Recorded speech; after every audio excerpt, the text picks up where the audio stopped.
Disclaimer. This video's information is being provided for informational, educational, and general interest purposes only. The information in this video is not intended to shock, enrage, or otherwise provoke the viewer. The sole purpose of this video was to raise awareness of true crime-related events. Copyright disclaimer: under Section 107 of the Copyright Act 1976, allowance is made for fair use for purposes such as criticism, comment, news reporting, scholarship, and research. Fair use is a use permitted by copyright statute that might otherwise be infringing. Non-profit, educational, or personal use tips the balance in favor of fair use. The breaking news comes from the Sheriff's Office. Police just released this video showing the arrest of one of their own. You can see the officer striking a woman in the face who was in handcuffs. That rookie officer has been fired and is now facing battery charges. Channel 4's Scott Johnson is joining us live to tell us how this all unfolded. Scott. Was stunning. She was initially arrested for being belligerent, where she had just taken a job and then quit at Scores nightclub on the south side. Then she was taken downtown here to the jail, and that's where this happened. Well, just watch the video here. It happened when she was handcuffed, and if you watch the video, you'll see she kicks the officer, and then his response is striking her multiple times. The officer's name is Akinyemi Borisade. He's a new officer who was still on probation with JSO because he was a new employee. He has now been fired and arrested himself for battery. I spoke with Undersheriff Pat Ivey about this, who says his actions were totally unacceptable and there are options to restrain a violent person in custody who's already handcuffed. The corrections officers actually notified the sworn personnel, the police officers, supervisor who responded, and then the normal channels through our integrity and internal units got involved. What, has he had any problems in the past? He is a probationary employee, and he has an unblemished record before now. And this is the woman who was struck, Mayra Martinez. She's 31 years old. Police say it was her first day at the nightclub, and she quit and started drinking heavily before she left the club and was belligerent and violent as police arrived to take her into custody. Now, because Borisade was a probationary employee, he does not have the rights of a full-time JSO officer who can appeal a firing. He can do what's called a hearing to clear his name. If he's successful, he can still maybe become a cop somewhere else in the state of Florida, but he won't be getting a job again, it sounds like, at the Jacksonville Sheriff's Office, where I am live right outside the jail. Scott Johnson, Channel 4, the local station. Scott, what about the other officers in the video? They appear to be just standing by watching while the officer struck her. Will any action be taken against them? Good question, Mary. I asked about that. I didn't think to ask about it at the initial news conference because I had not yet seen this video. Now that I've seen it, I've put in a request to get that question answered here by the Sheriff's Office. We're awaiting a response. Now, we do know if you watch the video, which you can see at newsforjax.com, one officer does come up, put his hand on Officer Borisade to kind of, it appears like, diffuse the situation, but I have asked the question about the multiple men standing around watching this unfold.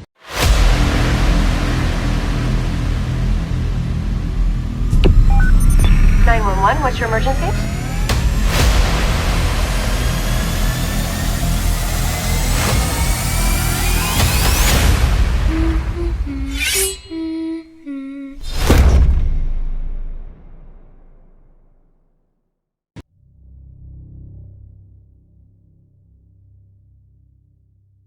Akinyemi Borisade, a former probationary patrol officer in Jacksonville, struck a plea agreement that spares him from having a criminal record for assaulting a woman while she was in handcuffs and under police custody. Borisade, 27, pleaded no contest earlier this week to a charge of simple battery, a first-degree misdemeanor, in the April beating of Mayra Alejandra Martinez, 31. The arrest gained media attention when videos surfaced of Borisade punching and kicking Martinez before she fell forward and hit the ground.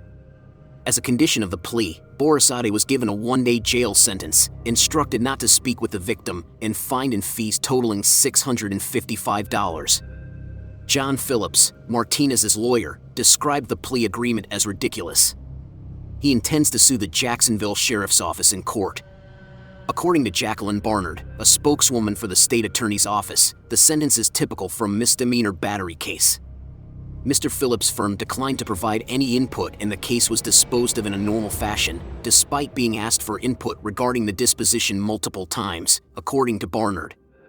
Phillips had requested that State Attorney Angela Corey step down from the case on the grounds that she is biased in favor of Borisade and against his client.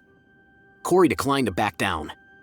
Phillips expressed his hope that the case would go on until Corey's departure from office in January on Wednesday. Earlier this year, Melissa Nelson, a former assistant state attorney, defeated her in the race for re-election. Phillips remarked, "But I had a feeling this would happen before she left office." He expressed his hope that Martinez, who is currently facing charges of trespassing, battery, and violently resisting police, would receive a similar plea agreement from the prosecution. In one video, Martinez can be seen approaching Borisade in the Duval County Jail's processing area before grabbing both of her arms and pinning her up against a wall. Martinez makes 2 attempts to kick the policeman. Martinez is struck in the stomach by Borisade's first 3 full swings of his right arm, with the next 2 strikes landing higher on her body. In one video, Martinez can be seen approaching Borisade in the Duval County Jail's processing area before grabbing both of her arms and pinning her up against a wall. Martinez makes 2 attempts to kick the policeman. Martinez is struck in the stomach by Borisade's first 3 full swings of his right arm, with the next 2 strikes landing higher on her body. As 2 officers arrest her, a second video captured at the scene shows her getting struck multiple times and having her face slammed into the pavement. Sheriff Mike Williams fired Borisade after the incident was made public. The sheriff referred to it as a setback for his organization. Martinez was the subject of a critical disposition statement released by the prosecution in June. It highlighted Martinez's prior criminal history, which included a drive-through restaurant robbery in 2004, a DUI in 2012, and disturbing the peace in 2014. On April 27th, Martinez started working at Score's Gentlemen's Club. On her first day, she got drunk and was told to leave by club staff. When she wouldn't leave, they called the police. Martinez allegedly tried to punch Borisade when he told her to leave the area, and when she persisted in being violent, Borisade eventually put her on the ground and punched her. This is according to the disposition statement. The statement claimed that while the video supported charges against Martinez, it did not support criminal charges against Borisade or any other officer. Martinez was hit by Borisade after she tried to kick him and disobeyed his orders to stand up against a wall. It was also stated that she was verbally abusive at the Duval County Jail and would not stay behind a yellow line. Martinez's actions, according to Phillips, did not excuse what Borisade did to her or the other staff members' decision to simply let her lie on the ground after Borisade had struck her. Additionally, he claimed that Corey's office was functioning as Borisade's defense lawyer and that Martinez's prior criminal and mental health history had no bearing on whether or not Borisade had committed a crime.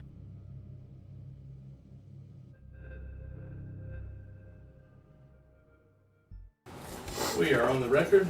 The time is 10:04. Today is March 3rd, 2020. This is the video deposition of Akinyemi Borisade in the matter of Myra Martinez versus Sheriff Mike Williams et al. Would counsel please identify themselves for the record, and the court reporter will swear in the witness. John Phillips for Myra Martinez. Kirby Johnson also for plaintiff Myra Martinez. Also for plaintiff Myra Martinez. Paul Darajati for defendant Akinyemi Borisade. Sean Granite for Vickery, Andre Chastain. Gabby Young for Sheriff Mike Williams. Would you raise your right hand, please? Do you swear affirm the testimony you're about to give will be the truth, the whole truth, and nothing but the truth? I do. Do we need to get Sean on the other Sean on the phone? Yes. Do you want to go off the record while you do that? Yes. Okay, going off 10:05.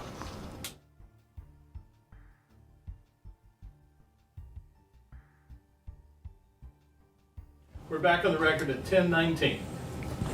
All right, Sean Cologne, on behalf of the defendants, Emperors Incorporated, doing business as Scores, from the law offices of Blue Pluro. Thank you, sir. Please state your full name for the record. Akinyemi Borisade. Absolutely, Sean Cologne. Sorry. Seancolon. Sorry, Sean, I was not deposing you. I was going for Mr. Borisade. Okay. Sorry. One more time, please. Akinyemi Borisade. Okay. I want to get your name correct. Yes, sir. And I'm not going to use your first name out of respect for the process and respect for you. I understand you go by Yemi? Yes, sir. Okay. Borisade? Borisade, like the singer. Borisade. Yes, sir. Okay. If I'm trying, I want to get it perfect. One more time. Borisade. Borisade. Borisade. Borisade. Yes, sir. It's like a sh. Yeah. Yes, sir. Okay. Like the singer from the 80s, Sade. Sade. Yeah, Borisade. Okay. Yeah. Gotcha. My name's John Phillips. We haven't had the opportunity to meet. I represent Myra Martinez. Obviously, there's a lawsuit going on and things are adversarial with court proceedings. My job today is to not be adversarial at all. I've got some questions, but my ultimate responsibility is to be polite and professional. And if at any point I venture from that, I hope all these lawyers will call me out on it, okay? Yes, sir.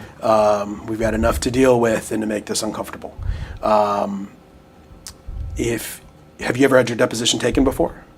Not regarding this situation, no, sir. Okay. Have you ever had your deposition taken in any other context? Yes, sir. Okay. I may ask about that, but the reason we ask is because you either know the rules of a deposition or you don't. I'll run through them just so that I know I did. We're obviously dealing with a court reporter who's taking down everything we say. For that reason, we need to make sure we take turns. In human conversation, we kind of anticipate what somebody's going to say next, and we're ready. We can shorthand conversation is the way I put it. Today we can't. We got a long format. And secondly, we say uh-huhs and uh-uhs and things like that and head nods in normal conversation. We got to try to be formal with it. Is that okay? Yes, This is not a marathon or duration test. If you need a break for any reason, take it. A lunch is available to us. We can take it. It will be a few hours that I have questions. And you know, we're here at yours and all the attorneys' convenience. And so, you know, again, if you need to take a break, feel free to do so. The only thing I ask is that a question not be pending when you take a break. Yes, sir. Because you're not allowed to kind of mid-question consult with an attorney unless some particular need arises. Are you under the influence of any medication or I don't think this to be the case, but any sickness or mental illness or drug that would affect your ability to recall and testify today in particular? No, sir. Okay. Tell me a little bit about yourself. How long have you lived in Jacksonville? All my life. Okay. Where did you go to school? Elementary. Sure. Brookview Elementary. Okay. Over on the south side. And to high school? High school, Sandalwood High School. Okay. And Paxton. Okay. High school. College? College, UNF for bachelorette. And I got my master's from Nova Southeastern online. Okay. Tell me about your college experience. What did you study? Criminal justice and political science minor. Okay. What was your intent? Become a law enforcement officer. Okay. And did you apply? So, and a lot of questions I'm asking because some attorneys know the answer, some I just don't know. Obviously, things about you in particular I may not know. But related to becoming a law enforcement officer, particularly with JSO, what was required? As far as what? Can you please? Education and experience? At the time, I believe they were under the old policy as far as applying. So you needed to have, I guess, a few years of education and I believe 1 year of experience. If I'm not, it was a while ago. Okay. When I did apply, so I Okay. can't recall the exact standards that they had set. Would you have qualified with a bachelor's degree? Yes, sir. Okay, but you went on and got a master's degree? Yes, sir. Before you applied? Yes, sir. What did you do? Did you have post high school? I'm not concerned with where you worked in high school, but where did you work? Did you work while you were in college? I worked a little bit while I was in college. I worked out on campus in the student government office. From there, I got my internship at the Children's Home Society. I worked as an agent of DCF, of course, helping families in the area. Worked in the STEPS family program, strengthening, empowering, and family ties. From there, I worked at JFRD as a dispatcher, and I did that for some time. That's when I got my master's, and I left there to pursue my master's full time. After that, I worked at MHRC, Mental Health Resource Center. Okay. And I was a family service counselor there as well. Much of the same work with DCF, foster care, worked with Judge Gooding. And then from there is when I applied to JSO and got on with them. Okay. You nervous today? No, sir. Okay.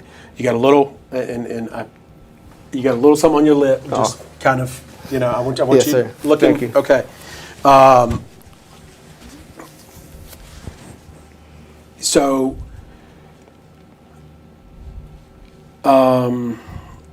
in college or while you were getting your master's, you indicated JFRD. When was JFRD? That was, I want to say, August 2012 to October of 2013. Which would have coincided with what part of your education, or none? I was done with my bachelor degree at that point, and I was just working full time. And then I started my master's that fall and obtained it that following spring. Okay. What did you do for the Jacksonville Fire and Rescue Department? I was a communications dispatcher, so answer 911, dispatch units, take turns on the radio, CAD, and whatnot. No EMT? No, sir. Okay. Didn't go out on calls? No, sir. Okay. What was your master's degree education? What was your area of study there? Area of study was criminal justice as well, Master of Science, and then specialization was forensic studies. Okay. Again, with an intent to do what? Just become a law enforcement officer. That's something that I've always wanted to do growing up. Okay. So I figured a master's would help achieve that even further. Had you applied for any law enforcement related positions before applying with JSO?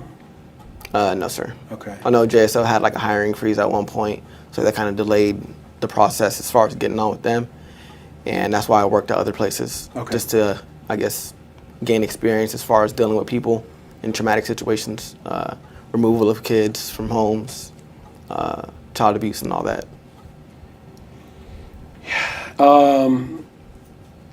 Did you have any family in law enforcement? No, sir. I've got to ask a question just because it's not a disclosure by any stretch of the imagination. Odd Rod. Do you know who Rod Rod is? My brother. Okay. He works for you. He has, yeah. And I wasn't sure. So he's your brother. Okay.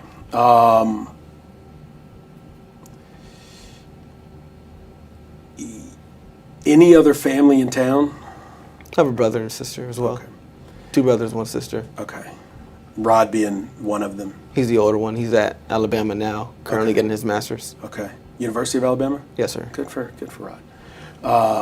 For anywhere, but in particular I went there, so anyway. Okay.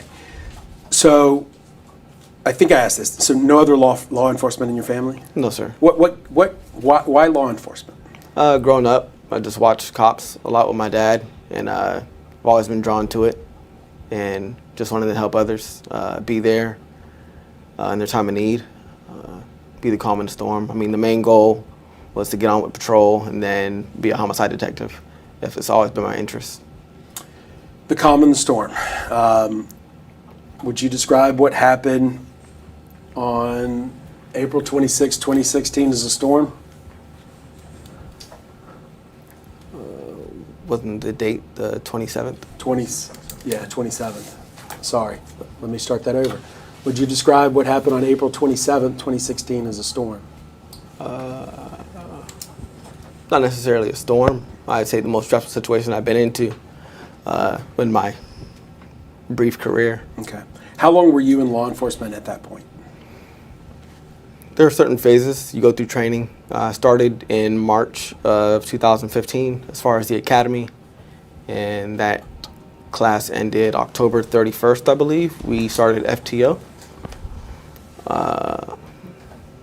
FTO lasted about 3 months, if I can recall correctly. And I was on my own starting in February, if I'm not mistaken. So I was on my own until that situation for about 2 months and a half, roughly.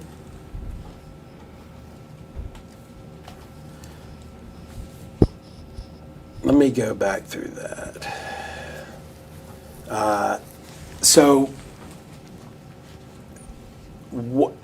I assume when we've talked a little bit about it, there's a process or an application process to become a JSO officer. Yes, sir.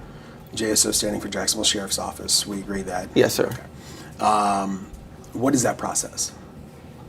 You apply, you do a PAT based off like a obstacle course. From there, you do a panel interview. I believe there's a writing test. I'm not sure if this process has changed at all. Certainly, I want to know the process you went through. There's a polygraph, there's a psychological exam, and there's a medical examination as well. And then they tell you whether you move forward? Yeah, there's steps. It's all ordered. I'm not sure of the correct order. Okay. At this time, but each step you have to pass in order to go to the next and reach a job offer. Okay.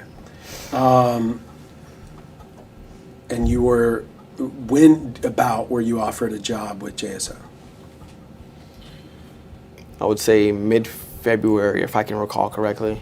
Okay, of 2015. 15. And at what point do you go to the police academy? March 2nd. Okay. That's the first day. So they say, hey, you fulfill all of our needs, you qualify for further training, you start police academy March 2nd. Yes, sir. Okay. What, compared to like an undergraduate curriculum, how is police academy? Explain it to the layperson what you learn and what you do in police academy. It's a broad question. Okay. And that you got part of the introduction that I missed.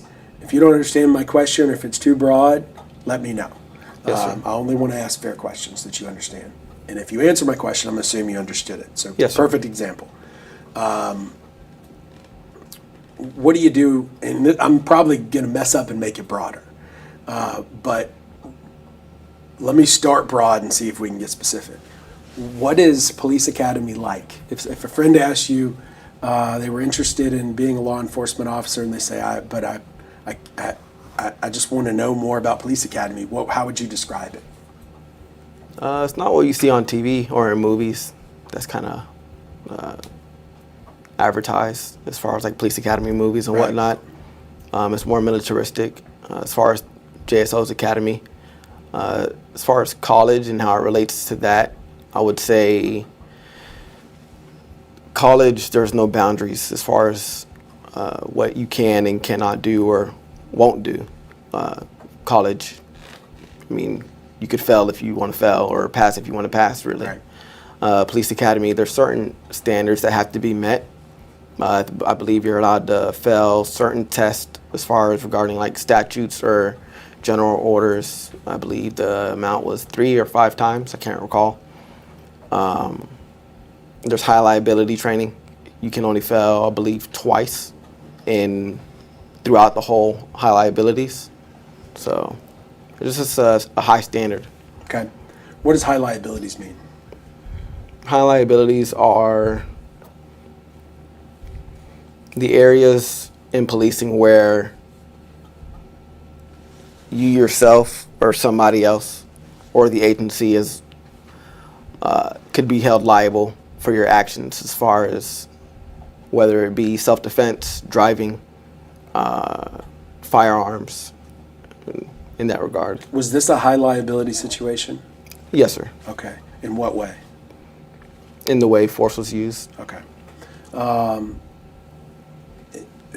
tell me more about the high liability class with JSO. Like, I don't understand, short of the TV stuff and not the comedy police academy movies, but the ones that, you know, are based upon reality, quote unquote. There's defensive tactics, driving, where they teach you how to like maneuver a vehicle in a certain way in the event, say you're skidding on a wet road, or how to properly back into an area. It starts off really basic as far as each area, just to have like a foundation set. Okay. How many hours a week or weeks a year? How long is the coursework? Well, you're paid, so you're there from 9 to 5. Of Okay. course, it's your job. You're 9 to 5 Monday through Friday. Sometimes you're asked to help on the weekends, like I did with the Lonzy Barton search in the landfill. So you can be asked more outside of the frame. Is that where community service officers come in, or no? So when you did the Lonzy Barton search, were you a community service officer? Or I was still a recruit. Okay, you're a recruit. Yes, sir. Community service officer not trained through that program, am I right or no? No, sir. Their program is different from what I believe. That program was installed, I believe, after the situation arose. Okay. So I wouldn't be able to speak to what they do. Fair enough. So when did you graduate from, is Police Academy a fair way to put it? Yes, sir. Okay. That's fair. When did you graduate? October. Okay. So March to October, basically a full-time 40-hour-a-week job through that period. Yes, sir. Okay. And I believe to get certified, it's like 770 hours. 770. 770. Yes, sir. There are tests throughout that process. Yes, sir. Your test, you have to pass each test. That's what I was speaking to earlier. As far as you being allowed to fail, I'm not sure if it's 3 or 5. Okay. I know every academy is different. Physical tests too?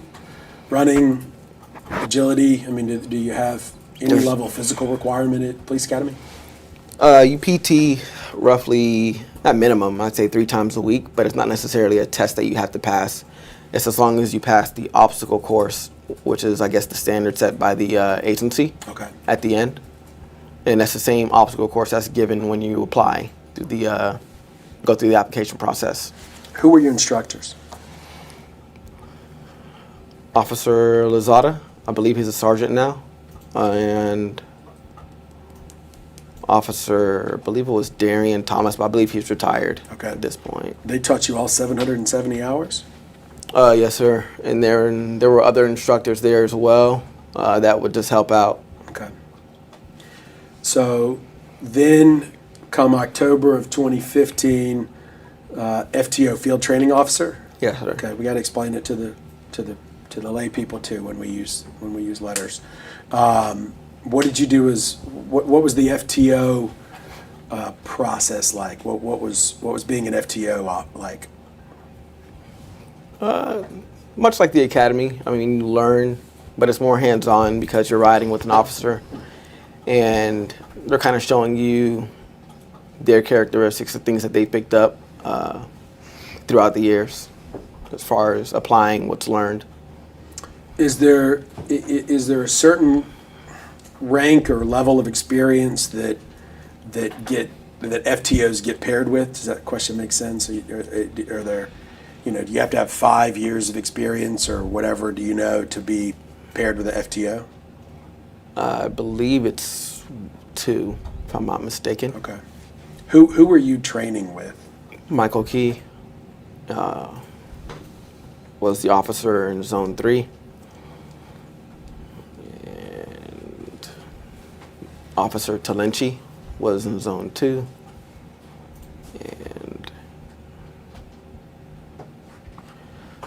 Officer Highfield was in Zone 4 on the west side. Okay. And that lasted about 3 months? 3 to 4. I can't really recall the exact time frame. It was a while ago. Do you have your law enforcement certificate at that point? Yes, sir. Okay. So you get that upon graduation? Yes, sir. In October. Okay.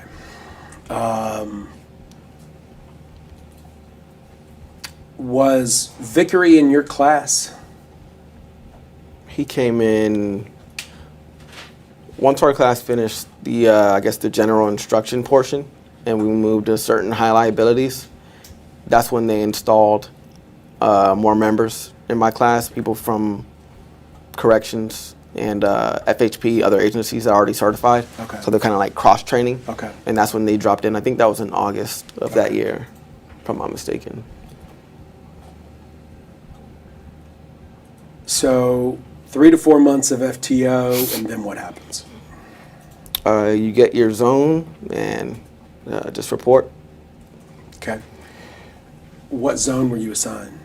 I was assigned Zone 3, Golf 1, which is kind of like this area, and Southside, Phillips, Emerson, mainly.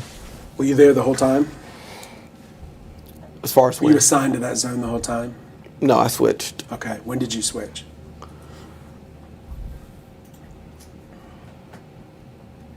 I believe I switched to Watch 3 in, might have been in April. Okay.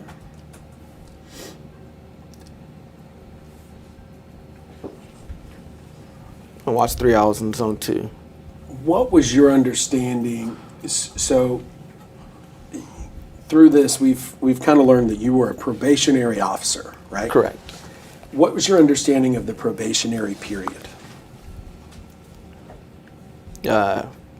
If you make it through 1 year, then you're a fully vested employee with the city. Okay. That's all I understood. Okay. Were you a member of the union as a probationary employee? The union FOP? Correct. No, sir. I don't believe so. Okay. And I skip around a little bit because I just don't go off of an outline. I try to have a conversation in a deposition format. But did you have are you aware of any insurance policies that you had as an individual or that applied to you through your force that would have covered this incident? No, sir. Okay. Ultimately, how did you come to leave JSO?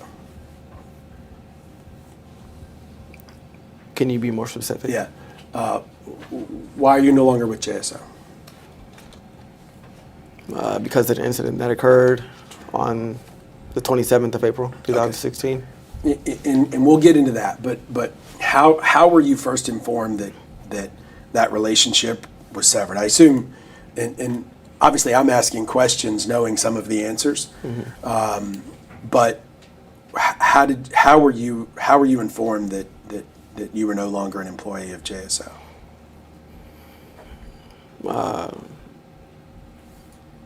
I went to teleserve the day after because I was still on my work cycle.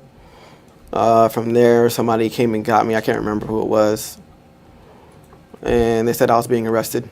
And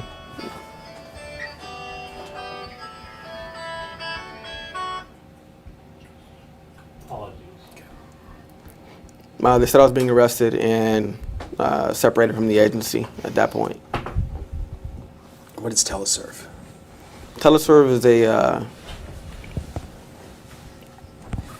is a unit within the department where, say, you have nonviolent crimes, property crimes, or crimes that don't necessarily need an officer to respond.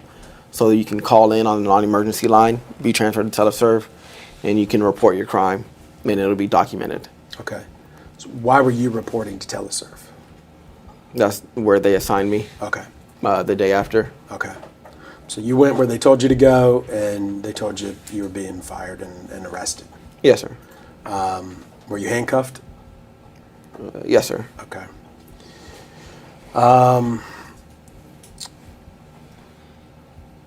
Okay. Did you appeal, arbitrate, or otherwise try to dispute that decision of termination? I didn't know, I wasn't aware of any methods to do so at the time. And it was all just like a whirlwind in a sense. So I was more so concerned about my family Okay. than anything else. Okay. What do you mean by that? Just as far as like how the situation would affect them. Okay.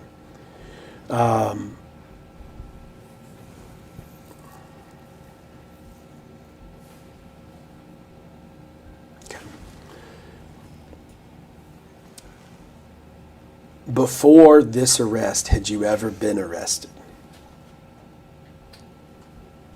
Not arrested. Okay.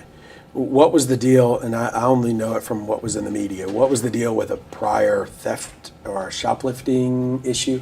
Yes, sir. I was issued a NTA for theft, hanging out with the wrong friends at the time. Okay. Stupid decision. Okay. Any other arrests or NTAs other than traffic, vehicular traffic citations, any other arrests or criminal issues before April 27th? No, sir. Okay. Any sense? No, sir. Okay.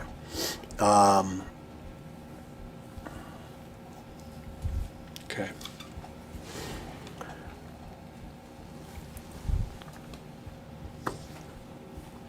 What are you doing now? Where are you employed? Covering Bridge Group. Okay.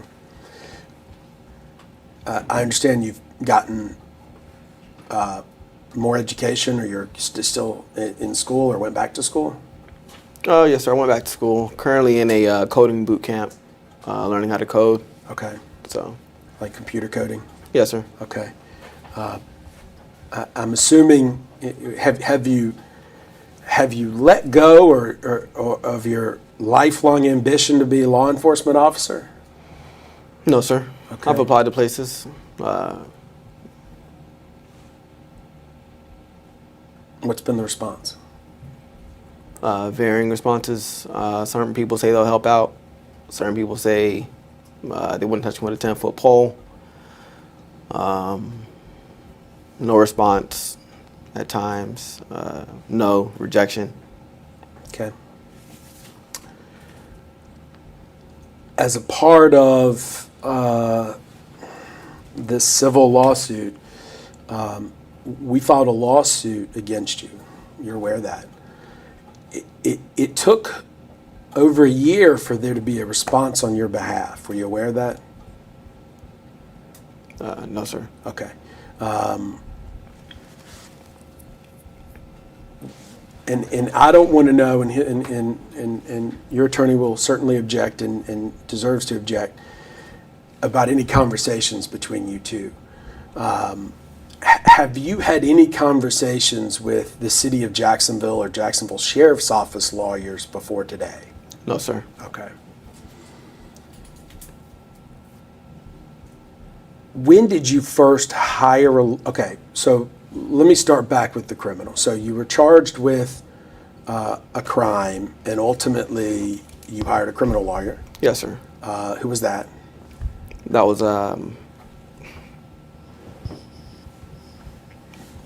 first name is Phil. The last name is slipping my mind at the moment. Okay. And he handled the criminal case. Yes. When did you first find out there would be a civil case? I don't recall. Okay. Do you recall getting served with a complaint? I do. Okay. Yes, sir. About I'm not sure of the date. Okay. Did you?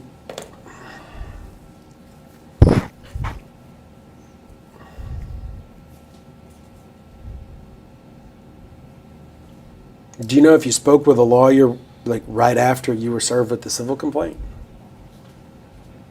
No, sir. Okay. Did you talk to your criminal lawyer about the civil case? I believe I spoke to him about it in passing. I don't want to know what you talked about, but I just want to know if you talked to him. Yes, sir. Okay. Okay.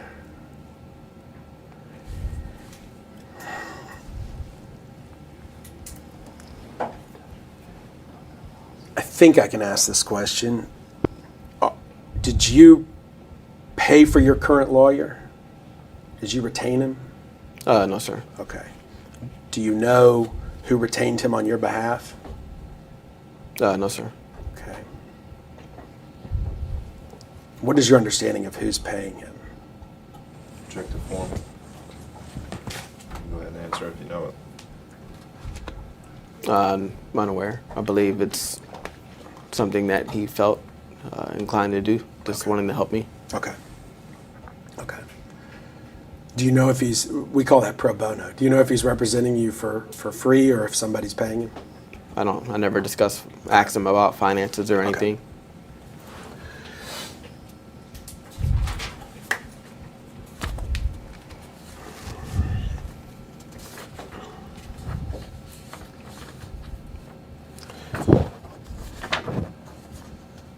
So as good investigators and good lawyers do, I hopped on your LinkedIn last night. I guess this is your LinkedIn. Are you currently at University of Central Florida? Yes, sir. That's what the coding boot camp is through. Is that an online course as well? Yes, sir. Bless you. Okay. Is your Florida law enforcement officer certificate still active? What's your understanding of that? It's currently active. Yes, sir. But there's stipulations to it if I were to get employed by another Florida agency. What's your understanding of the stipulations? I'd be on like a probation type of installment where I couldn't do anything, I guess, wrong for a year, and then it would remain in good standing, and I have to do a defensive tactics course training as well. Okay.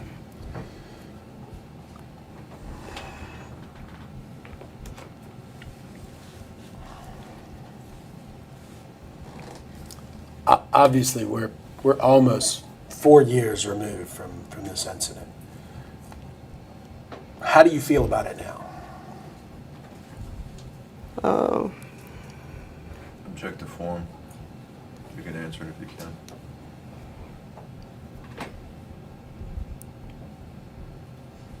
I feel like it's kind of an open-ended question. I mean, there's a lot of feelings that go into it when you look back on it and what happened. You wish it didn't, of course. You go through that feeling and emotion. You pray for just change and growth for everybody involved. You pray that everybody's doing better than that night. Just want to move on. Okay, I appreciate that. Do you feel like you were the calm in the storm that night? Objection form. I believe I said that it wasn't a storm that night. Okay.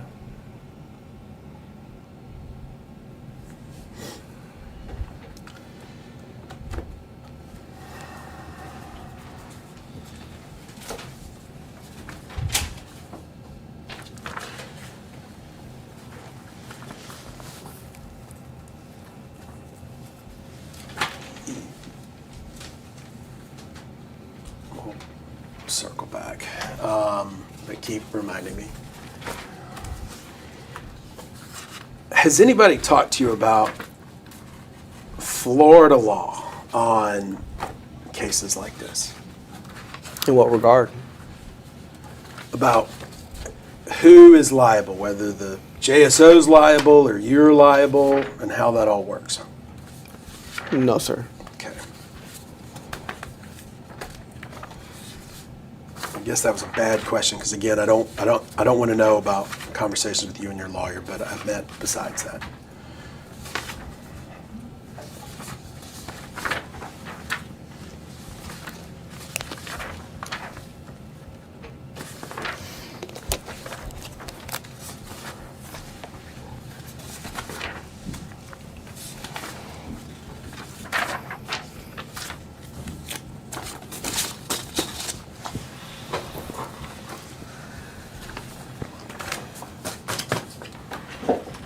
Thank you.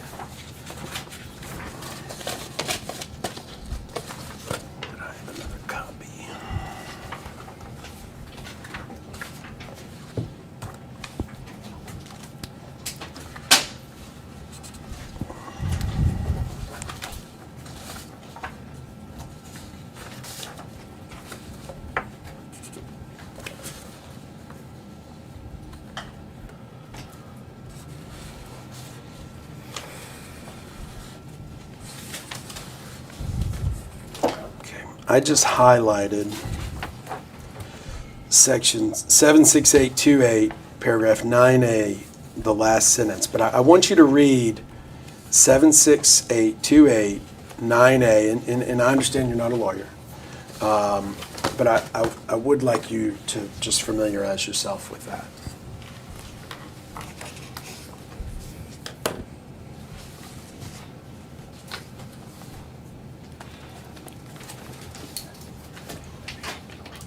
Mm-hmm.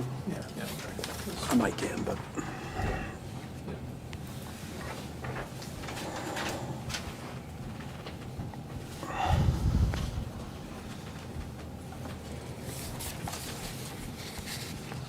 Yeah. Yeah. Oh, and then.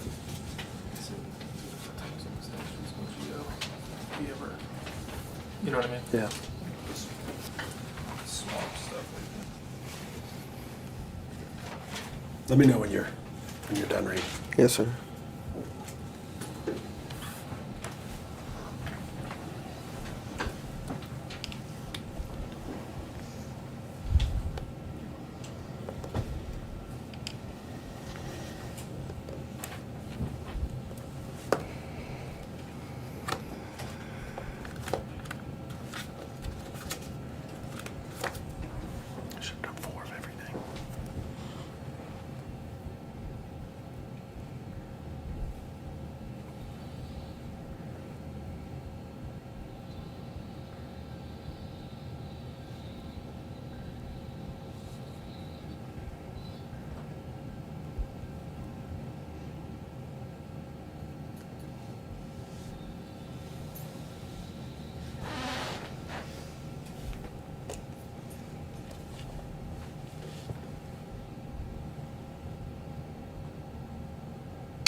I'm done. Okay.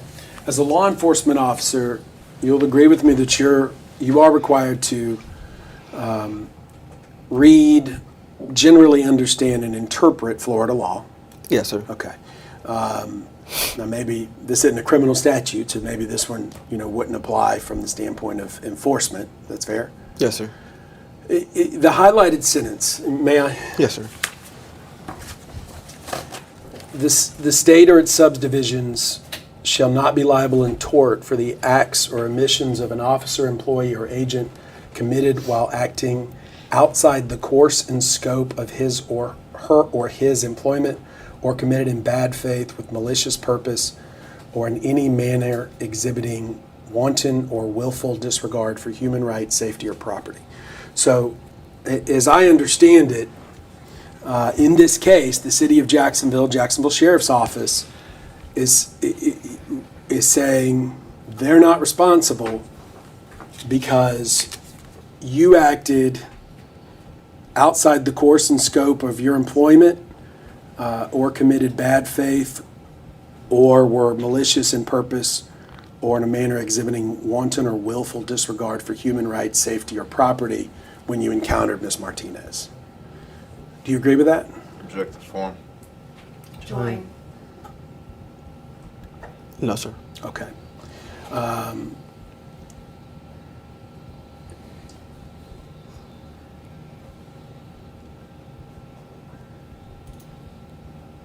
Outside the course and scope of your employment. How was this? Let's start at scores. Okay. What happened? In reference to this statute? No. We'll come back to the statute. But I want to get, so my deposition is going to be in a couple of different parts. Let me give you a map. 1, background. We got most of that done. 2, what happened, part A, part B. Mm-hmm. And we're going to go through it. 3 will be videos, potentially, and go back through and just see what things you said. I might have some questions, particularly with the integrity interview. Yes, sir. And then 4 will be wrap up on a wild bunch of things. So I wanted to introduce that statute to you first because I wanted you to understand this bit of contention on course and scope of employment. And because I'm going to ask you repeatedly, were you acting in the course and scope of your employment? And I want to make sure you know what that means. You know what that means? Yes, sir. Okay. What does that mean? I interpret it as being, or as acting within the general orders. Okay. I agree. And in training. Right. Right? Were you trained to use force by JSO? Various types, yes, sir. Do you feel that anything at the Scores parking lot was outside of your training, that you acted outside of your training? No, sir. Pretrial detention facility, do you feel like you acted outside of your training at the pretrial detention facility? No, sir. Okay. Do you understand that in a very, and it's going to draw every objection, watch this, in a very short way of putting it, the city wants this to be outside the course and scope of your employment so that they're not responsible. Check the form. Objection. Even your own lawyer's objecting to that. I didn't hear a question. I haven't gotten there yet. Do you understand from that statute why? Objection of form. Okay.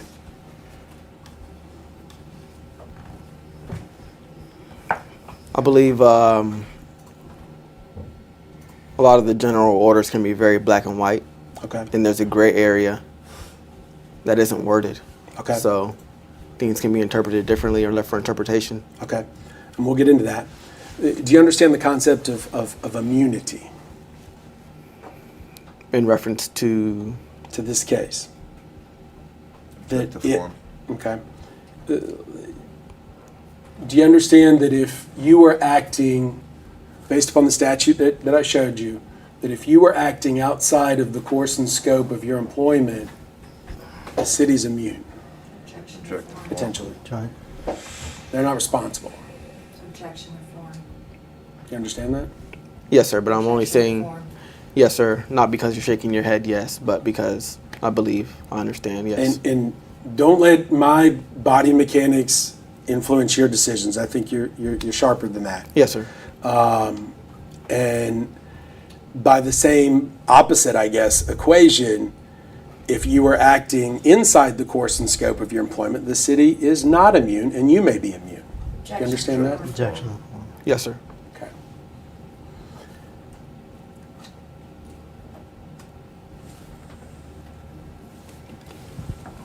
And we'll talk a lot about course and scope, because I think there's a lot of little things to break down. But let me get this out of the way. Wanton and willful disregard of human rights, safety, or property. Ms. Martinez isn't contending that you did that. Did you exhibit wanton or willful disregard of her safety at any point? Objection. Objection of form. No, sir. Did you do anything with a malicious purpose related to Ms. Martinez? No, sir. Objection of form. Okay. Did you commit anything in bad faith related to Ms. Martinez? No, sir. Objection of form. Okay.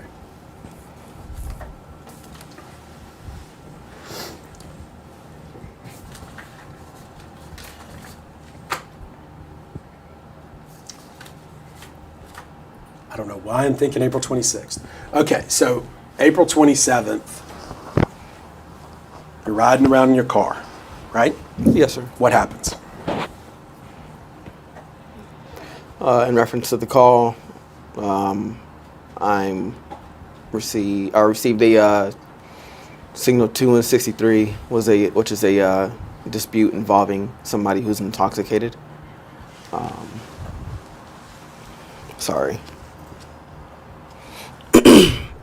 Dispute involving somebody who's intoxicated, and I'm on the call as a backup officer.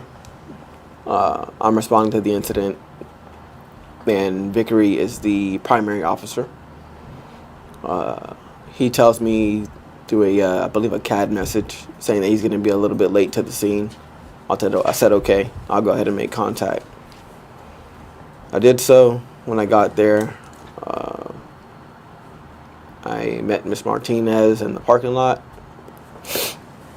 and she was already distraught, saying that she'd been fired and she doesn't know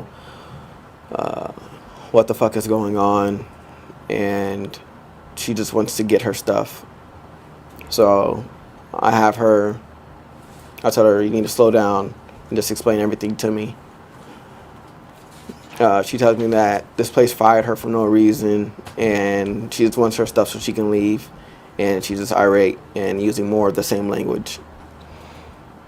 At that point, I mean, I could smell the liquor coming from her at that point, and I tell her to just wait here so I can go talk to the management.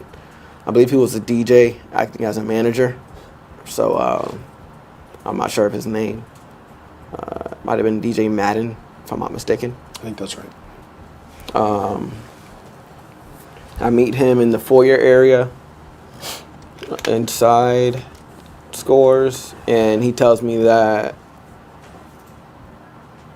Miss Martinez had been fired, and it was her first day, and she showed up to work high or on some type of substance, and she had been grabbing patrons' genitalia, including his, and running around the establishment naked, and that they do not do that there, and that she had a bunch of shots while inside as well, prior to her getting fired. And said that he wanted her gone, but she would not leave after he told her that she had to go and that she was fired. So I said, okay, well, let me go talk to her and see if I can diffuse the situation more and see if I can get a better understanding of her side of the story. Okay. And I'm going to stop you at certain nuggets and then go through that narrative, Mm-hmm. okay? What is your understanding of a club like Score's ability to serve alcohol to dancers? Do you know whether they're allowed to? I'm not privy to their practices. Okay. Are you privy to the city municipal code? Not regarding what they can do as far as serving liquor to their dancers if they're over age, no. Okay. You don't know whether that's illegal or legal? No, sir. Okay. Have you ever been, prior to this official occasion, had you ever been to Scores? No, sir. Had you ever been to a gentleman's club? Yes, sir. Okay. And I don't want to get in, to too much of your business. Had you been to a gentleman's club in Jacksonville? Yes, sir. Okay. Had you seen, in your prior experiences as just entering a gentleman's club, whether women were topless, nude, or clothed? Yes, sir. Have you seen topless women in a gentleman's club in Jacksonville? Yes, sir. Do you know whether that's illegal? By law, no. No, sir. Okay. So you're not aware of code that says that if you're serving alcohol, that the dancers have to be clothed? If you're serving alcohol? Yes. No, sir. I'm not aware of any municipal code.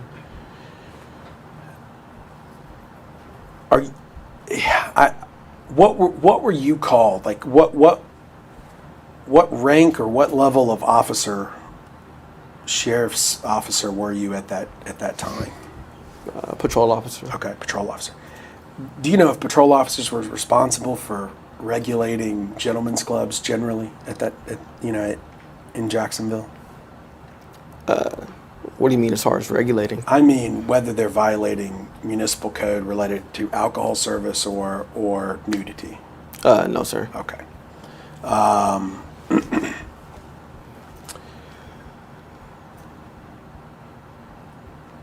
At this point, you didn't do any, is it fair to say you didn't do any investigation of Madden's background or Martinez's background? You were just taking them as you encountered them. Is that fair? Yes, sir, that's Okay. fair. Okay. So regardless, at this point, we have, and make sure this is a fair summary, we have a person outside, female outside of the club when you pull up. She's apparently been kicked out. Yes, sir. And you go inside. He said she's been kicked out, but they still have her stuff, right? He didn't. He did not tell me that. Okay, That you they didn't still know had it at their that stuff. time? Yes, I didn't know that at that time. Okay. He just said that he wanted her gone and that she wasn't leaving. Okay. And informed me of her behavior inside. Would you agree with me that keeping somebody's stuff while kicking them out could be considered theft? Objective form. No, sir. Okay. You could forget to give somebody their things. Fair enough. Do you agree with me then, if it's not theft, that they're at least entitled to it back before they leave?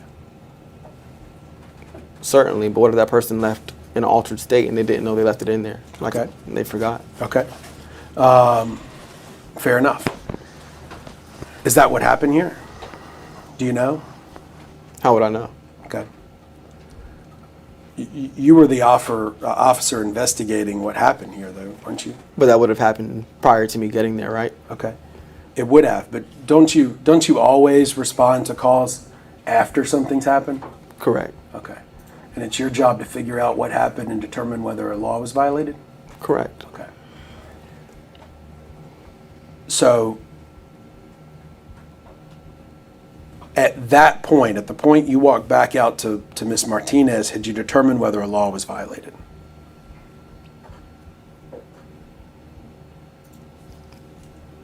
So far, yes, sir. Laws were violated. At that point, what laws were violated? You have a victim saying that his genitalia was grabbed without his wanting, so that's a battery. Okay. At that point, and then I had to issue the trespass warning, which I had not gotten to before you stopped me. Okay. Did you ever charge her with battery? No, sir. Of one of the people inside? No, sir. Okay. And you didn't charge her with any alcohol-related crimes, did you? No, sir. Okay. I didn't. You encounter a lot of people. I didn't want to do that to her. I believe it's just a bad time. Okay, fair. So let's continue the narrative at where you were. So you were going back outside to re-encounter Miss Martinez. Tell us what happened next. Going back outside to re-encounter her, I believe that's when Officer Vickery pulled up. I can't recall exactly if he was already talking to her or if I stopped him and informed him what I already learned at that time, since it was so long ago.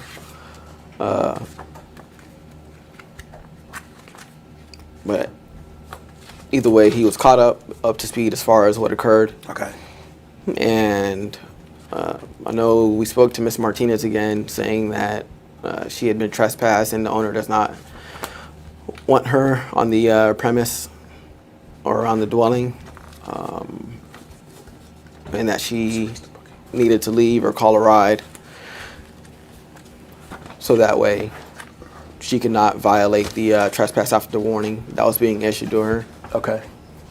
And then that's when she went on to say that her purse was still inside and it had her ID in it, and I believe phone and money, if I'm not mistaken. Okay.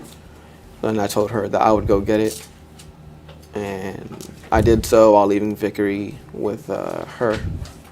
And of course, during that conversation, she's still saying, I didn't do anything wrong. I don't know what the fuck is going on. And why the hell are y'all doing this? Just certain obscenities like that. And I went inside, got the purse. Oh, actually, I went inside. I informed DJ Madden that she left her purse in there. And I believe that's when he stated, oh, okay, we didn't even realize it was still here. And that's when he went and retrieved it from the, I guess, back lockers. I didn't follow him all the way back there. I stayed in the foyer area. And I retrieved the purse. It was a black purse. And I went outside and met with the Officer Vickery again and Miss Martinez. Okay. You want me to keep going? Or? Yes, please. All right. Met with her. She's going through her belongings, making sure everything's there, I'm assuming. She gets on the phone, and it's unknown who she's on the phone with. She's saying, I just got effing fired. I don't know what the fuck I'm going to do. Where the hell am I going to go? Can you come get me? And I asked her if I can speak with the person that's on the phone, and she lets me. From there, I asked that person where they are. They say Orlando, and that they can't come get her right now. I said okay. I asked the person on the phone if she's taking anything that they are aware of as far as a substance, and they said Valium. That she took Valium, and that she does other drugs, but it's not known. It couldn't be verified because they're on the phone. Right. And by law. Male or female? It was a male, okay, if I'm not mistaken. So from there, she's just shuffling through her stuff still, saying, I don't know where I'm going to effing go still, and this is so stupid, I shouldn't be fired. I hang up with the person, and I tell her that we can call her an Uber that can take her home, or you can stand on a sidewalk. That way you're technically not on their property as far as being in the parking lot. And that way you're out of this whole dispute and you don't have to go to jail. Just unwilling to do that. She still stood where she was, going on about, I shouldn't be fired. This is so stupid. Why the fuck are y'all doing this to me? And we informed her that we're not doing anything to you. We just need you to leave the property. You can go to the gas station, drink water. There's other people that are standing out there. And you can wait for a ride there, like the Uber that we suggested. Then at a certain point, I remember looking back at Vickery.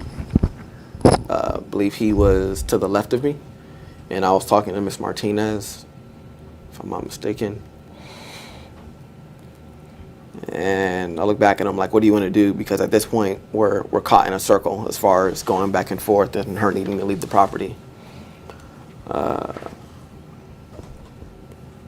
So I was like, you just want to arrest her and take her to the jail, and then that way she can, not necessarily have a place to go, but she's not leaving, so it's like a violation of trespass. And then we agreed that that was the best decision at that point, given her state and not wanting to have her get into it with other people as well. So go to arrest her. Vickery grabs her left arm. I grab her right, and immediately she just tenses up and braces. And Vickery goes to place the handcuff on her, and he struggles with placing the handcuff on her. I didn't have my handcuffs out at that time. I was just trying to assist with the right arm in securing it. I know at one point he lost control of her left arm, causing the handcuff to swing, and the other portion was still open, of course, which can be used as a weapon. And she's just flailing at that point her arms. So I take it upon myself. I tell him to back up, and I grab her around the waist from behind to perform a takedown. I take her to the ground, and my arms land under her, so that kind of braces her fall. Was that intentional? Yes, sir. So you tried to help me understand the maneuver. Say like a Heimlich maneuver, and then kind of just picked up and then went to the ground with my arms under her. So that way my arms would be the first thing to contact. Let's just stop there and go through.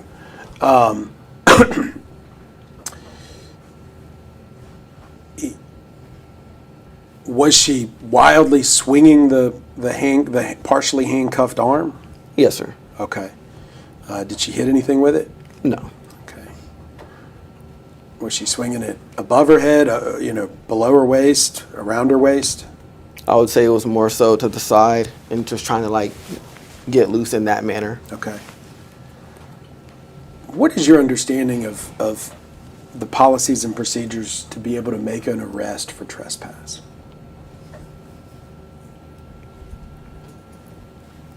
I would say you issue the trespass warning, and from there, most people, they usually leave, go on a sidewalk, go somewhere else. If they don't, they refuse to leave after trespass. It becomes a violation after trespass warning, and then you can effect an arrest. Okay. Did you know whether Madden, so when you first encountered her, where was she in the parking lot?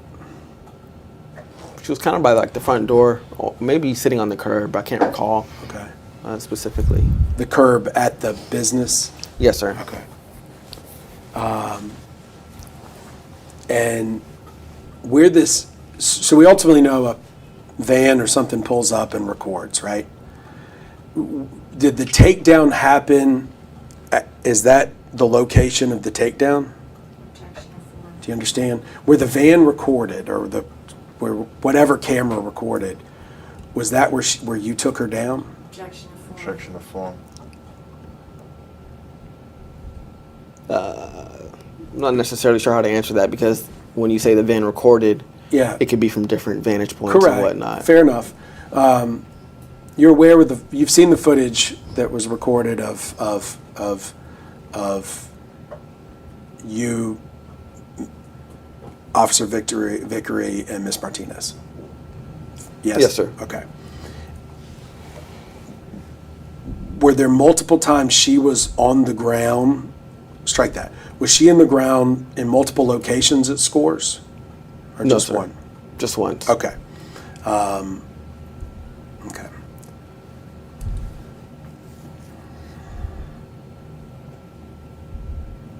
Are you aware if there's any video of the takedown? Was I aware? Yeah, are you aware now? Have you ever been aware that there's any other video than what we've seen? After the fact, just the video that was seen by the media. Okay. I'm assuming that's the one you're talking about. My question is, are you aware of any other video at Scores? No, sir. Okay. Did you ask if they had any video? No, sir. Form.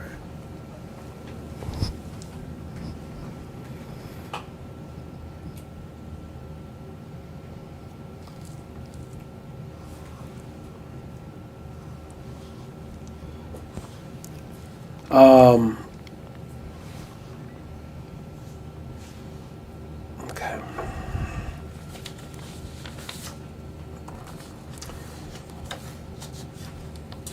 What have you reviewed in preparation for today? I reviewed a few documents in the videos discussed. Okay. Did you review the arrest and booking report? Do y'all need a copy? Yes, sir.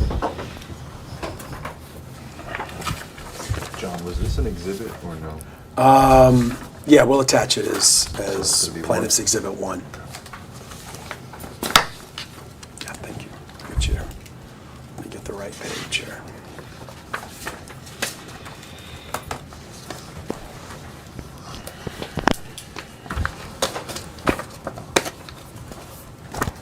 We'll attach the arresting booking report, and booking report is Plaintiff's 2.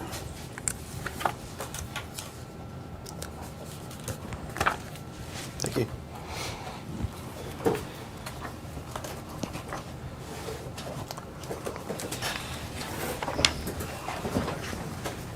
I've got it. Yeah. What's JSO's protocol as you were trained for filling out arrest and booking reports?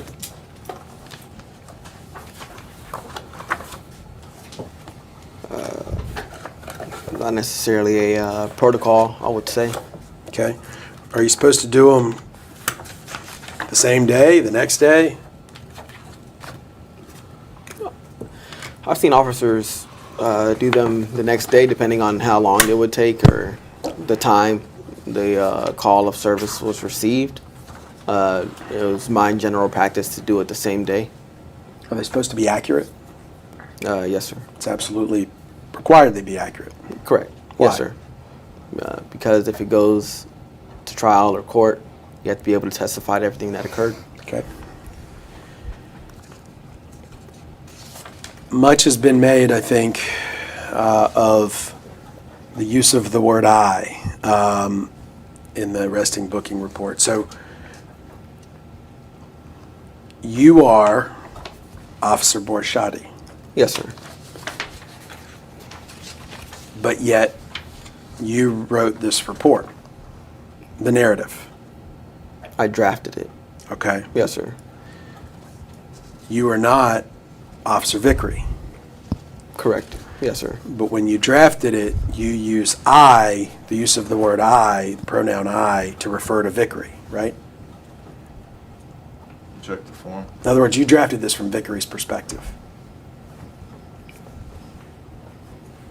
I can't really recall how I set it up as far as perspective, but there's no real way to determine what he changed or omitted or took out or left from what I originally drafted. Okay.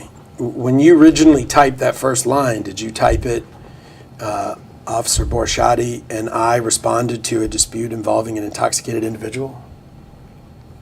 I don't recall. Okay.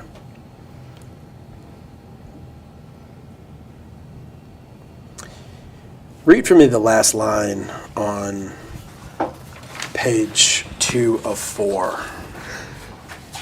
starting with it.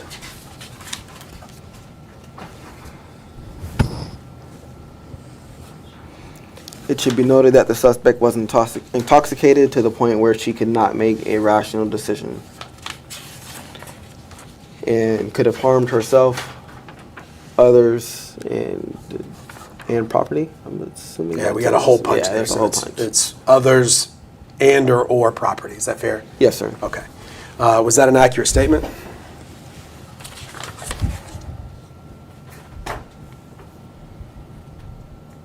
Yes, sir. I believe so. Okay. Do you know what a paradox is? Check the form. Roughly. Okay.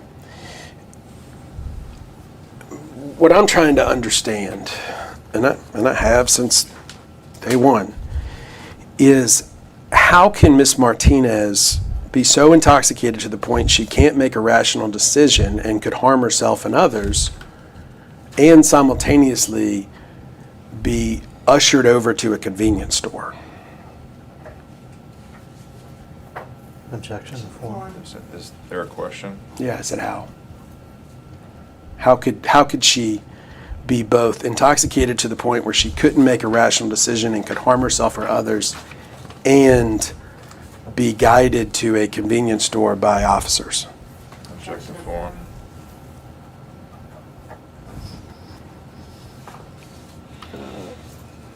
I believe with the public intoxication, that could be said for anybody that's under the influence.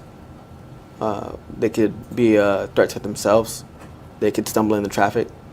So if you could I mean, we were called to the scene, we would have waited with her at the gas station.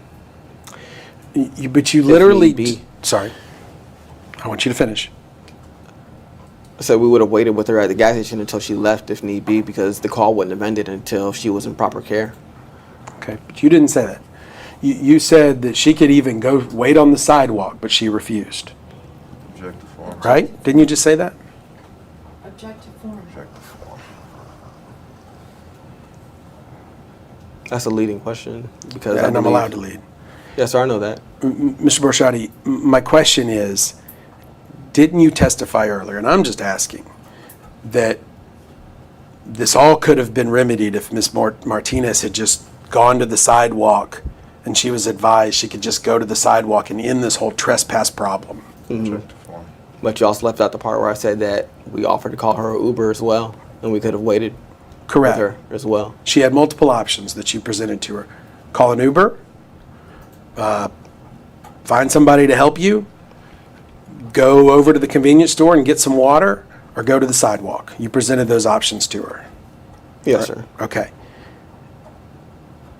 But yet you also said in your report that she was intoxicated to the point where she could not make a rational decision and could harm herself and others, and just gave me a scenario where she could have stepped off a sidewalk into traffic. It's not my report. I drafted a report, so I'm not necessarily sure what was edited, omitted, replaced, changed. Okay. Who signed it? I signed as the transporting officer. Arresting transporting officer's signature. So when you sign this, you don't have to make sure this is accurate?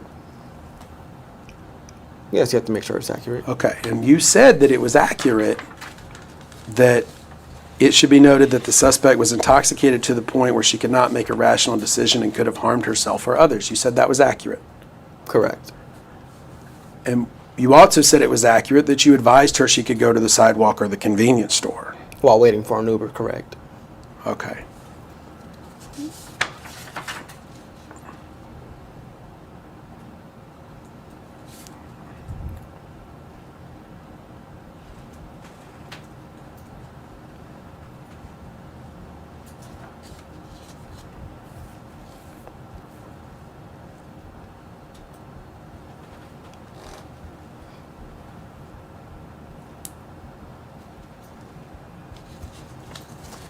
What is your obligation to a civilian who is a potential harm to themselves or others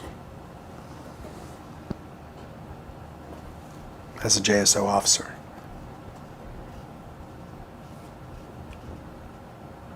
When I was a JSO officer, it would be to ensure that they are transported either to jail or Baker acted.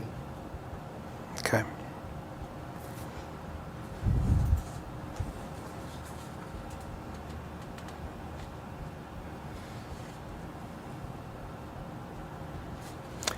If Ms. Martinez could not make a rational decision, could she have ever abided by your request that she leave the property?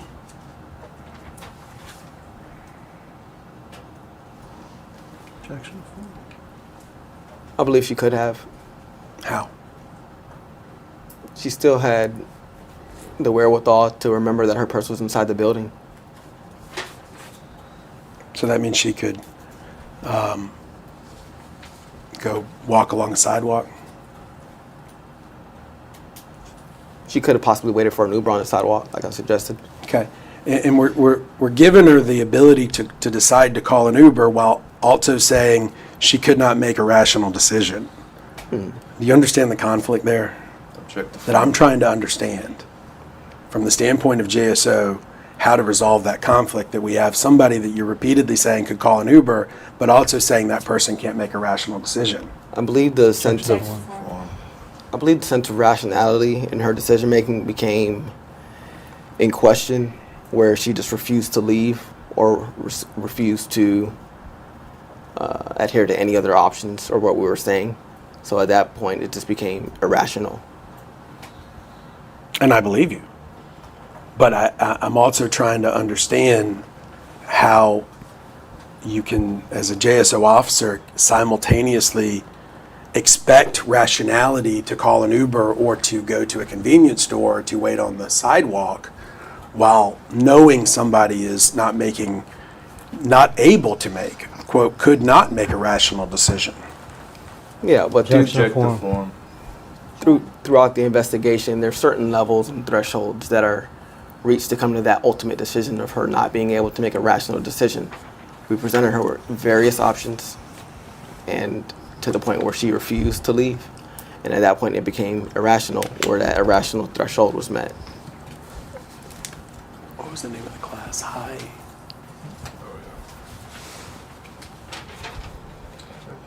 liability.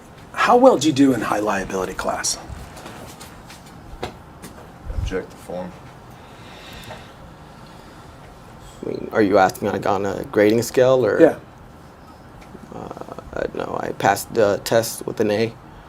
As far as the written test, I believe I did all the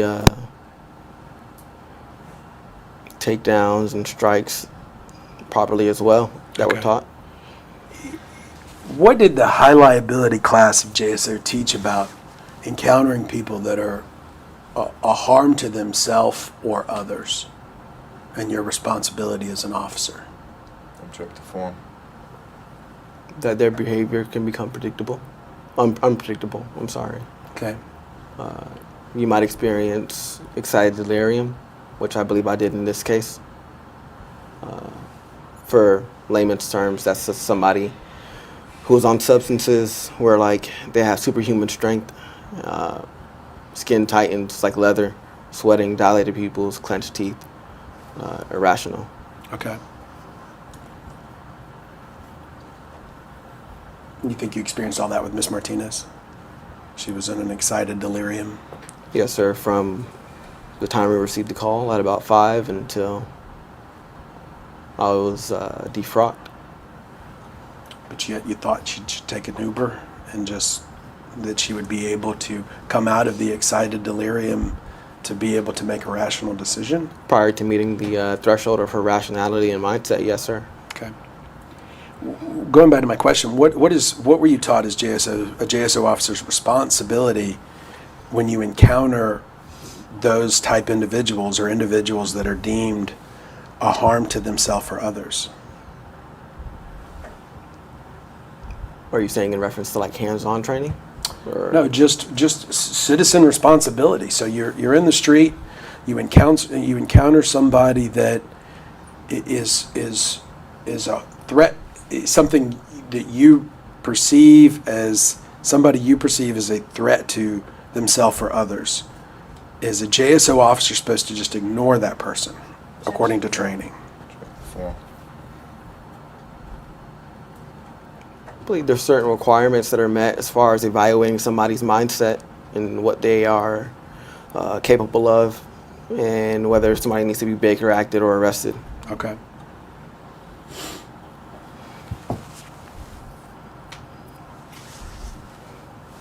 As we sit here today, do you think, and again, I know we're not really supposed to look at hindsight in the big picture, but looking back on what you know about Miss Martinez, do you understand why she didn't just hop in an Uber or call an Uber? Object to form. It's easy to say, as a 30-year-old me, that the 26-year-old me should have done something different. Fair. So. And mainly we're going to talk about perception reaction. You know, what you encountered at the time, not looking, because we generally aren't supposed to look through with hindsight. And I don't want 30-year-old you to second guess this. But I'm also stuck with the paradox of somebody being arrested for trespass for not obeying orders on a secondary trespass who was intoxicated to the point they couldn't make that rational decision and was a harm to themselves and others. Mm-hmm. Do you get, can you help me resolve my conflict? Object to form. Or understand? I believe I did. Okay. Hour and a half break time? Is that okay? 5-minute break? Yes, sir. Okay. Going off the record, 11:40.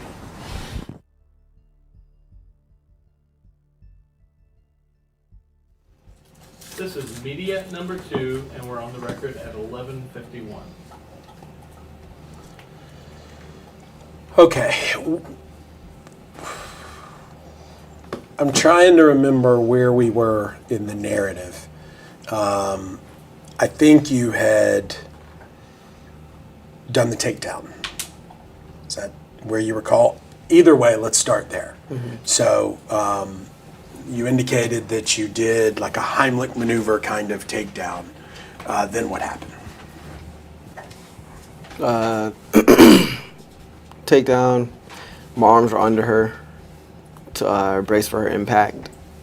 At that point, she tried to rise up again. Well, actually, let me back up. When my arm landed under her, she bit me on my left forearm. And I screamed, "She bit me, she bit me." And she tried to rise up again. And that's when the video picks up when you see her rising up again. And at that point, neither me or Vickery had control of either of her arms.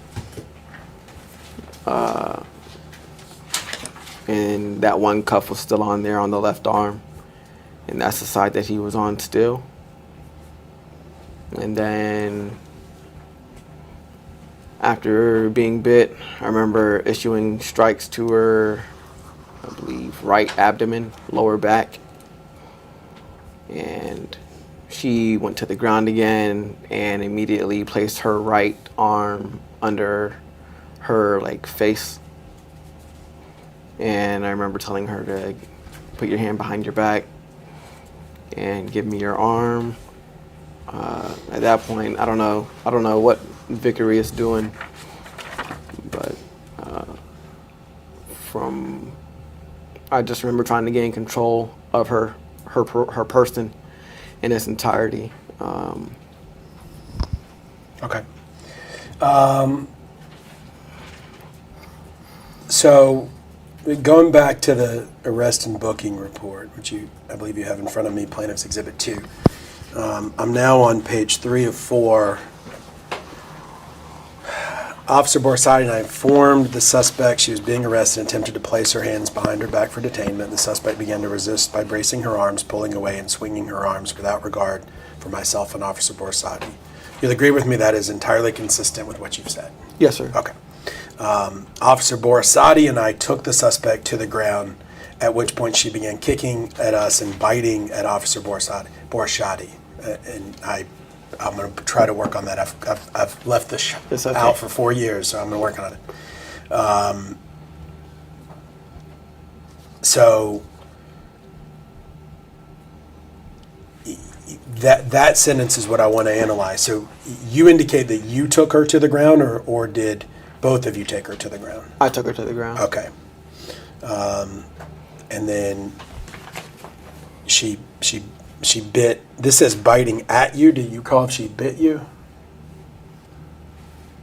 She bit me, but I know that I altered that part of the report because I didn't want to charge her just out of discretion with a felony battery. Okay. At that point. How am I to know who wrote what? That's what I said earlier. Yeah. There's no point to tell what was omitted or changed. Are you aware of... Hold on. Did Vickery say it was co-written? I'm asking you. No. Okay. He said that. Well, no. Tell me. He said that Officer Borisade did the narrative portion. He filled out the rest of the report. Okay. I wasn't at Officer Vickery's deposition yesterday. To the extent he testified that you provided the entire narrative portion, you would dispute that? Objection. Form. I would. Okay. On what basis? On the basis that we established that there's no way to tell what was omitted or changed. Okay.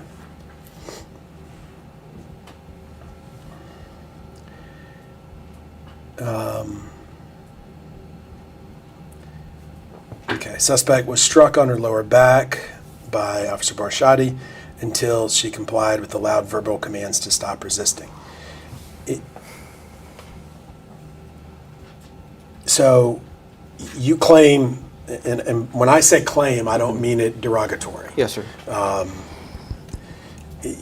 You said something to the effect of, she bit me, and you said that was probably right before the video started. That was before the video Okay, started. fair. Can you hear commands to stop resisting on that video? Yes, sir. Okay, do you know who gave them? I did, at 17:38:48. 17:38. We'll go there in a little bit. And you think, and again, when I say think or claim, it's not meant to insinuate anything, but you believe you gave that command at 17:38:48? I know I did. Okay.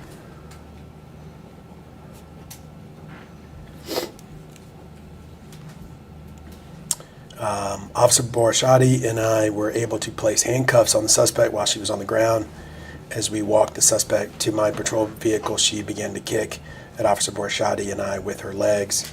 The suspect was placed in the rear of my patrol vehicle. And again, this was Vickery's vehicle. Yes, sir. Okay.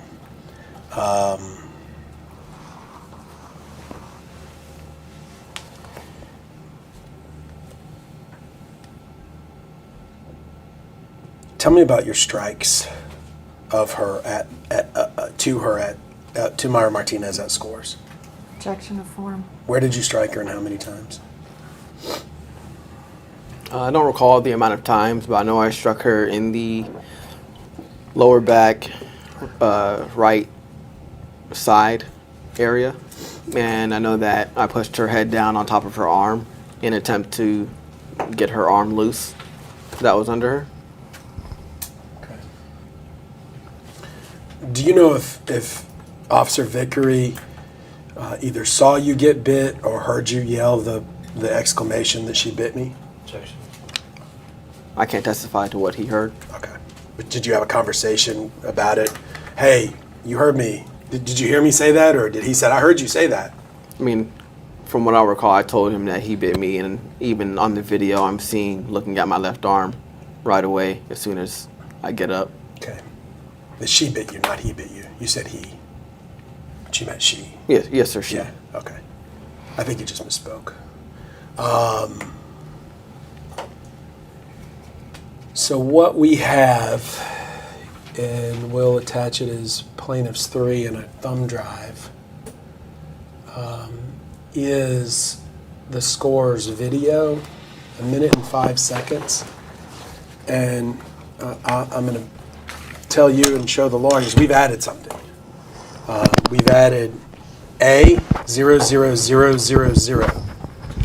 And so what this will do is it's numbered each frame. So that way we can come back and identify particular frames if we're referring to particular scenes. Yes, okay? sir. Let me ask this question first. How many times have you seen this video? I can't put a number to it. Okay. More than 10? I would say less than. Less than 10, okay. Have you ever gone frame by frame with it? No, sir. Okay. Let me, that's the problem with my own laptop. Let me make sure my email's down. At least that'll shut up some of the annoyances. Okay. So this video at Scores, do you know who filmed it? No, sir. Okay. Have you ever learned who filmed it? No, sir. Do you believe that it accurately reflects what happened? No, sir. In what way does it not accurately reflect what happened? It doesn't capture the whole incident. Okay, fair. Does it accurately reflect what happened in the minute or so that it captured? Object to form. No, sir. Why not? How can it if it doesn't give the pretext? Okay, fair. Does it appear to have been doctored in any way? Object to form. The minute that you've seen. I can't tell. I'm not a videographer. Okay. Let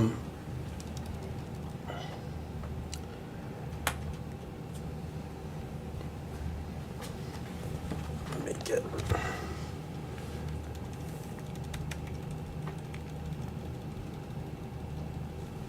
Okay.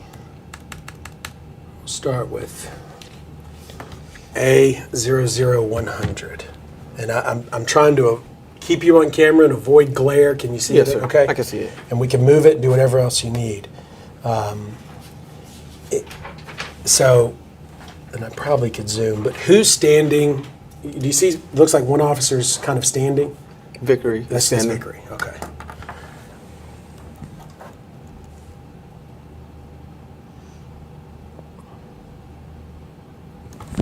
Bear with me. Let's just do this. Let's watch it one time through. I'm sorry. So let me know if I lean into the. It's one time all the way through.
That maneuver at the end where Vickery picks her up by her kind of arms and her handcuffs, was that in accordance with training? Can you see it again? No, so I know what you're referring to. Okay. Kind of starting at 1473. Kind of picks her up by her arm. Is that in accordance with training? I would say there's different ways to pick somebody up that's wearing handcuffs. Okay. And depending on the situation, if somebody's actively resisting, because you can still resist while wearing handcuffs, then that is one method, yes. Okay. And what I'm trying to, okay, so first of all, there was a number that I needed to look at or listen to. What was it where you indicate that? 17, 38, 47, 48. 17. 17, 13, and then 47, 48 at the second. 17, 13. And 47. 47? Yes, sir. Okay, so we'll start at 45. Okay.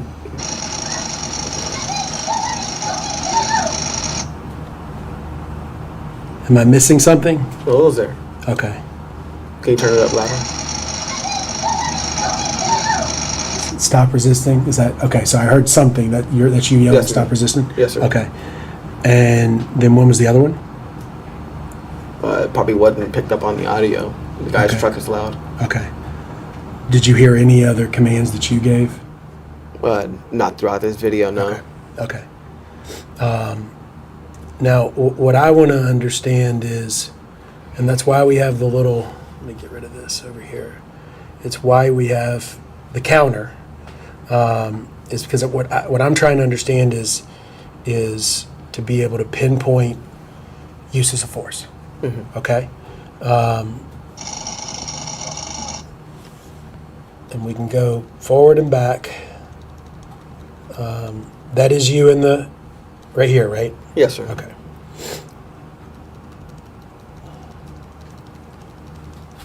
Okay. It looks like at about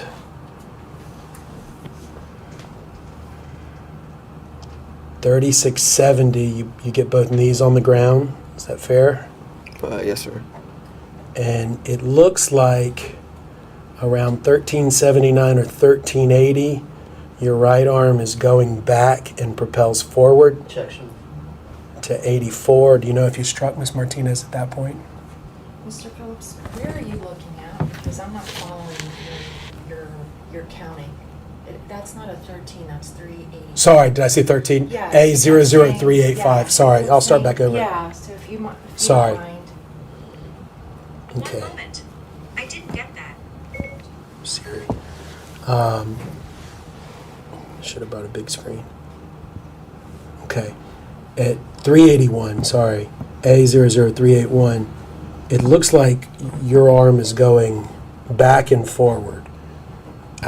I don't want to put words that aren't there. What happened there? Did you strike her there? Yes, sir. Okay. It looks like it's coming down 392, 393, and it goes back up at 395? Yes, sir. Okay. And then back down to strike her about 402? Yes, sir. Okay. And then back up about 406, 407? Yes, sir.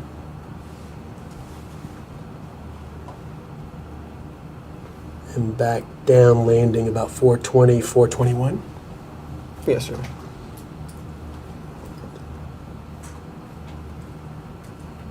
Back. This is kind of a slight move. You mainly can tell because I guess, is that your JSO patch? Yes, sir. Okay. 433.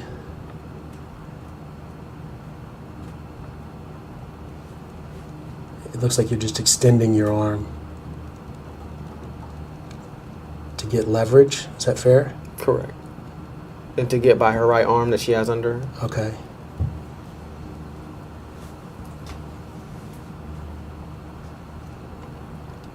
This is, okay, so about 519, your right arm is going back significantly off the ground. Yes, sir. Hit it with my, what number did I say, 519? I'll go back, we'll see.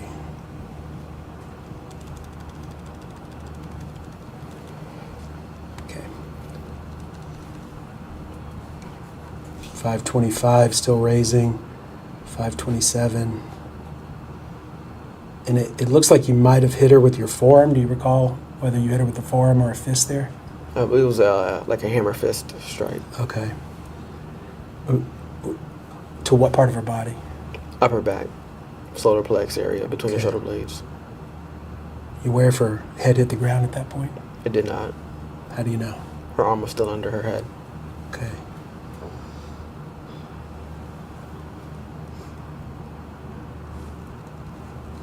And then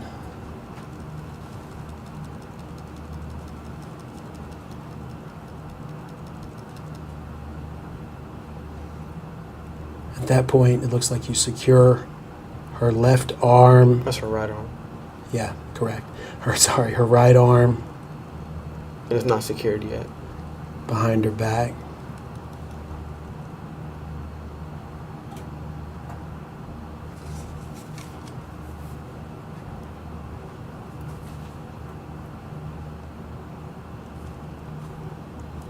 And then 743, 744. Your arm's moving. Is that another strike? Yes, sir. Okay. 759 to 765. Is that another strike? Yes, sir. And then 775. Your arm goes above your head. Yes, sir. To 777. Is that another strike? Yes, sir. Around 782. Was anything under Miss Martinez's head at that point, either of her arms? No, sir, but her head's off the ground. Okay. And then 792, your arm raises above her head. And is that a strike, or can you tell? me go back. 797. Can you tell what that was? I don't believe that was a strike, no, sir.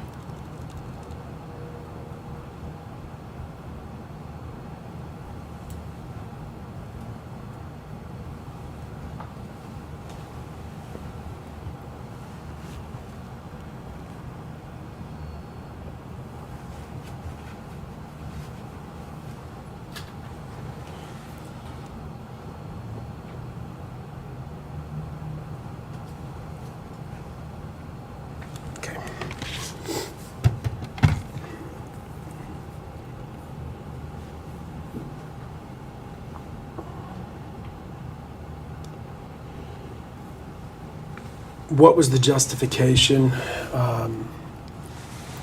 for hitting Ms. Martinez at that point? At which point? I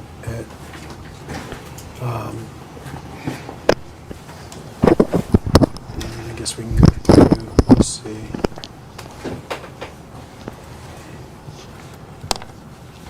.517 to 532. What was the justification? To get her to remove her arm from under her.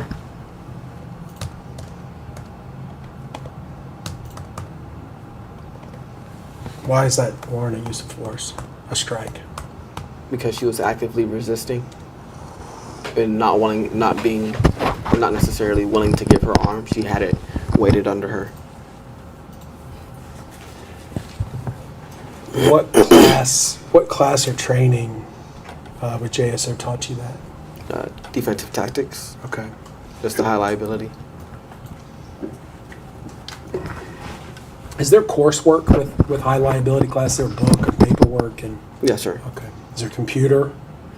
Like, some classes are iPad now and have digital paperwork, or some have books. When I went through the academy, it was only a book. Okay. And taught by who? Various instructors that helped, but mainly Officer Lozada and Officer Thomas. This video, is there anything in here that you contend you were not acting in the course and scope of a JSO law enforcement officer? Objective one. No, sir. Okay. Were you administering any of these strikes to maliciously injure Myra Martinez? No, sir.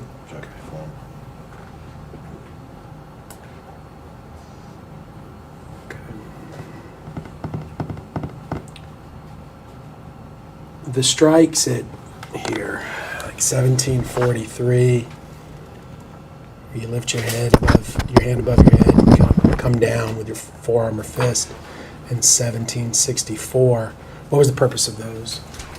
I believe this is when I believe those are the strikes I issued after I removed her hand from under her, and it was more so pain compliance to get her to stop moving her hand from resisting the right handcuff going on. Where do you learn pain compliance? Within the high liability teaching at the academy. Is pain compliance striking or pressure points, or it just depends on the circumstance? Circumstance. Okay.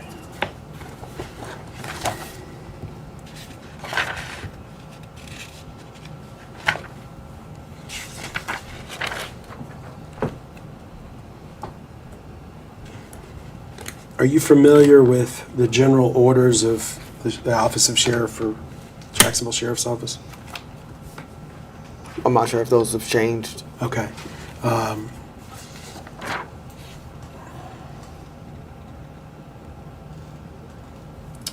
going to read a sentence to you. It is the policy of the Jacksonville Sheriff's Office, JSO, to allow officers to use only a degree of force which is reasonable and necessary to effect an arrest or to protect themselves or others from personal attack, physical resistance, harm, or death. Is that what you were taught? Yes, sir. Okay.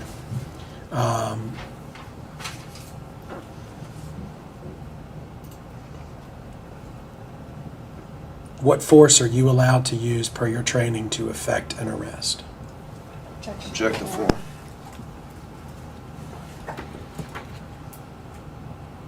enough force necessary to effect the arrest, but within reasonable amount. Okay. Can you shoot somebody to effect an arrest? Object to form. Joy. It depends on the circumstance. Okay.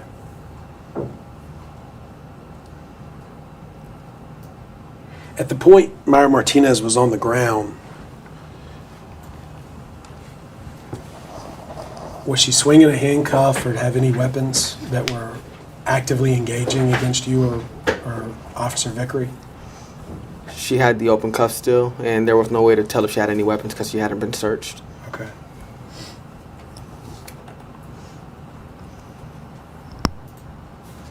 At the time you were striking her, were you under a personal attack? Objection of form. No, sir. Okay. Were you under a threat of death? Objection of form. No, sir. Were you under a threat of harm? I was bitten. You had been bitten earlier, but Yes, at the time of the strikes, were you under any threat of harm? No, sir. Objection of form. Could she have bitten you again? She could have. I guess anybody could do anything, but was she in proximity? Was her mouth in proximity to any of your body parts at the time you were striking her? Objection of form.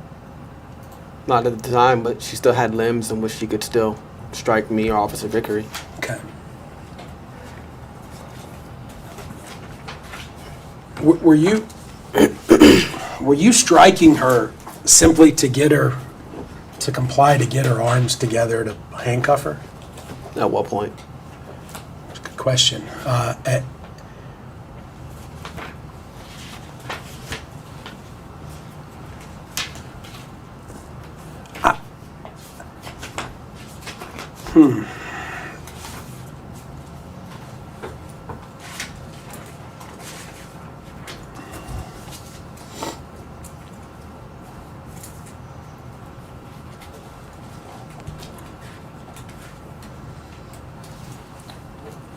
Yeah. That's why I bring people. Did you ever strike her for any other purpose than to gain compliance for you to be able to handcuff her? No, sir. I believe that would be malicious. Okay. Okay. And you didn't act maliciously? No, sir. Okay.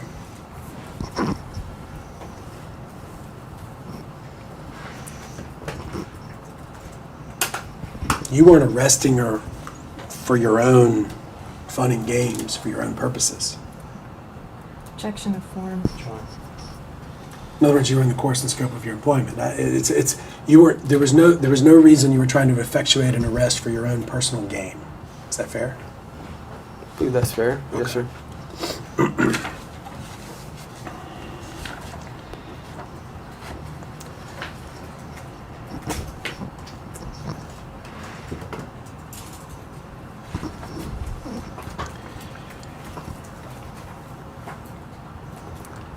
Would you consider Myra Martinez, at the time you first encountered her, as in medical distress?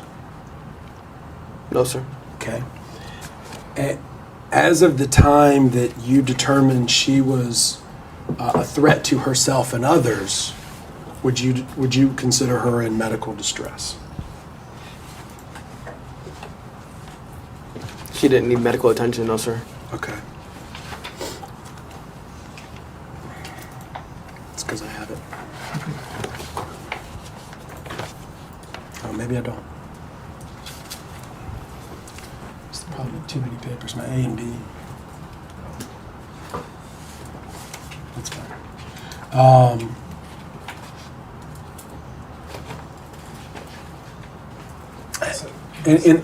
And I'm just trying to understand training, not trying to, wordsmith. But if somebody, what's the term? Can I borrow your resting book? Yes, sir.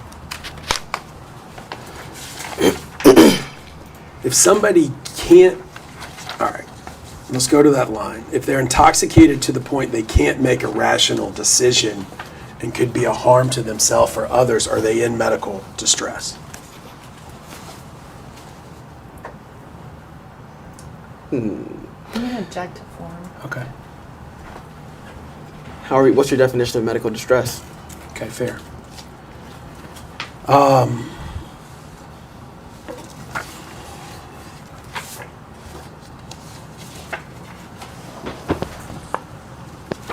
me borrow this. Plaintiffs 4 will be, might be because I labeled it. Excerpts from the Consolidated City of Jacksonville Office of Sheriff General Order related to response to resistance. Are you familiar with that document?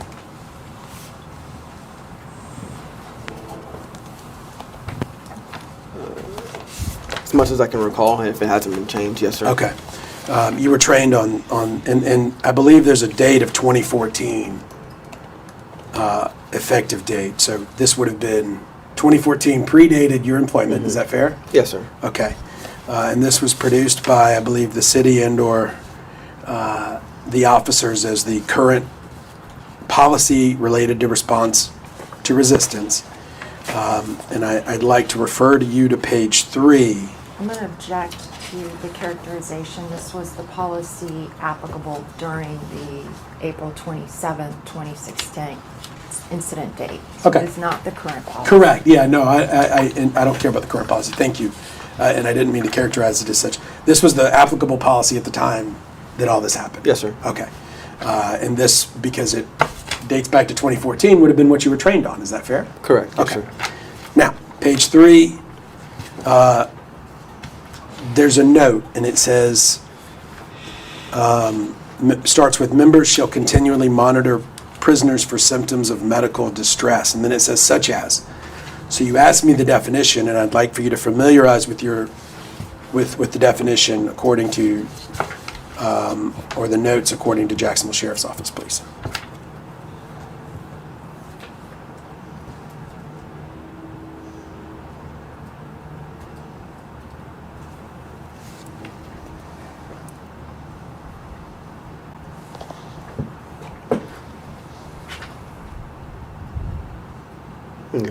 Okay. Members shall continually monitor prisoners for symptoms of medical distress, such as behavior indicating the person is not in touch with reality. Did you encounter that with Ms. Martinez? Up until that point, no, sir. Okay. In your arrest and booking report, you indicate that, yeah, he has that, that she was not rational, right? Yes, sir.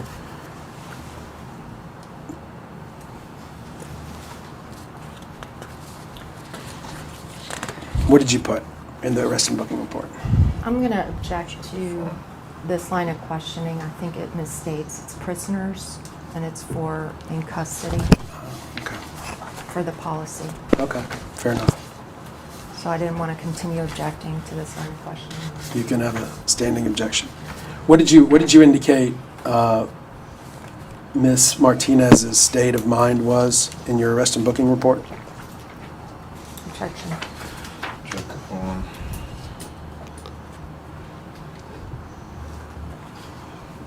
The additional information narrative section is formulated after the scope of the investigation has been conducted. So her ability to not make a rational decision was formed by me when I realized that she was just unwilling to vacate the premise at all. But you indicated she was showing signs of delirium, didn't you? I didn't say delirium, no. I said that she was strong. She was a stronger person that I ever had to tussle with. Other than that, You didn't use the term excited delirium earlier in your deposition to describe Ms. Martinez? Yes, sir, I did. Okay. I misspoke. I'm sorry. Okay.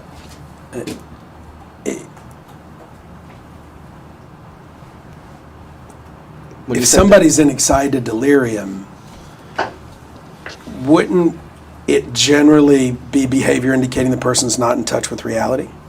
Check the form.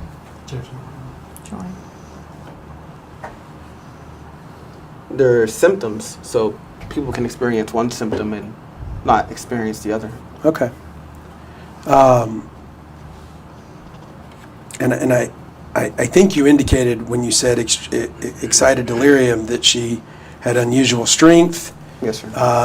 Unusual endurance, and obvious changes in mental and physical condition, correct? No, I didn't say the point about obvious changes in mental condition. Okay, but that you did indicate that she was, that you believed her mental and physical condition were unusual. Object to form. What did you say? I said that she had superhuman strength. She exhibited that. Okay. I didn't speak to her mental condition. Okay, fair enough. But in the report, you do speak to her mental condition that she can't make a rational decision, right? Throughout the totality of the circumstances, yes. Yeah. I'm sorry, what was the answer? Throughout the totality of the circumstances, yes. Okay. That's the way the narrative is written. And this may be for prisoners or anything, but were you trained on response to resistance and encountering people with medical distress? There's different type of medical distresses. Okay. I mean, that's pretty broad. What does the last line say? Objection to form. If these symptoms are detected, this should be considered a medical emergency and rescue/medical assistance will be sought immediately. Okay. As of the time that you encountered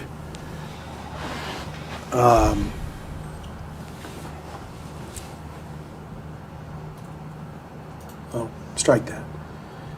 What does hands-on mean? You go hands-on with somebody. It's just a term letting your other officer know that you're going to make contact, physical contact with the subject or suspect. And as of the time you used force upon Miss Martinez,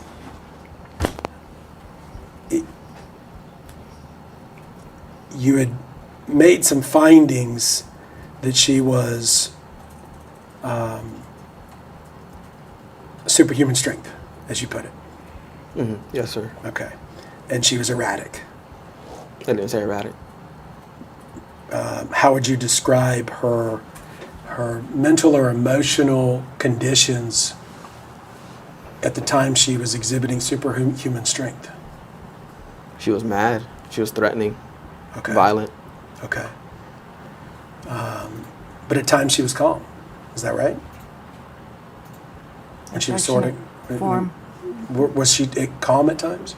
No, I mean that really depends on how you think of someone as being calm. Someone can cuss you out and still be calm. Okay. But did her mood change while you were there? In my opinion, no. Okay.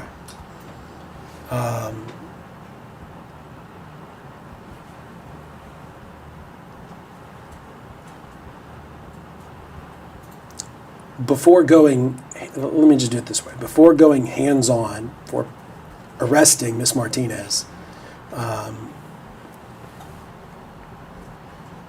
did you find her to be agitated?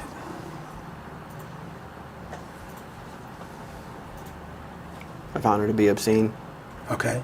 But did you find her to be agitated? Just found her to be angry and obscene. Okay. She wasn't agitated that she was being fired? It's possible. Okay. You recall whether you noted whether she was sweating a lot? What do you mean? Was she sweating a lot before you arrested her?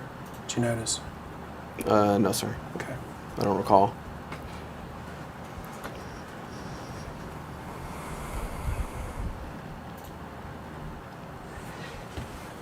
There were points during your initial encounters before arrest with Miss Martinez that you thought that she was obscene. Yes, sir. There were also points. Would you put an obscene person over to the convenience store next door? If I was going to stand there and wait for them until their ride arrived, yes. Okay.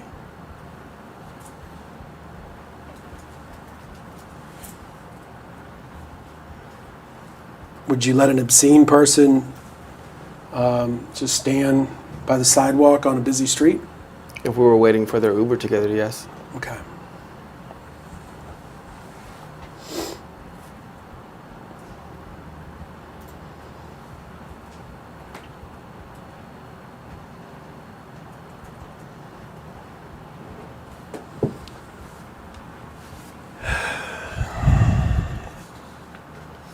What is your training regarding how to spot somebody in a medical emergency at JSO?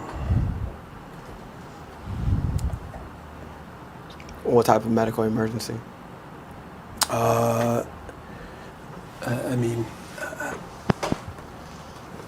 guess that is a fair response. That's a bad question. Let me re-ask it.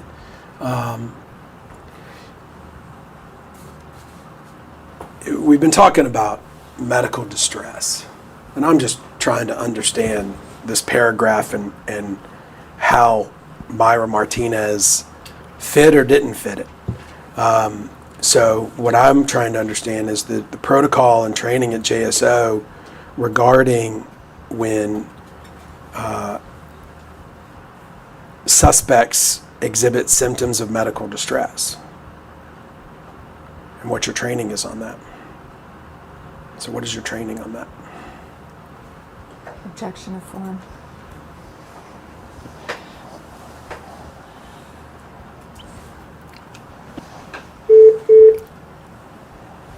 If a person is exhibiting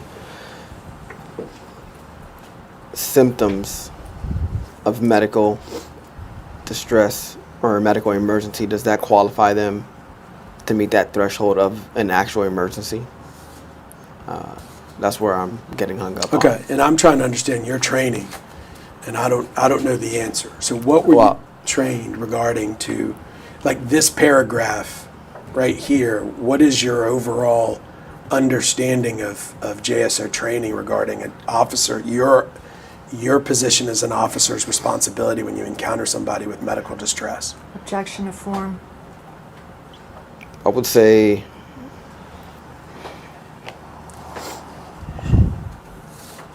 from what I experienced with Ms. Martinez, it was mainly the strength, the endurance, and just the obscene language and gestures. So I didn't necessarily deem it as a medical emergency, so I don't think this paragraph really applies. Okay. Did you try to call an ambulance? Objection of form. I did not. No, At sir. Scores. Okay. Did anybody try to call an ambulance for her at Scores? I believe Vickery asked her if she needed rescue. Okay. But this is somebody that was determined to be incapable of rational decision making, right? Throughout the totality of the circumstances, yes. Okay. Do you know if Ms. Martinez was voluntarily or involuntarily intoxicated? DJ Madden said that she had 4 shots of 100 proof liquor. Okay. Did you make any investigation or determination whether that was true? No, I took his word. Okay. And I could also smell it, so. Okay.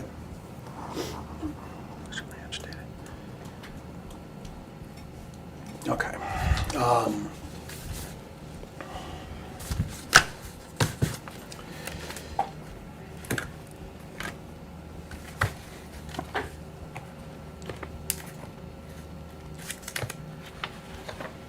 Ultimately,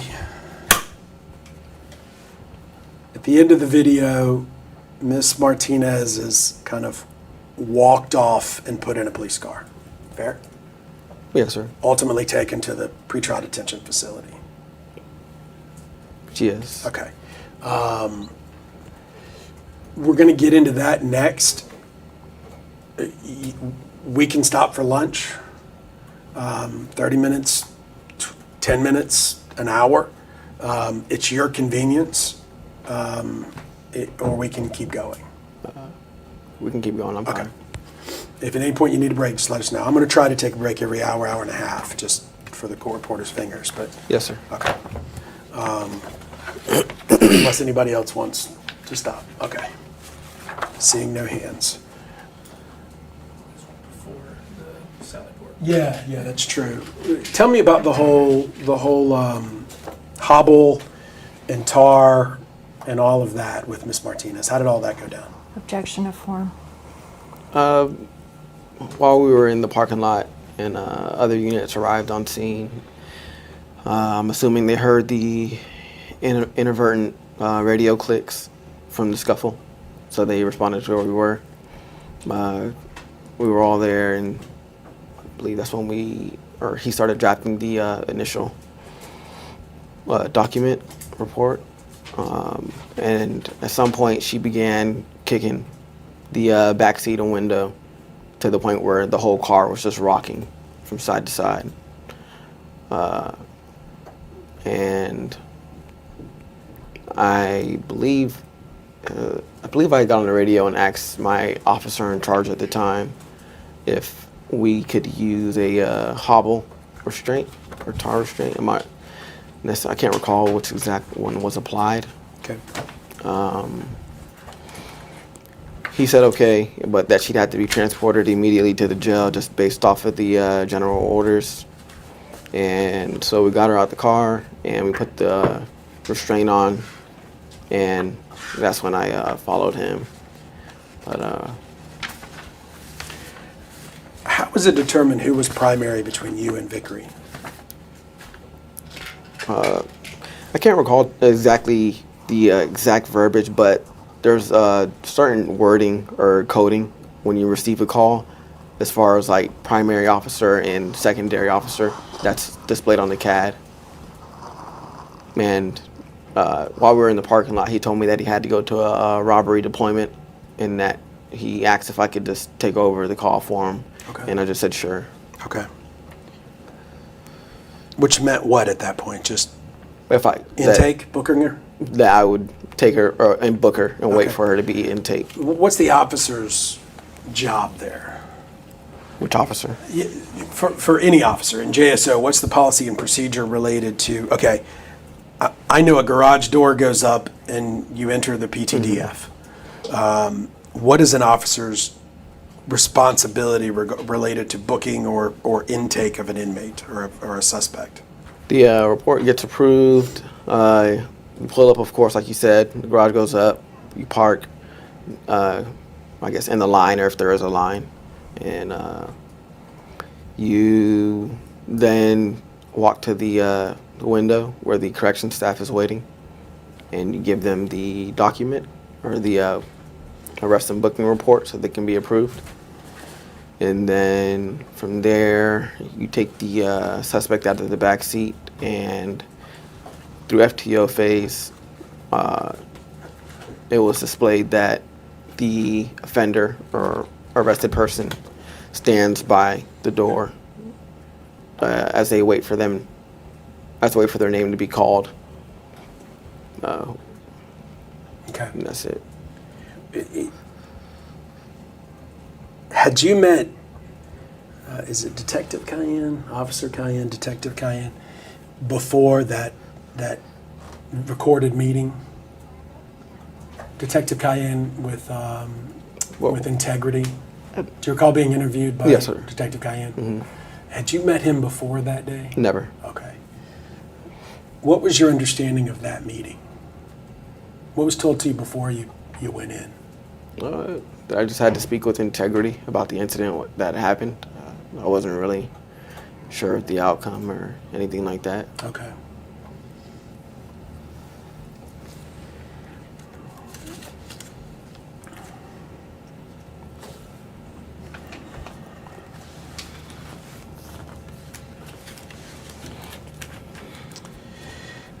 I guess we'll start where we started with scores. And have you tell me what happened at the pretrial detention facility. Okay. Get to Scores. She's in Vickery's car. I believe we parked off to the side, which is out of the camera frame, if I can recall. She gets out. You said get to Scores. You meant? I mean, I'm sorry, not Scores. Yeah. The detention facility. Okay. And I'm not sure if it's me. I think it's me who gives the corrections staff the booking report. And while I'm doing that, Vickery is getting Miss Martinez out of the vehicle and walks her up to that area by the door and gives me her belongings. And then I tell her that she has to just wait right here for her name to be called and take her into the jail, if I'm not mistaken.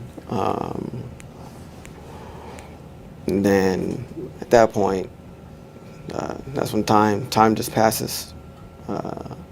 It's never ever been that long before. I go up to the window, I ask them why it's taking so long. They said they're waiting on a female correctional officer. I was like, okay, just keep waiting. And throughout that time, that's when the obscene language, just relentless like before. She's saying, fuck you, I'm gonna own you, you're a nigger, I'm gonna own your whole family, I'm gonna have your job, your badge number for this, I'm gonna own everything you do. And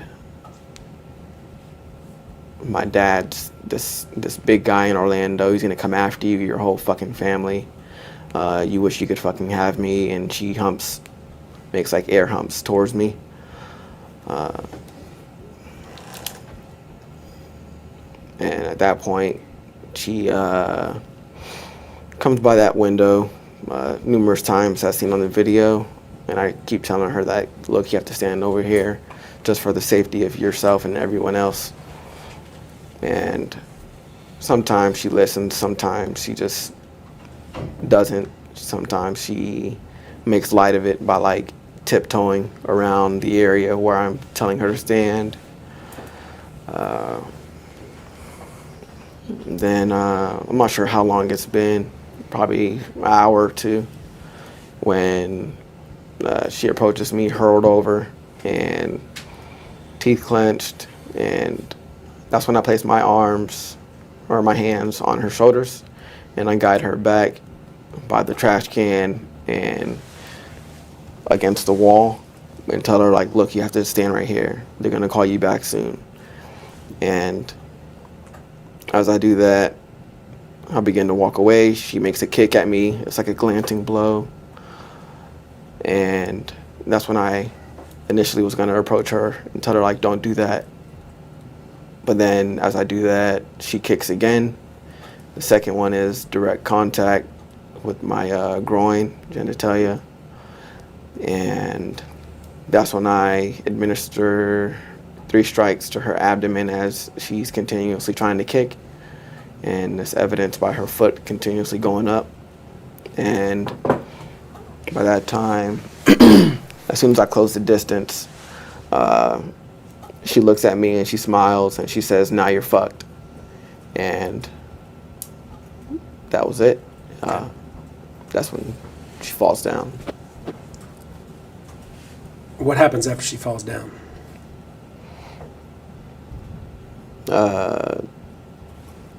Another officer came up to me and said, hey, you're on camera. I told him, okay. Because up until that point, I didn't think that I did anything wrong or outside of the scope of my duties. So I walk away, and she's just laying there. And then at a certain point, I call rescue. Okay. You call rescue? Yes, sir. How did you call them?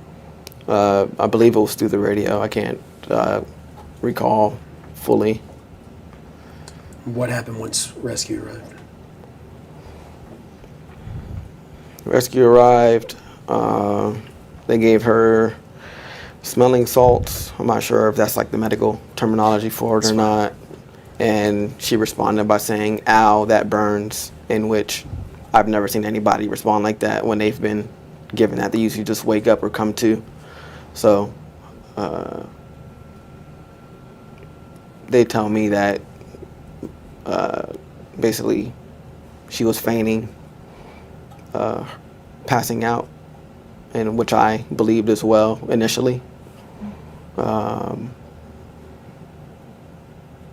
And they asked me, do I want her to be transported? And I told them no. And from there, that's when they leave. Okay, she was feigning or fainting? Feigning. Feigning. Meaning fake. Yeah. Yeah. Yes, sir. Faking being passed out. Correct. Okay. As a law enforcement officer, are you allowed to determine who's fake hurt and who's real hurt, or are you supposed to call the medical professionals to make that decision? Join. That's kind of how you wanted me to say what was a medical emergency earlier, wasn't it? No? No what? He was shaking his head no, so I was responding. No, I don't worry about us.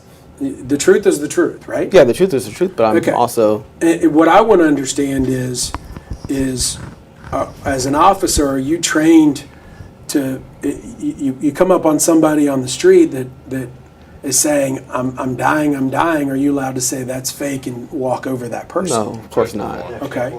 So why is... Where are you allowed to use subjective interpretation to determine injury as an officer in JSO? Objection to form. I believe you kind of have the discretion, in a sense, to really determine if what's real and what may be fake, in a sense. What happens if you're wrong? Object to form. Join. You shouldn't be.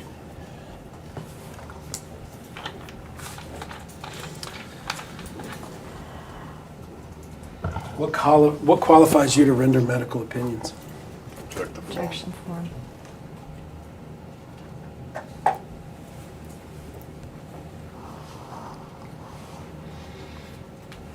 What qualified me to make the determination if it was a medical emergency at the time of scores? I mean, that same question can be asked for both incidents, right? It can and it will. But what qualifies you to what qualifies you to render a medical opinion of whether somebody's fake hurt or real hurt? Objection to form. Being that she was able to formulate a whole sentence and smile at me and say, "Now you're fucked." The air wasn't knocked out of her. Okay. Can you have the air not knocked out of you and have a herniated disc? Objection to form. There's no telling where that injury could have came from. So now what's your medical, besides doing a call center for an EMT, what's your medical training? How's that relevant? Because you're making a medical decision. I mean, Objection to form. We go through first aid courses as well. Okay. I want to know all your medical training. Yeah, we go through standard first aid courses in the academy as far as the high liability. Okay. Anything else? That's it. Okay. So, do you know what the physiological biomechanics are with getting the wind knocked out of you? How does that work? Object to form. Just from my experience of me having the wind knocked out of me, I was never able to speak. Okay. And you can't talk if the wind's knocked out of you. Generally, if the wind's knocked out of you to the point that you pass out, you just pass out. Okay. And there's no talking afterwards or smiling at somebody. Football players get the wind knocked out of them on occasion. Yes, sir. Object to form. And they go back into the game. Correct. Object to form. Football players have herniated discs. Do you know if they if a doctor, isn't it a doctor's decision to determine whether they go back into the game? Objection form. How am I supposed to know if she's ever had a herniated disc or not? Shouldn't you defer to medical doctors and Check the form. EMTs? Fine. I don't know the scope of their abilities to know if she's had a herniated disc in Wouldn't the it- past. Wouldn't they have more abilities than you at the present time? Check the form. Then why not take her? If she was that hurt, she'd be their patient. Didn't you tell them not to? After they Check the asked. form. Okay. Okay. So you admit that you specifically refused medical attention on behalf of Myra Martinez, Check correct? the form. After they informed me that she was feigning or faking passing out, yes. Okay. Who told you she was feigning or faking passing out? I don't remember the firefighter or EMT's name. Okay. Yeah, that's what I need next, I guess.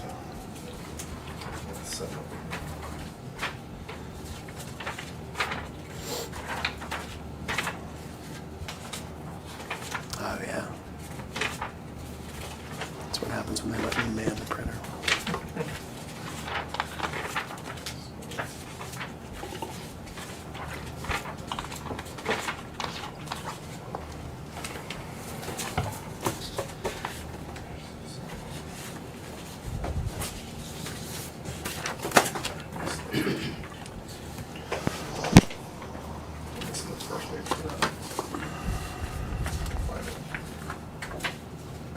John, it's about 12:50. Right. Take a break. Yeah. Next 10, 15 minutes. I just don't want to break right in the middle of whatever it is. Yeah, this is a new area, so That might kind be a of, good time and to we got take a break paperwork now. issues to figure out. Let's just take a 5-10. Okay, going off record at 12:53.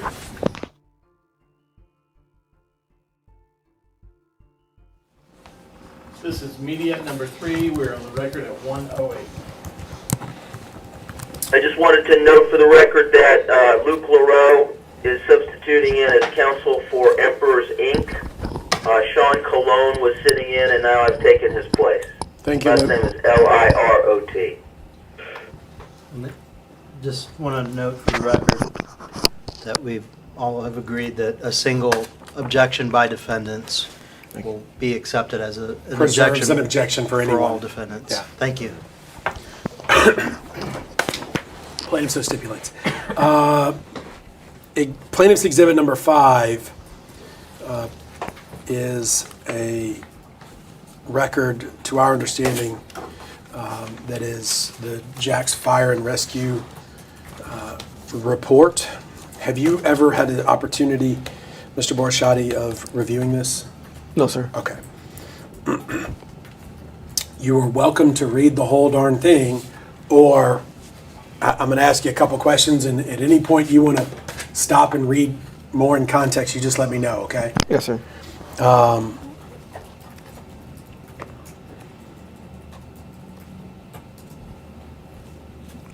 Where did you strike Miss Martinez in the Sally Port? In the stomach. Okay. Stomach and like chest area. Okay.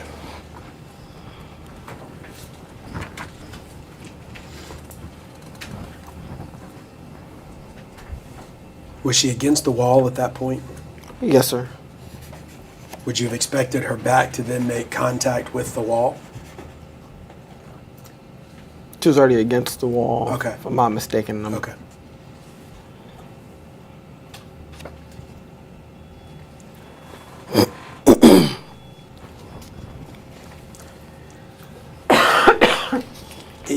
Referring to page 2 of 6, about, I don't know, halfway to 2/3 of the way down, there's a line that says,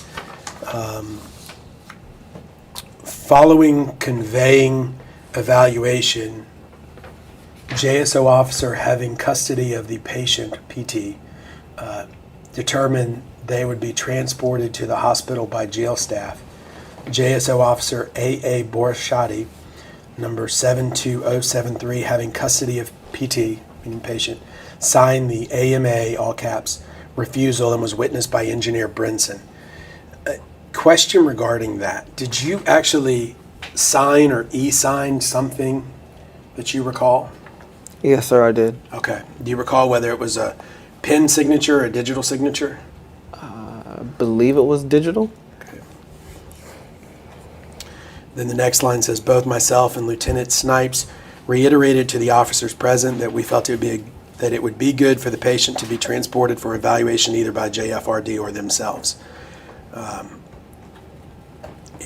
Do you recall hearing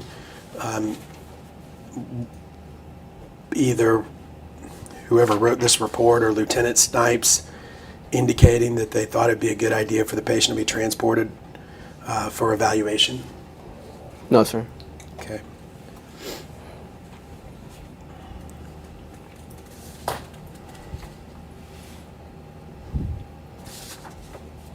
What does AMA mean? Do you know? No, sir.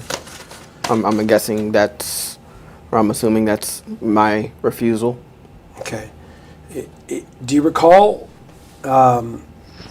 so your refusal for what? For her to be transported. Okay. It's our understanding that AMA stands for Against Medical Advice. Were you aware of that? No, sir. Okay.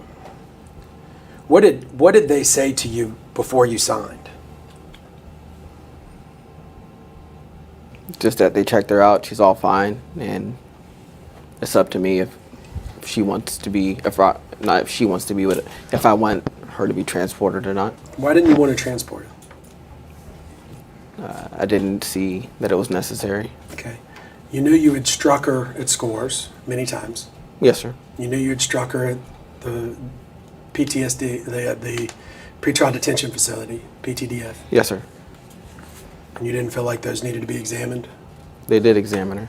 Okay. Do you feel like she felt like she didn't need to be examined by a medical doctor? No, sir. Why not? I just didn't believe that I caused injury as far as my strikes and where I placed them and how hard. Based upon what? How did you arrive at that determination? At which point the PTDF or the Either Scores? one. Yeah. So let's start with Scores. How did you determine that she couldn't have possibly been injured as a result of your strikes at Scores?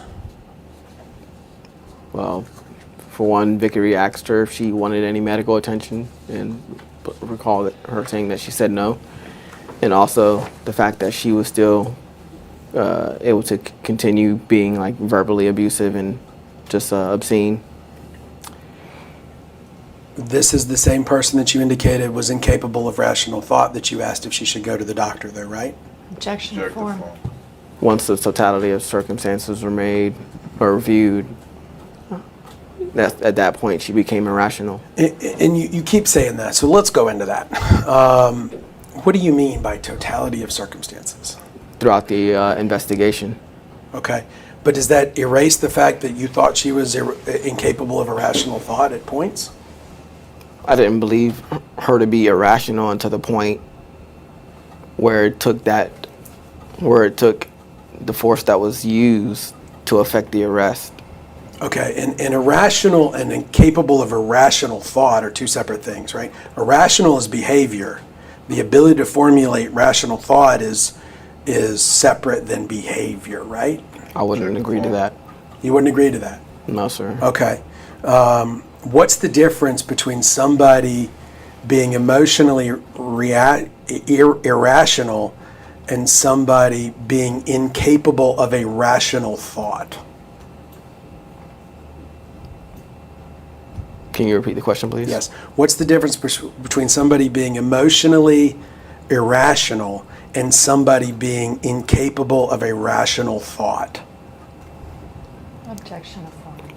I believe based off her actions at that point, she became irrational by her actions. At what point? As far as like refusing or resisting the arrest, kicking Officer Vickery when she stood up, those are irrational things. Okay, irrational. But what I'm talking about is the separate issue.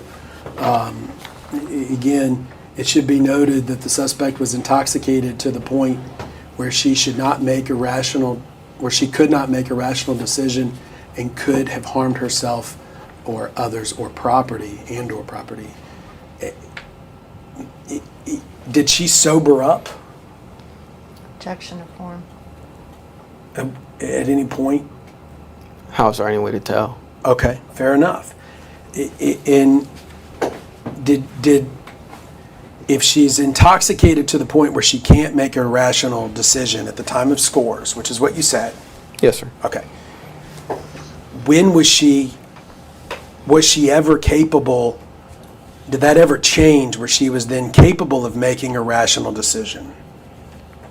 I deemed that she became irrational after the scuffle and the arrest was made. From that point on, her behavior was irrational. Okay. And that's why it's in the report like that. And thus she was incapable of making a rational thought. Right. Okay. So again, my problem is if she's refusing her own medical attention but is also concurrently incapable of making a rational thought, how do we resolve that conflict? How do you as a law enforcement officer resolve that conflict? By making the decision. For her? Yes, sir. Okay. Okay. Thank you.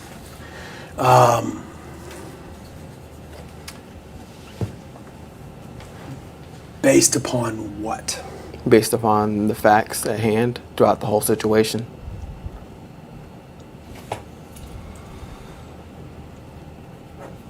Would you agree with me that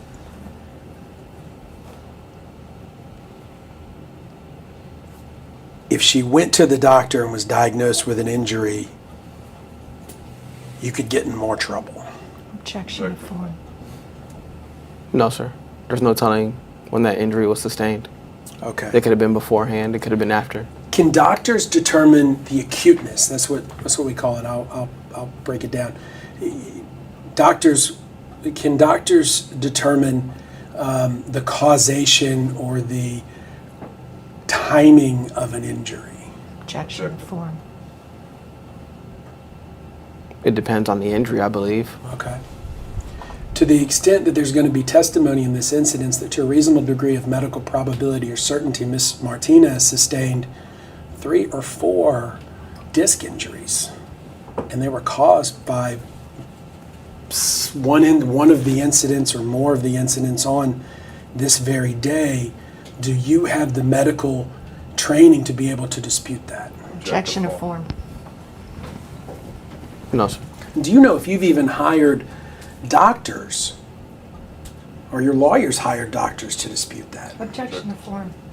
I'm unaware. Okay.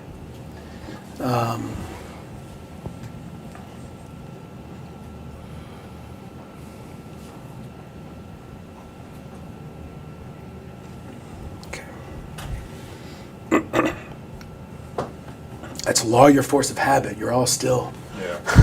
But I get it. It's fine.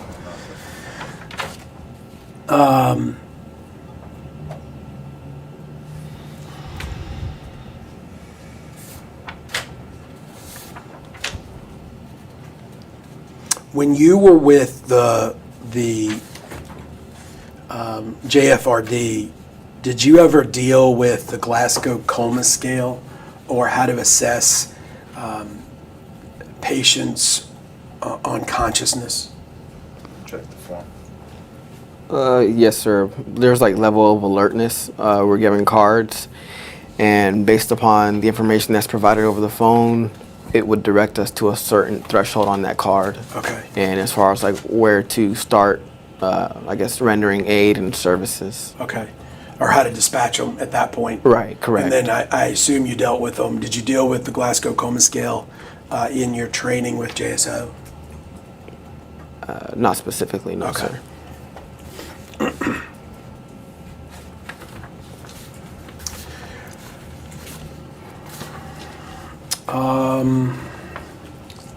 What was that question you had? That's probably for later. I guess now we can do the video. It's a 2-hour video of what happened at JFRD, and by no stretch of the imagination are we going to watch it all. Yes, sir. At any point in time, this is one of those random things out of chronology, but at any point in time, did Officer Vickery attempt to separate you and Miss Martinez at the score scene? Never. Okay. Did he tell you to calm down or get away at the score scene? Never. Okay. Did he try to separate you from further interactions with Miss Martinez after the score scene? I'm not going to object to form. No, I mean, if he would have did that, I wouldn't have been primary. Correct. In fact, he entrusted Myra for you to take her in. Objection Right? form. Yes, sir. Okay.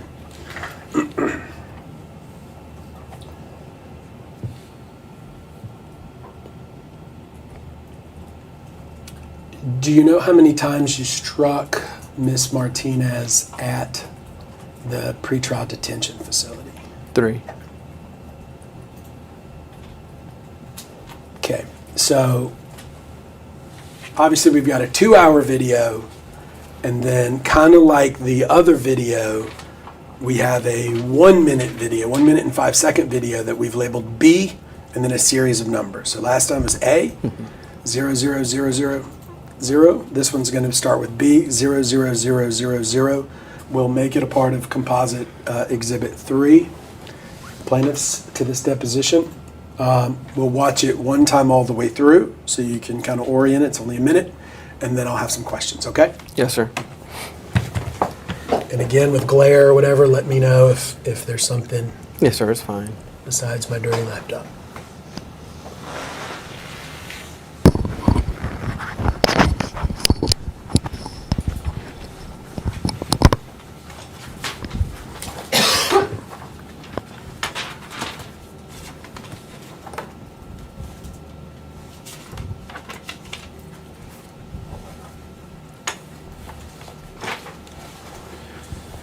Did you read this part? I can't remember. Yes, I did.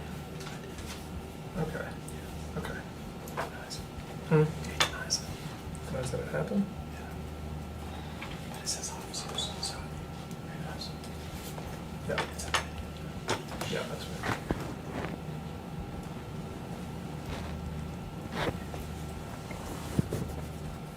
Oh, there you go. Refusal. I find that hard, by the way.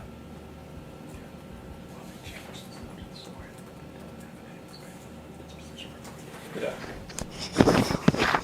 We done? Yes, sir. Okay. So frames sort of 0 through 1953. By viewing it, did it refresh your recollection on how many times you struck her? Is it still 3? Still 3. Yes, sir. So let's kind of run through it.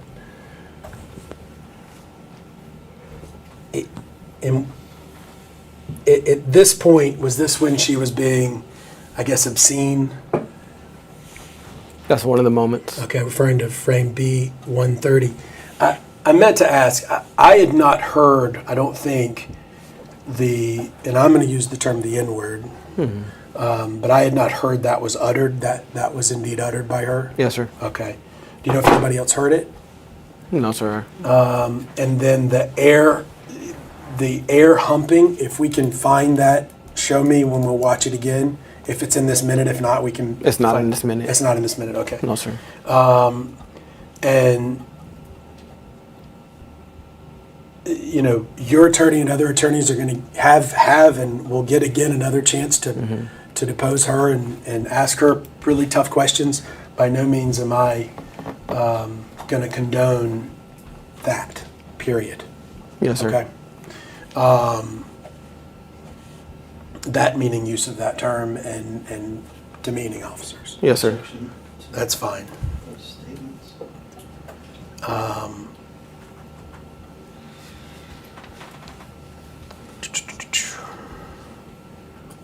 Okay.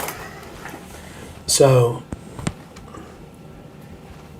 do you remember the communication or the conversation, I guess, with Detective Cayenne where we talked about an imaginary line? Yes, sir. Okay. What is he referring to? I believe he's referring to, like, where she's like that metal plate on the ground. Yeah.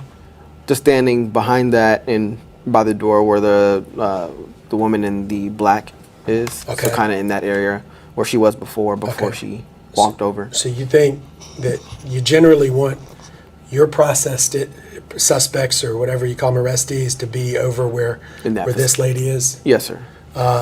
You know, was anybody? I think his name's Lucius Richardson. Was he okay where he was? I'm not responsible for him. Okay.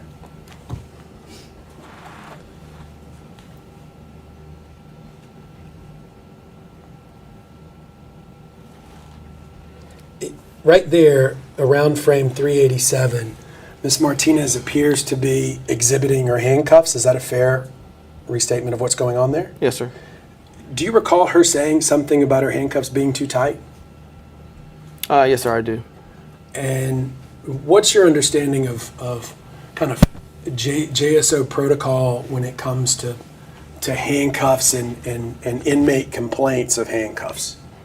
I mean, you're allowed to loosen them, Okay. but given the circumstances, it's really circumstantial as far as how the person is acting or has acted. Okay. And I didn't feel comfortable doing so. Okay. Given what it took to get the handcuffs on initially. Okay.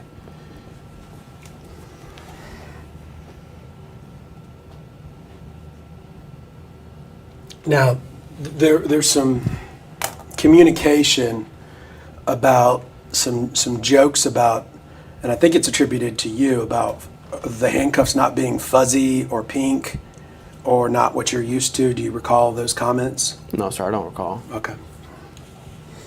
Do you know whether you said anything like that? I don't recall. Okay.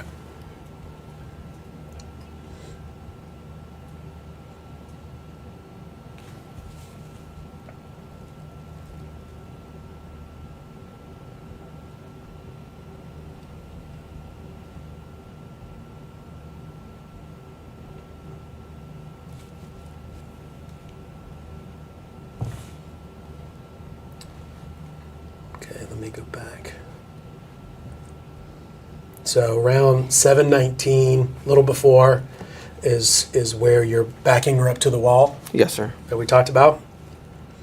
She's contacted the wall about 7:48. Yes, sir. At that point, well, I guess we're about to see. So, okay.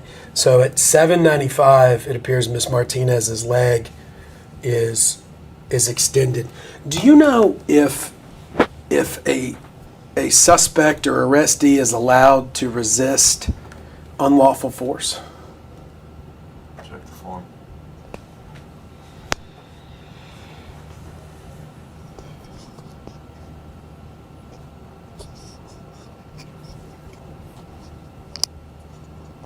No, sir. You don't know, or they're not? I believe I've never read that statute, so I wouldn't be able to say. Okay, fair enough. So I guess, so now 795 to 809, I think that's you said like a glancing blow or a near miss? Yes, sir, that was a glancing blow, the first kick. So did it strike you? Glancing is like a brush. Okay, So, brush. And then that was a direct hit. why did you move towards her when she was kicking? I was proceeding to tell her that you can't do that. Okay.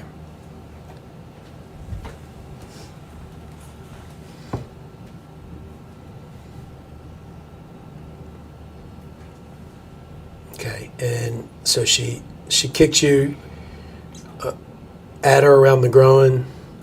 In the groin. In the groin. Okay, so there's, guys know this answer. You can have the testes hit and they hurt like heck, or not. Did you have that? Where she made contact with the testicles? Yes, sir. Okay, and it hurt. Yes, sir. Okay.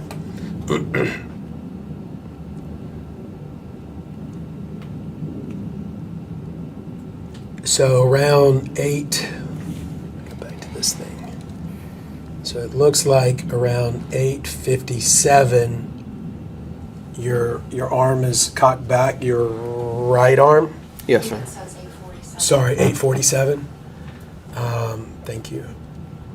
And you make contact about 850, 851. Is that fair? Yes, sir. And where did you make contact? In the stomach. Okay. Why the stomach?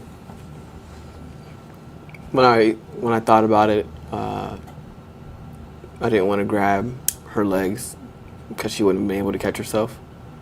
I didn't want to punch her in the face. It didn't feel right. Okay. Didn't want to cause injury or maim her like that. How many officers were around at that point? 3 are pictured. I don't recall who's on the other side. This is literally at JSO's intake facility where detainees are kept, right? Yes, sir. Okay. Well, not necessarily detainees are kept. It's just waiting for processing. Holding. Well, it's a holding facility, and then there's the jail that's Right. attached. Yes, sir. Okay.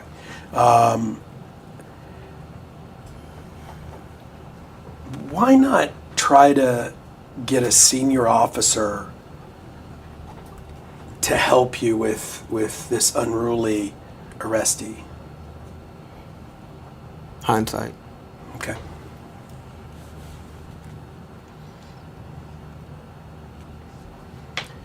$866 looks like you're kind of extended for another strike. Is that fair? Yes, sir. Okay. And you strike about 870, 871. Yes, sir. Also in the stomach. Yes, sir. Okay. And then there's kind of a. Her foot goes up again. Okay. Around 882, 881, 880. Her foot's going up again. Yes, sir. Right there. Okay. And you extend about 887 for another strike that looks higher, or maybe it's because she's lower. Where do you know where 887, that initiated strike, made contact on her? It was still like in the chest, it's like chest stomach region. I didn't hit her in the face. Okay, so higher up, higher up like near the sternum. I'd say like right here. Okay. Do you know if she had implant damage as a result of the injury sustained at any point? Object to form. No, sir. Okay. I didn't know she had implants. Okay. And then there's, so we have the 887 one. I think that's the last one we were at. It lands a little higher. And then your arm comes back at 907. And it goes forward. What are you doing there? I think I was grabbing her other arm and like hoisting her up. Okay.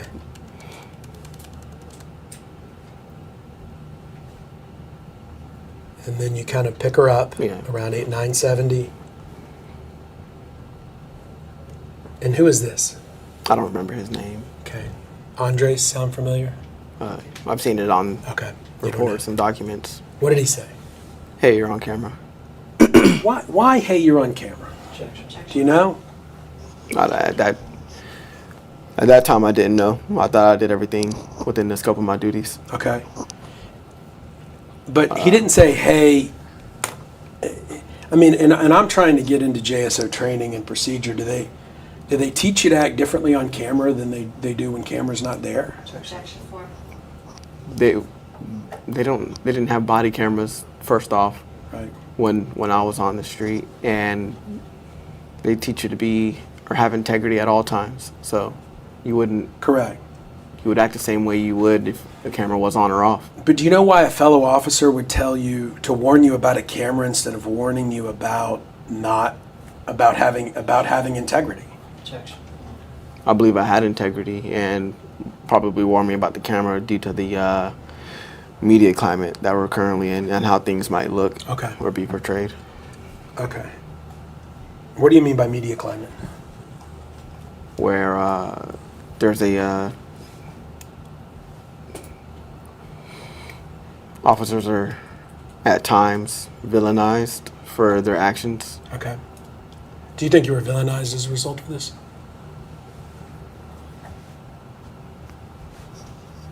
I believe the media told their story. Do you think you were treated fairly by the media in relation to reporting this? Object to form. No. Okay. Do you think you were treated fairly by JSO? No, sir. Why not? How not?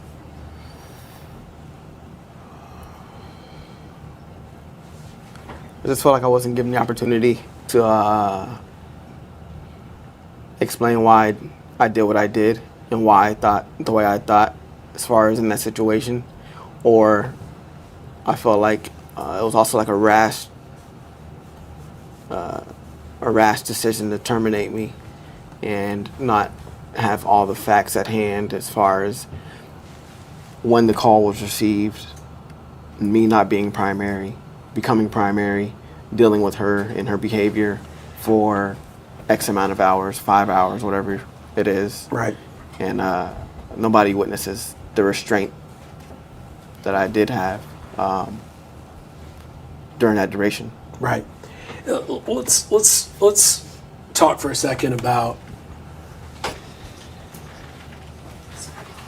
drugs and alcohol and the police officer in Jacksonville, Florida, particularly from your firsthand experience. How often, so what watches were you when you were on assignment by yourself? What shifts? Don't give me numbers and letters. Give me times, please. I know I did the night shift initially. That's when I started out, and that was from I think it started at 6 and ended at 6, if I'm not mistaken. Okay, 6 p.m. today. Okay. And then, excuse me, I moved up to the third shift, and I believe that was from 9 a.m. to 9 p.m., if I'm not mistaken. Okay. Probably less intoxicated individuals, one would hope, in 9 to 8 and 9 p. Right. But how often would you as a patrol officer encounter, or during your experience, encounter people who were either on drugs or on alcohol? Frequently. Frequently daily? Or on each shift, or? Yeah. I would say it was more so, I mean, it happened throughout the course of the shift. You don't know what type of call you're going to receive necessarily. You just respond to the call service. People drink at all times today. So. Right. And I think probably since 2016, the drug epidemic's gotten worse here than not better. But did you deal with that then with some of the drug ODs and gosh, I could name 10 different drugs, but people who were dealing with OD or near OD situations? Objection of form. Yes, sir. Okay. Give me an example. Responded, I'm not sure of the date and time. Totally fine. But I responded to a possible overdose at one of the hotels off of Phillips and JTB, and responded with JFRD. To get there, the person is passed out, throw up, of course, and they used the Narcan to resuscitate them, and they took her. They took her? Yes, sir. Okay. The JFRD, it's Right. they. What was your role with that investigation or with that scene? I arrived there at the same time as far as JFRD, so they more so handled the treatment of her, and I was there for like the criminal portion. And at that time, I believe the law had changed to where nobody that overdose could be prosecuted anymore because of the I'm not sure of the terminology or the law, but the law changed to where you can't prosecute somebody who overdoses anymore. But I was there more so for maintaining the scene security and evaluating the scene as far as drugs that are there and whatnot. Did you ever do an intake, an arrest of somebody either intoxicated or impaired? Yes. Okay. Yes, sir. Tell me about one of those. DUI driver on Phillips Highway driving the wrong way. I proceeded to follow him, going the right way. And I'm calling it over the radio myself and making observation of all their movements, swing, direction of speed, and travel. He pulls in to an establishment further on down the road, and by that time there's probably like one more unit behind me, and I'm still doing radio by myself and driving, being the first car, the lead car. So I follow him to the establishment. He crashes into like a sign, and at that point we make sure he's okay, no injuries are stemming from the crash. Have JFRD respond to check him out. Essentially, he refuses transport, and we take him to jail. Car's towed, and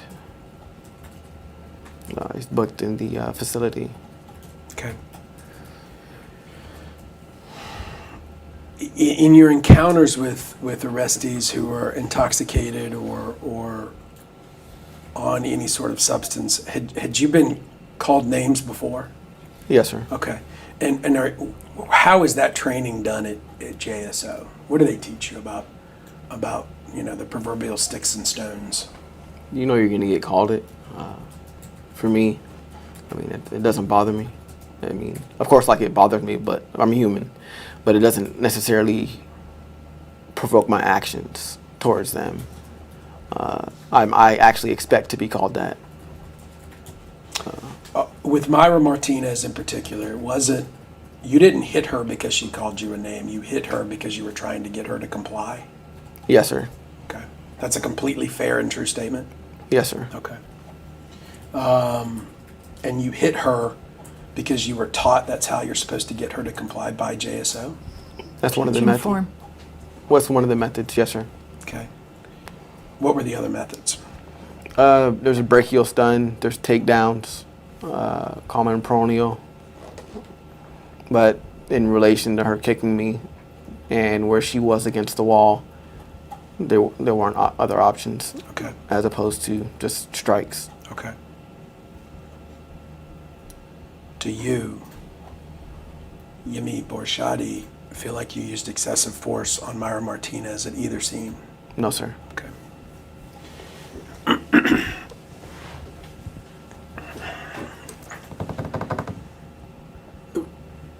Again, approval of the report, how does that work? We talked about that briefly, that the report has to be approved by somebody. Tell me about that, please. Your report has to be approved by your sergeant or officer in charge. That's on your watch. And then once it's approved, you can give it to the jail and let them know that it's been approved, and then they process them for intake.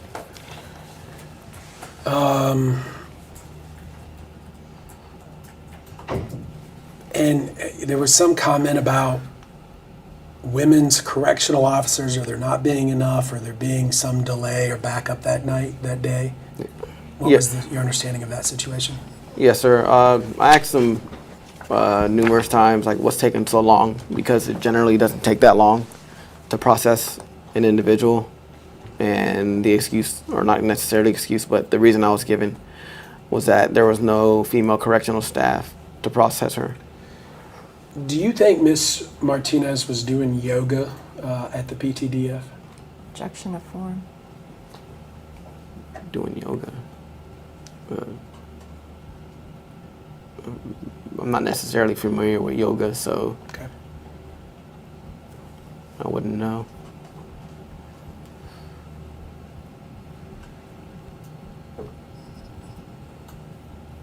Let's see here. No, not that. You don't want my vacation photos. Let's see. Myra Martinez. So what I have left, and I compliment you on your resiliency. What I have left is let me run through these two little things. So this is a clip from. Have you seen the other interviews that JSO did related to your investigation? I've seen Like 1 or 2. Okay.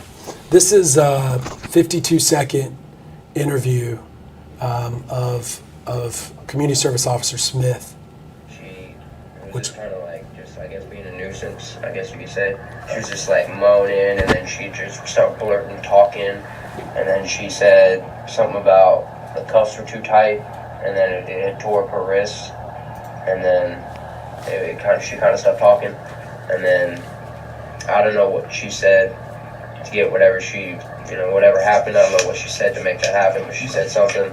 And then the other officer, the black officer, was kind of standing there.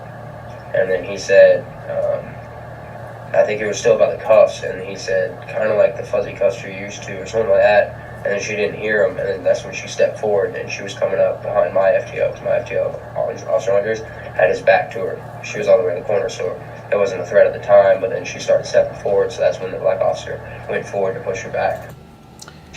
So we'll attach that or add that to Plaintiff's Exhibit 3. Do you recall, does that refresh your recollection about whether you made a statement about fuzzy cuffs? No, sir, not necessarily. I don't recall. Okay. You don't know whether you did it one way or the other? Yeah, it was too long ago. Yes, okay. Sir. And something about the cuffs were too tight, and then it tore up her wrists. The comment about that the cuffs were tearing up her wrist or it tore up her wrist, do you recall that? I remember her saying that the handcuffs were too tight, never that it tore up her wrist. Okay. And Andres, this is 46 seconds of Andres' interview. I'm going to object to the line of you putting videos in of other. Okay. He hasn't reviewed them, or it's not refreshing his recollection. Okay. I'm not It's sure not his how recollection. this all plays out. Okay. Kind of pinned against the garbage can on the wall, and I can still see her legs. I think she was still kicking him, but he was trying to, hold her down. And it looked like, she was pinned to the, to the wall and in the garbage can. Okay. And that was it. Did you say anything to him when you walked up to him? Looked like you might have grabbed his arm or his shoulder or something like that. Yeah, I walked up to him, because I said to him, like, hey, they got cameras here, so don't be stupid. Okay. That, and we'll add that to Plaintiff's Exhibit 3. Does that refresh your recollection as to what Andres may have said to you about cameras and at the time of the incident? Do you recall him saying, they got cameras here, don't be stupid? I remember him saying, you're on camera. That's it. Okay. No comment about don't be stupid? No, sir. Do you know what that means? No, sir.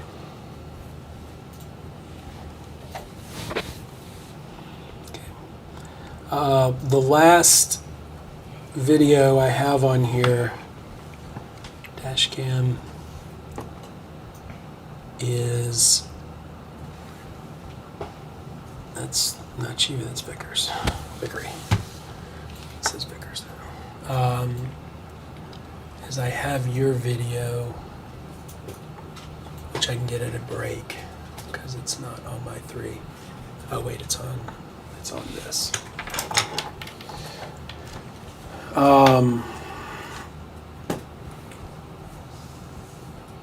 Let's take one more, try to get started by 2, and I'm 30 minutes to an hour from being done, depending upon the video. Going off the record at 1:50.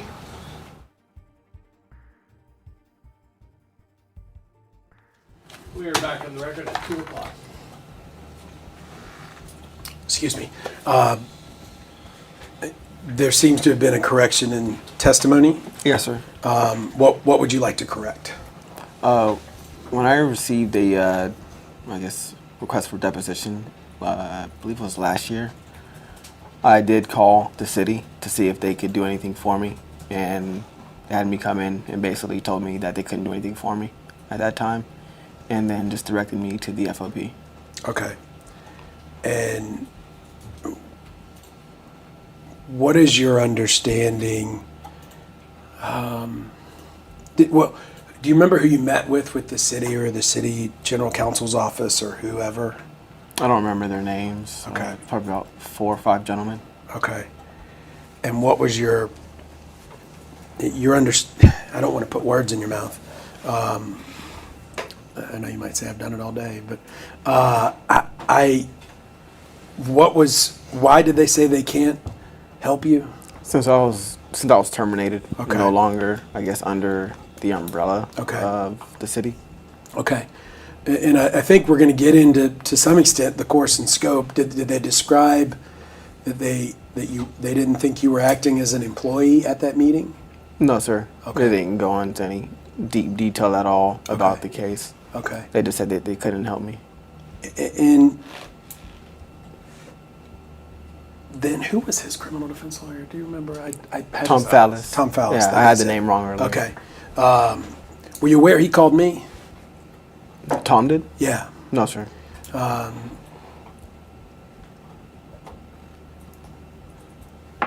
It was Tom.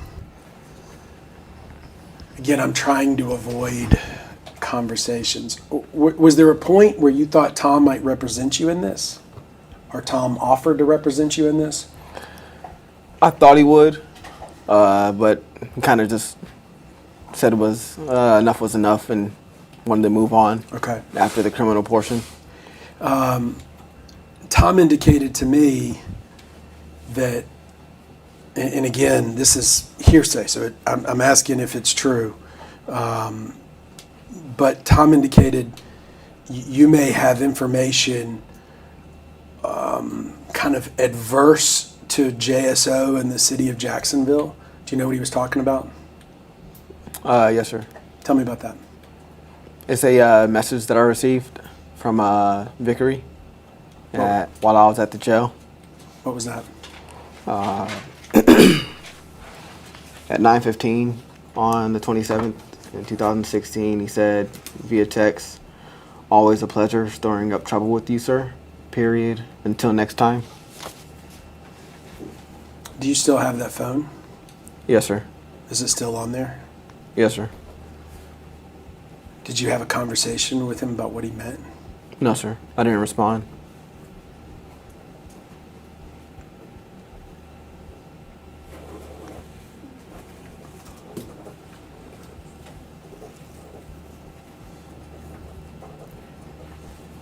I hear my associate scratching. Yeah. What day was it that it was sent? The same day of the incident, the 27th. Okay. Hold on. My train of thought is limited here. Why would that strike you as something, or why did that strike you as something adverse to the city or interesting or related? Why was that something that you felt was significant in this matter? Bless you.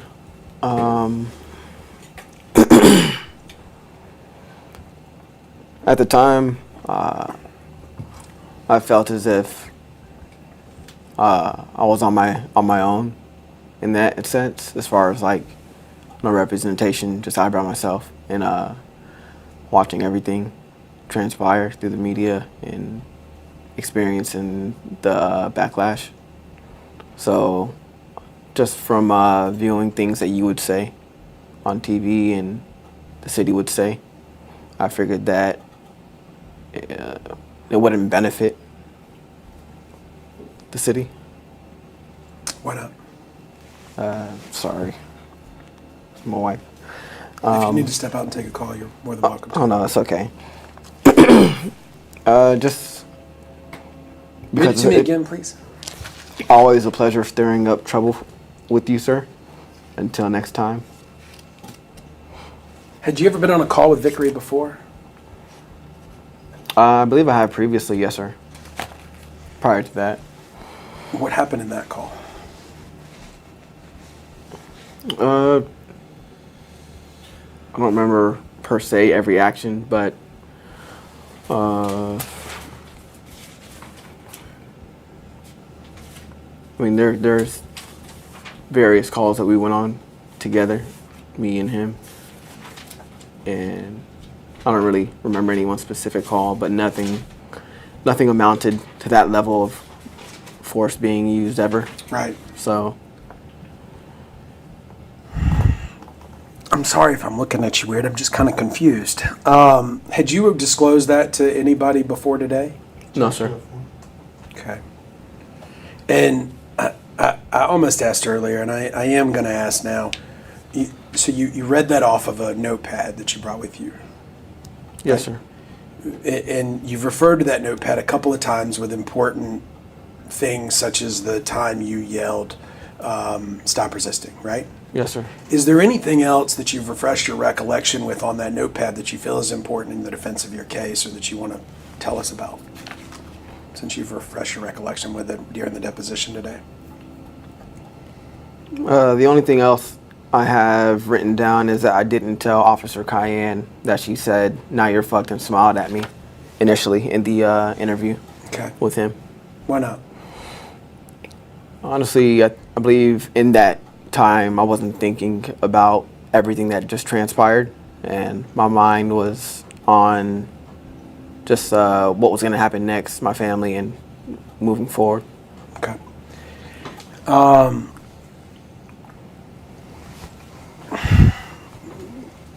Let me do this. So we're only supposed to ask a question once, so bear with me.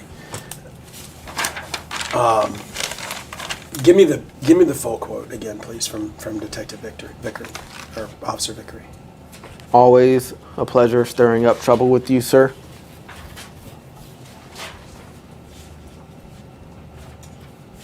Period. Until next time. And what time and date? That was on April 27th, 2016 at 9:15 p.m. Do you know if Vickery knew about the Sallyport incident by that time? Oh, no. I was on an island at that point. Okay. What do you mean you were on an island? I was by myself. Okay. Where did you go from the Sallyport? Once Miss Martinez walks through that door, where did you go? I believe some lieutenants came to the jail, and they stripped me of my badge, gun, vest, said that I had to go speak with internal affairs, and that's when we went to their building. I'm not sure where it is.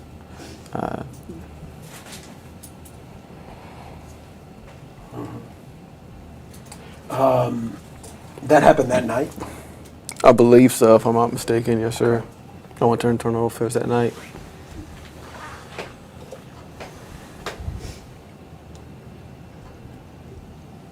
Do you know if by the time this text was sent to you by Officer Vickery that he had already called his supervisor to report you for a use of force that he thought was concerning at Scores? No, sir, I'm unaware. Is that the first time you heard that?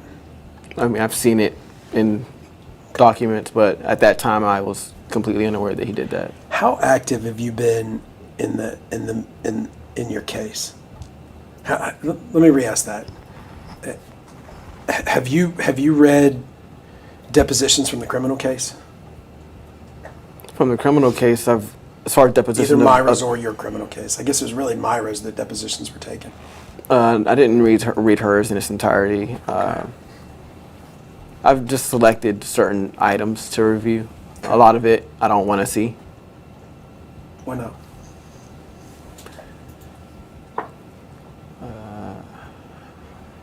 I don't want to relive, I guess, that mistake. This line of question all started with us talking about the general counsel's office meeting, and then I guess did they recommend an attorney to you? No, they just said you can go to the FOP. Okay. And what see if happened? they can help you, because Mr.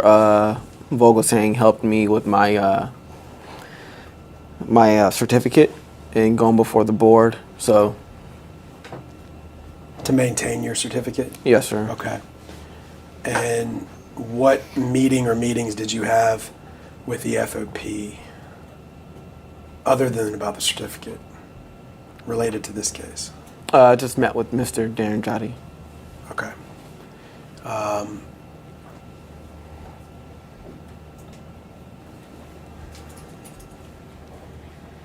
I think I asked this, but are you or have you ever been a member of the FOP, the local FOP 530 or whatever it is? No, sir. Okay.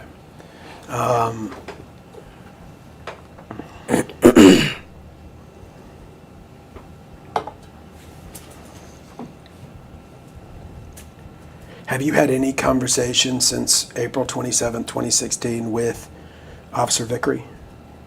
I've ran out into him in public at like certain stores since we live in the same area. Okay. But nothing. Have you had any communication about the case whatsoever? No, sir. What was the text before that one? Meaning what was sent? And I guess, do you have that phone with you today? Yes, sir. Can you pull it up? There's no communication prior to that because I also first started with Thread. Was it the first time he ever texted you? No, but the previous conversations were likely deleted, and then that was the first. You know, if you delete a message through iPhone, right, then a person texts you, you get like a whole new thread, right, and.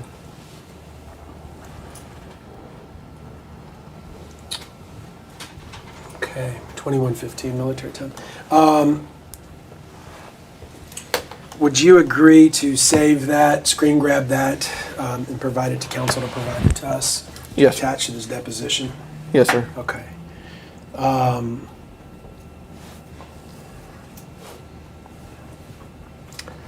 Okay. I think I carried that thought out. All right, so next was the interview with Cayenne. Was there something else? I don't know that I can.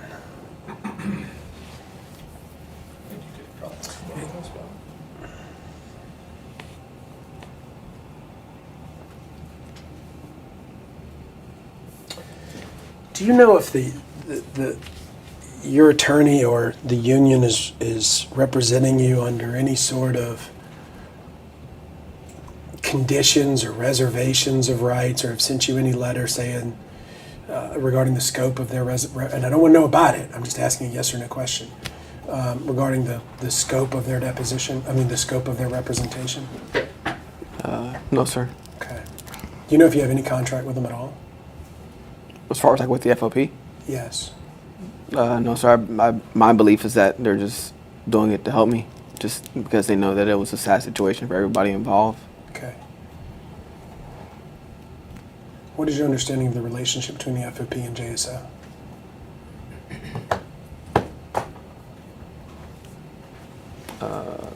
They work as a union for the officers, and as far as getting the, I guess, better benefits for the officers in different regards and whatnot.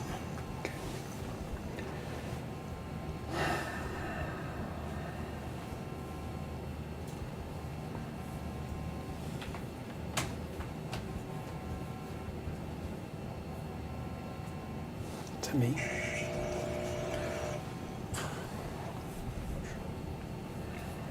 Tonight, you've probably been in contact with. Okay, so same type deal, actually not same type deal because we've kind of kept it to a minute on the other videos. This is probably one of the more painful parts of today.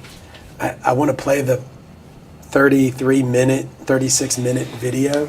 I might be able to fast forward past some parts, and I'm going to have some questions.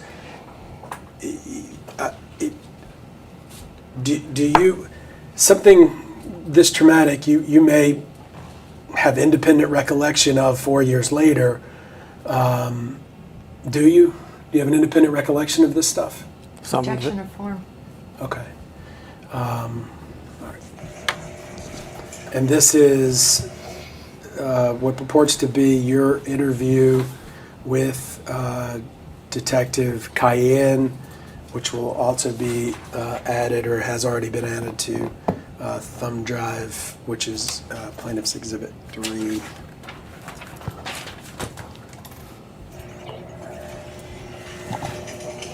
Have you seen this? Yes, sir. Okay. Have you seen? When was the last time you saw it? Last night.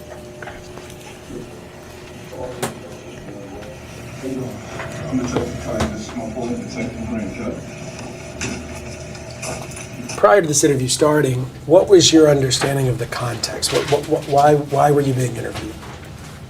Just to discuss what happened and why I did what I did. Not necessarily that I did something wrong. Okay.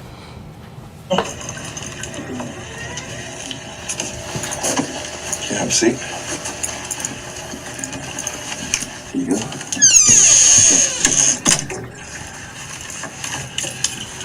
Oh, okay. Once again, I'm Detective Cayenne. This is my partner, Detective Green. How do you pronounce your name? Akinyemi Borisade. Akinyemi Borisade? Okay. I know a lot has transpired tonight. You've probably been in contact with several members of your unit, sergeants, lieutenants, things of that nature. Do you understand what's been going on? You've been informed. I guess you spoke to internal affairs as well as your lieutenant. Well, you actually don't have a lieutenant, correct? Lieutenant Hackson. Okay, Lieutenant Hackson. He's your acting lieutenant, or is he like the lieutenant of your squad? I'm not going to watch that. Okay, but you don't have a sergeant, is that correct? I don't have a sergeant. Got you.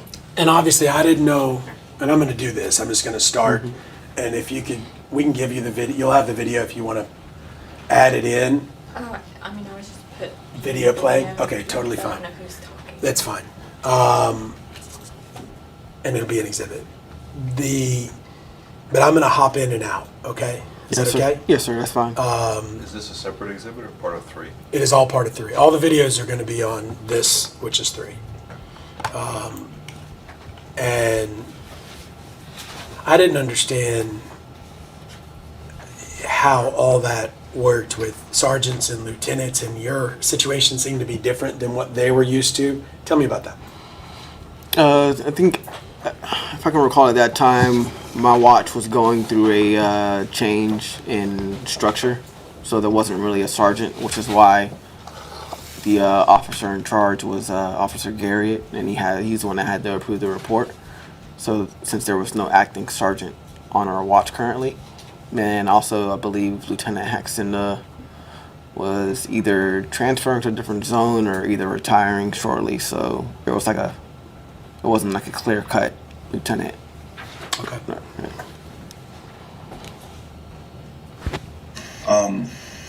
So, there was a criminal allegation tonight, and that's the reason why the Do you know who made a criminal allegation against you? No, sir. integrity unit gets called, okay? So within JSO, you have the internal affairs that deals with policy and procedures, and we deal with any time laws may be violated, okay? What I have to do, per our policy and procedures, due to the fact that this is a criminal investigation, I do have to advise you of your constitutional rights. You understand? Okay. You have any questions before we get started? All right. Have you ever been here before? This is the integrity office, okay?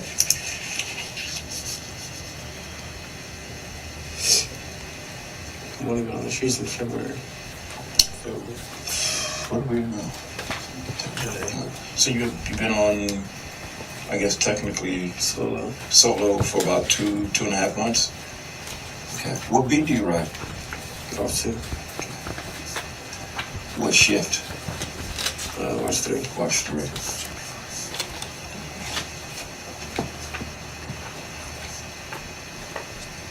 Do you ride with, we know you don't have partners, but do you have like a constant 35? I since I moved to Watch 3 now. Where did you start at?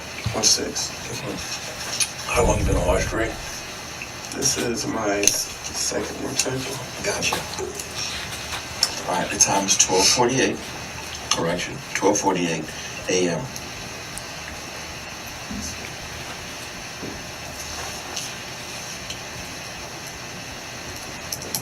you spell your first name? AK. AK. IN. IN. YE. YE. Akinyemi. You pronounce it Akinyemi? AKINYEMI. AKINYEMI. Okay. And Akinyemi? Akinyemi. Akinyemi. And Borisade, right? Yes, which is BORISISADE.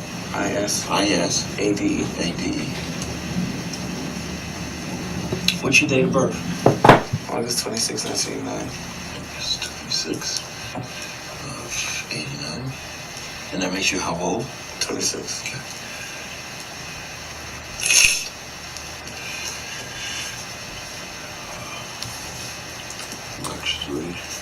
There's times in there's a point later, you watched it last night, you get upset, you get emotional, right? Is that fair? In the beginning, there's some sniffling. Is that emotional sniffling or cold or? Say emotional. Okay. What color score is that? Blue or gold? Gold.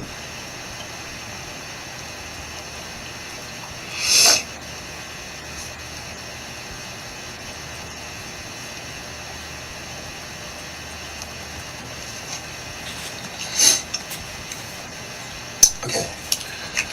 So basically, let me just go over these with you. And I know it's something that you do on the streets every day, okay? So I'm not trying to treat you like you don't understand or you don't know, but it's just something that we have to do for our policy and procedure, okay? And it says you do have the following rights in the United States Constitution. You do not have to make a statement or say anything. Do you understand? Is that yes? Yes, sir. Okay. Anything you say can be used against you in court. Do you understand? Yes, sir. You have the right to talk to a lawyer for advice before you make a statement or before any questions are asked of you, and have that lawyer with you during any questioning. Do you understand? At that point, so you've given those rights, read those rights to other people, right? Yes, sir. At that point, did this trigger with you that you were that you might be arrested?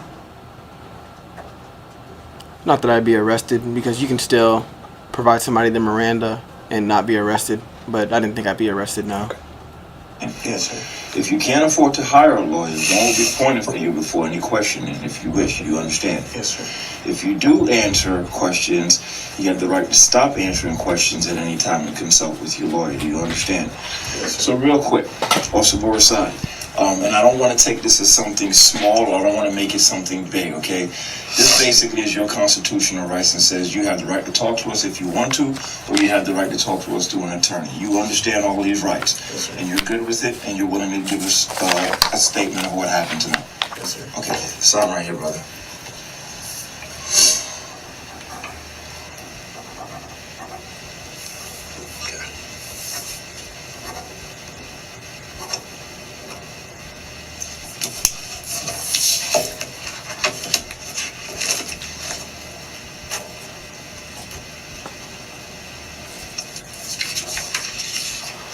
All right.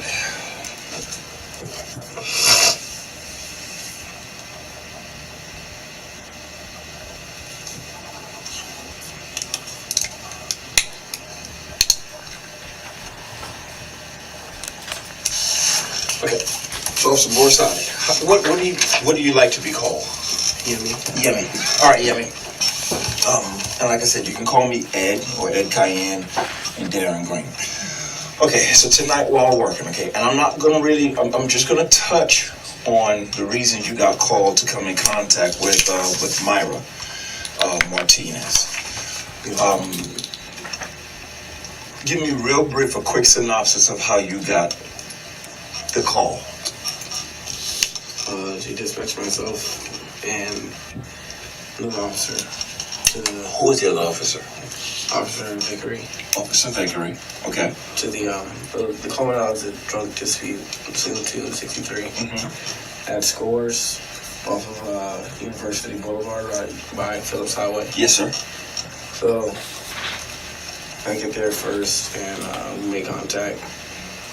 And we talked to her first because she's outside first. So she's saying that they kicked her out and she doesn't have her belongings and whatnot. So I went in there to see if they had her belongings. Okay. And they did. And they, all right, so real quick, they kicked her off for what reason? They said that today was her first day. And then she decided she wanted to quit. And then there was like, okay, you can leave. And she never left. Okay. So basically they kicked her out because they wanted her gone. She didn't want to leave, but she's intoxicated. Yes. Okay. As a result of her intoxication, at some point she's arrested. You guys made the determination to arrest her. No, based off of that. Okay. Based off of, we informed her that the management of the establishment wanted her to leave. And like as far as like trespassing and whatnot. And then we gave her numerous opportunity and chances to leave as far as verbal. And we just waited there for like, are you gonna leave? Are you gonna walk? Because you're intoxicated. You can call an Uber. You can do whatever. Right. And she refused. She refused. She just stood there and just kept like arguing, saying like, "Why are y'all messing with me? I'm not the one that did anything." Totally understandable. So the probable cause you guys met, you felt, was for trespass after warning, I'm guessing? Yes. And public intoxication. Yeah, disorderly. Yes. Subsequently, she's arrested. Yes, sir. Who arrested her, you or Officer Vickery? That's the thing. We went to detain her and she began to fight there. Gotcha. So we charged her with resisting with violence as well. Gotcha. Because she kicked at us and swung towards us as well. Who was the primary officer on the call? Officer Vickery was primary. I was acting as a backup. You was 35? Yes, sir. So in your responsibilities as a 35, you were there to... What is the 35? Backup. Okay, so that's just... That's the code for backup. Yeah, yes, sir. Very simple. Tim, you made the arrest of what you would consider a drunken female who refused to leave the premises after she'd been warned. Are there any photos, videos, digital depictions of any injuries that you've saved at any point? No, sir. Okay. She was requested to leave after her supervisor asked her, and then after police warned her. Yes, sir. Okay. And then she became a little bit violent and erratic. I noticed in the arrest report, I think you guys smelled the odor of alcohol coming from her mouth. Yes, sir. During your communication with her. Was she, other than being intoxicated, did she appear to possibly could have been on drugs? Yeah. Okay. Yes, what other indications gave you that? Just the overall behavior, the speech. Usually when I come in interaction with people who are just intoxicated, it's just different. Okay. But you can tell she was just on something else. Gotcha. So now you guys make the arrest and she begins kicking. You get her into the car. Do you guys apply the hobble? Not right away. I call. Am I right that as of the time of this interview, the video from Scores had not made it public yet, right? I'm unaware as far as when it went public. I don't know. I just know that the next day, probably that evening, is when I found out, or probably even that Monday is when I found out about that. Okay. As far as you're aware, you were not charged or arrested for what happened at Scores? No, sir. Okay. As far as I'm aware. Just what happened in the Sallyport? Yes, sir. On the radio, because we tried getting on the radio during the scuffle. Yes, sir. But everybody kept stepping over us and whatnot. But eventually we got her detained, got her in the car. What car? His car, Officer Vickery. Okay. And then I got on the radio and I asked. This is getting into the important part here. So I get one time really to depose you and to figure out what's going to happen in trial probably next year if this thing goes to trial. And so if there's anything incorrect, we talked about the supplement, but if there's anything incorrect, will you agree to let me know? Yes, sir. Okay, thanks. My sergeant, PIC to responsive scene, which is Officer Gary. He responded, and I told him on the radio that we were going to tar her because she was kicking the back window. So the communications that's going to be heard via the radio is going to be you calling for PIC Garrett, you asking for permission to tar because she was already hobbled, right? She wasn't hobbled. Oh, she wasn't hobbled at all yet at that point? She was in the back seat. She was in the back seat? Handcuffs. Handcuffed. You said it, I think you said she was kicked? What's the difference between a tar and a hobble?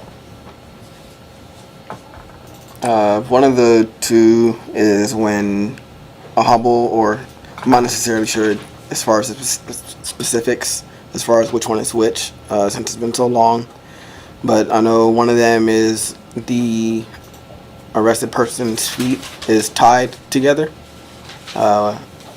with the device, and then it's threaded through her door to the officer's door, and the officer has to basically just leave it there.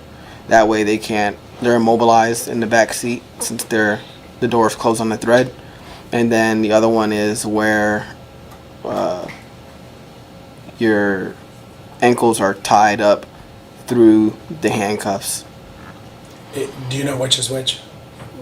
I don't recall specifically which one applies to which. Yes, she was kicking the back window. Okay, which is what gave you the reason to want to tar her. Officer Garrett, does he respond to the scene? He responds to the scene, and other officers show up as well. He decided it's best to just use the hobble and put the hobble on. Who applied the hobble? It was myself. Okay. And we put the hobble on, and it's like threaded through the door and whatnot. Got you. And then immediately we leave. At this point, we're to the point of tarring or hobbling Miss Martinez. What is a response to resistance report? RTR. It's a report that's generated after either a person has been suffered an injury, tasered, shot, of course, pepper sprayed, and I believe you do one when they are tarred, if I'm not mistaken. Did you do an RTR for Miss Martinez at any point? I started it, then was told to stop because internal wanted to speak to me. Okay. When were you told to stop? I'm not sure of the exact time. Okay. Did you ever finish it? Never. Never got my laptop again. What were you in the process of writing up on your laptop? Which incident or both? I don't recall it was too long ago to recall the exact verbiage, but I would think I would have wrote about the incident in the Sally Port. Okay. Why not? Do you agree you did give response to resistance and use force at Scores? Objection to form. I used force, but I don't believe I caused injury. Okay. Guaranteeing or warranting the RTR report.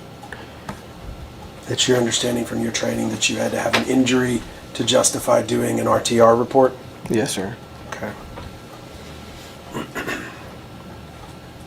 Take her to the jail. So, I guess you decided to follow Officer Vickery to the jail? Yes, sir. It's Why? It's protocol. Okay. Just when you're transporting someone that is already being placed in a tar or a hobble. Got you. So you respond to the scene, you help him out, and then you apply the hobble on her in his vehicle. You follow him to the jail. Yes, sir. Okay, so you guys pull into the Sally Port. What transpires there? Pulls to the side where she sits in the back seat while he completes the docket. I did the narrative of the docket. What is the narrative of the docket? I used to work with DCF, and I'm pretty good with writing reports and whatnot. Okay. So he was doing... Statement's all true. I drafted the narrative, yes. The arrest report, and I guess you were doing the docket on what, like a Microsoft Word document? Yes, okay, so you were giving him the narrative and then going to shoot it to him on email or something of that nature. Yes, sir. Cool. And you wrote that narrative from his perspective? Yes, sir, since he's listed as V1 primary officer, I believe it is. Do you know if he made any changes to the narrative?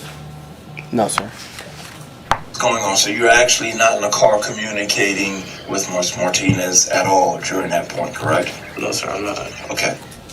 Earlier question that I forgot to ask. What ways can officers communicate with officers or dispatch or HQ? The radio, through messaging, through the CAD, the computer-aided dispatch. Okay. And, of course, cell phone. Okay. How often was the cell phone your private cell phone, or did JSO issue a cell phone? That was my private cell phone. Okay. JSO doesn't issue cell phones to patrolmen. They issue computers? Yes, sir. Or a computer comes in your car, you get a computer. Okay. Did you have access to that computer after that night? No, sir. Is there anything on that computer that you think would reveal extra facts or circumstances, or add to your defense, or more information about what happened that night? I don't think so. It was probably wipe cleaning issued to another officer. Okay. But before it was wiped clean, was there anything that you would have had saved? I guess a partial RTR report, maybe? Yes, sir. Anything else? No, sir. That was it. What is MDC, Mobile Dispatch Center? I believe that's the computer that's used to communicate between the CAD. Okay. Is that how you and Vickery would have communicated about the report? Yes, sir. So I get a CAD report. Is there a separate piece of paper that's generated for the MDC? Can I get those? I don't recall. I wouldn't know. At some point, you shoot him your narrative. Yes, sir. And then what happened? And then I give him the narrative, and then he put it in the report and sent it to my PIC, Officer Gary. He approves it, and from there we get all her property, and we put it on the floor near the door. Why did it go to your? What is PIC, person in charge? Patrol officer in charge. Okay. Why did it go to your PIC and not his PIC? I believe his sergeant was at the deployment that he was going to. Okay. And he says that he has to go on a robbery deployment, and he's like, you don't mind just staying with her? I was like, sure, that's fine. I have no issue with that. Cool. So you guys get her out of it. Was there any struggle to get her out of the vehicle? No, sir. Okay, so she comes out and she's compliant to get out of the vehicle of Vickery's car, right? Yes, sir. And then he walks her up to the Sally Port door, the back door to jail. I'll walk her. Okay, so you walk her out. Who gets her property out of his car? He brings the property. Okay, and then going back, so Miss Martinez had a purse? Yes, sir. She had that black purse. Right. Was it handcuffed behind her back? Yes, sir. Well, I threaded it through the handcuff. So it would have been, make sure I don't pop the wire. So if my hands are behind my back, handcuffed, it'd have been, do you have your purse? Yeah. Do you need this demonstration? No, it doesn't need to be on. So it'd have been hanging on the link. Handcuffed behind her back. Yes, sir. Okay.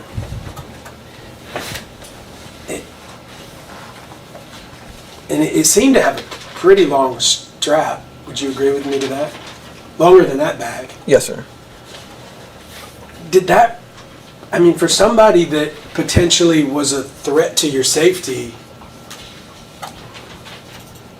didn't you just handcuff a potential weapon to Miss Martinez? I searched it before. There was nothing in there that I felt could do me harm. Okay. It was like her license and personal artifacts. But the bag itself, you weren't worried about that? No, sir. Okay. gives it to you, I'm guessing, tells you he has to leave for the robbery deployment. Yes, sir. He sends the docket and just waiting for approval. Yes, sir. Okay. Well, the docket was already approved prior to her getting out the car. Okay.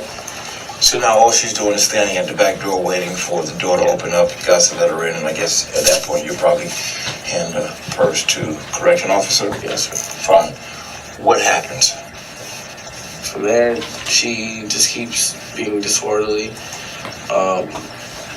irate, belligerent, yelling, saying, "I'm gonna come after you, your family, you guys are all wrong. Y'all arrested the wrong person," and basically what most people who have been arrested do. Well, not most people do, but probably intoxicated people. That bothers me right there. Strike that.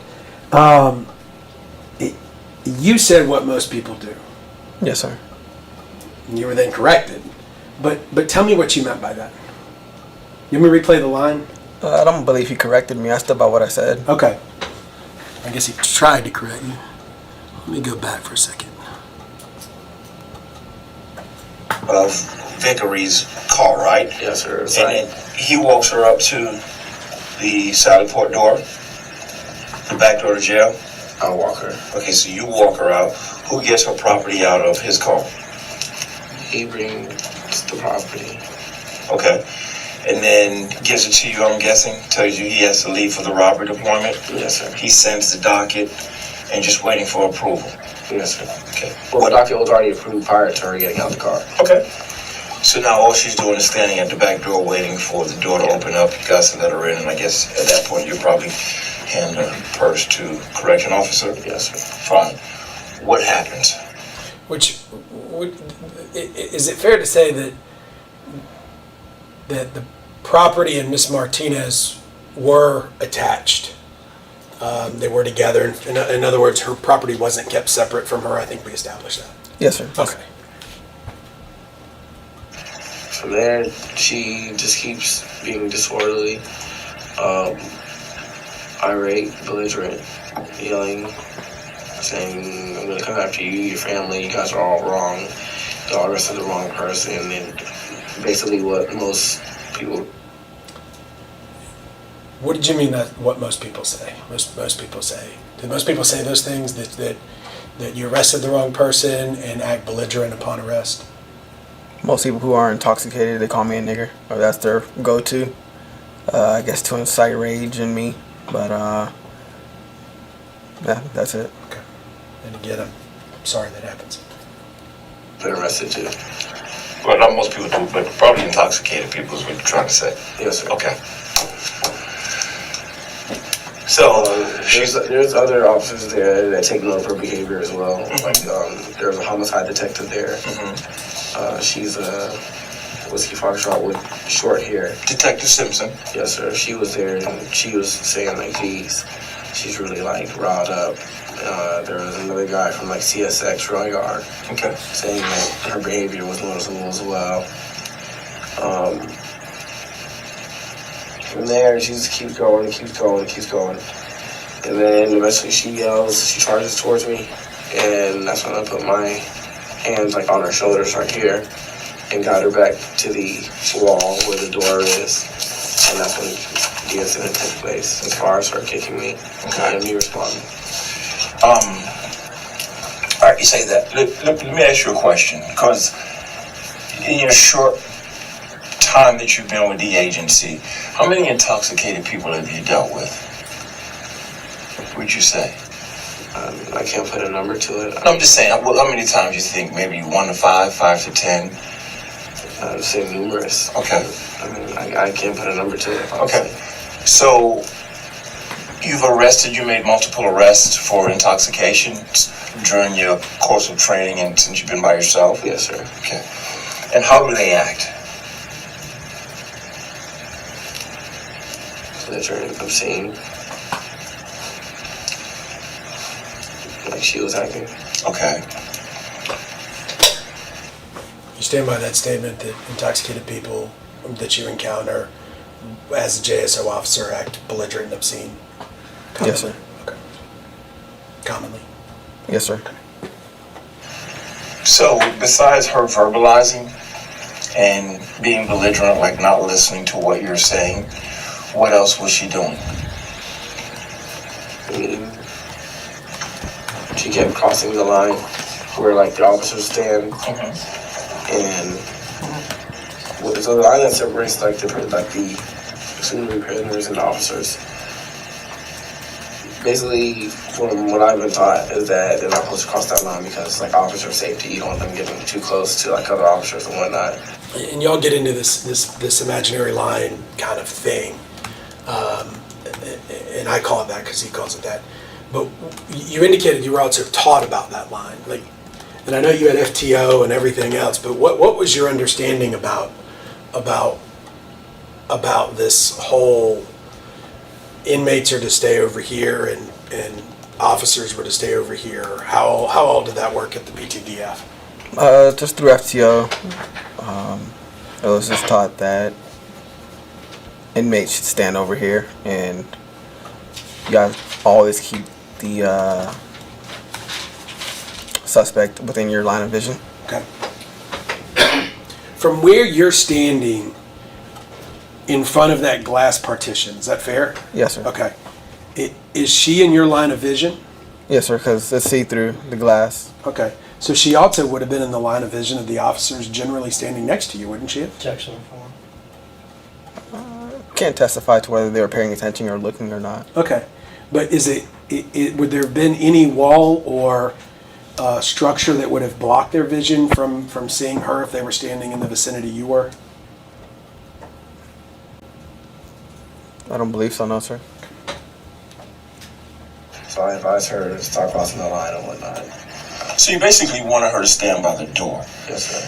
That line really and truly is an imaginary thing for law enforcement officers that go to the... There's no line that says a suspect can't walk around. We would like to keep control and command of them, right? Yes, sir. But there's that whole thing about that line is... And I'm going to ask you, okay, because you recently came out of the academy, so you probably know these rules better than I do, okay? Is there anything in our policy and procedures that said they can't walk around while they're in there?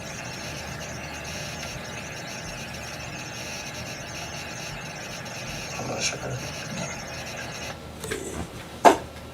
Detective Cayenne asked you if there was anything in the policy and procedures that a detainee cannot walk around in the Sally Port. Yes, sir. Is there? I answered I wasn't sure at that time. So. And during your training at JSO, including through the field training office classwork and on the job training, were you taught that you could use pain compliance to make sure someone stayed where they're supposed to at the pretrial detention facility? You're taught that you could use pain compliance to get somebody to stop resisting. And walking where they don't belong is resisting? You can still have handcuffs on and still resist, or still put up, or still not necessarily put up, but still strike somebody or cause harm to yourself. There's videos where people are handcuffed and they shoot themselves in the back seat. Certainly. When Miss Martinez walked up to you and did this and then taunted you, did you feel what was she resisting? She didn't resist anything at that point. She ignored my command of me telling her to stand in that specified area. Okay. And under what authority was that command? Just because you're a law enforcement officer? As a law enforcement officer, yes, sir. Okay.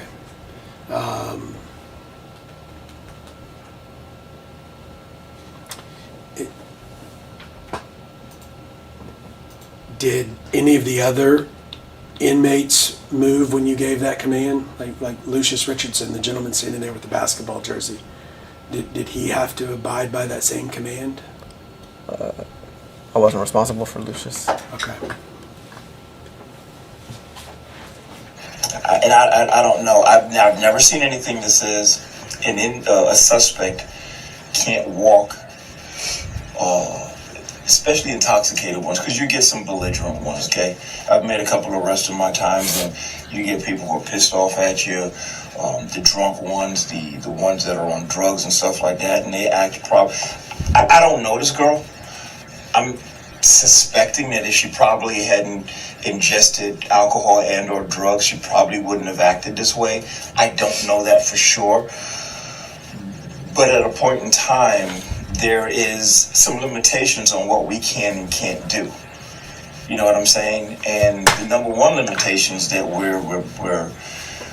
we have to follow is the fact that when they're in handcuffs, yes, you can, just like you said, she comes out, she passes what you would consider as an imaginary line, and you escort her back towards the door.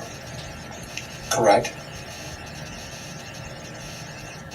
I don't know if I consider it an imaginary line. I mean, at what point, just because a person's in handcuffs doesn't mean they're not a threat, and they can be harm to themselves. I mean, they're told to stand right there for a reason, I feel like, because they can be a harm to themselves by easily running out of the Sally Port and running into traffic, or running towards the officer and bum rushing me like she probably intended to do. Totally understandable. What are bay doors down? Right there, you said Miss Martinez probably intended to bum rush you or come at you. Is there anything to support that she was doing that at that time? The manner in which she approached me, her shoulders down, teeth clenched. There's no telling what she would have done. Okay. She could have swung her purse at you. It's possible. Okay.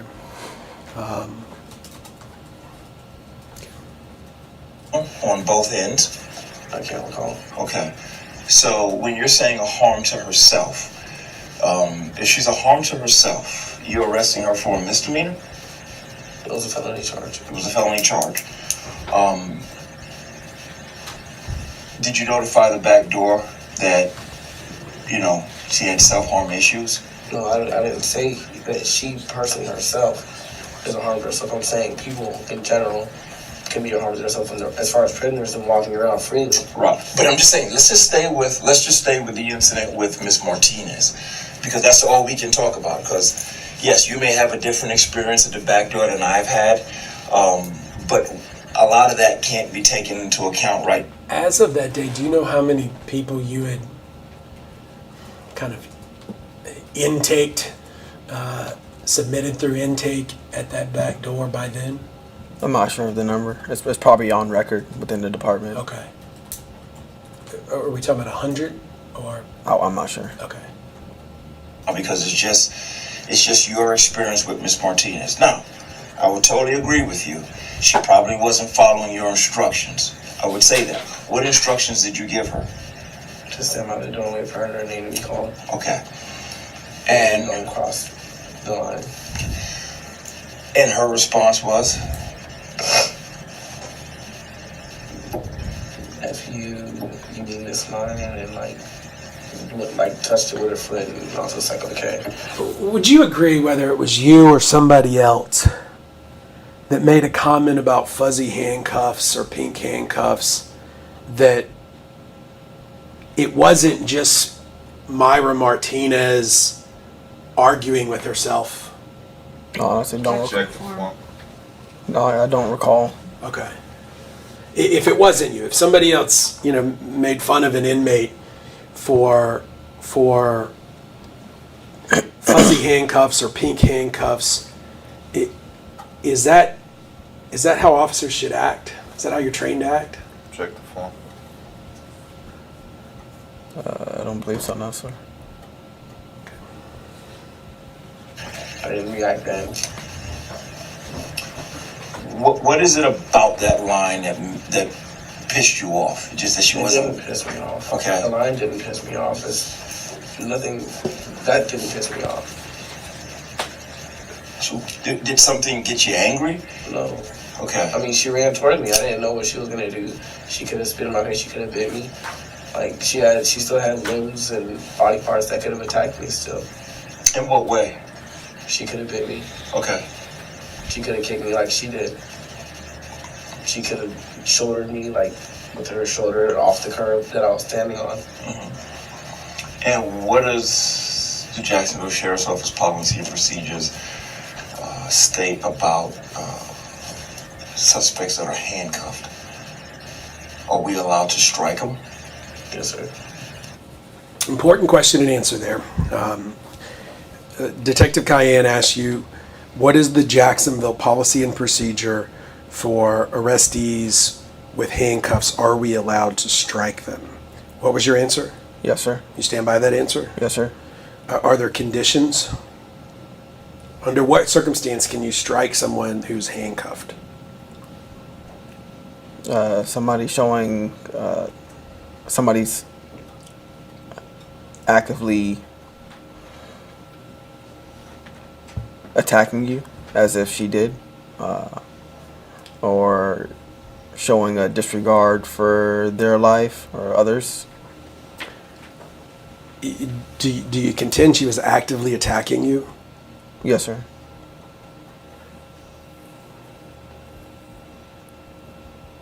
How? By kicking me.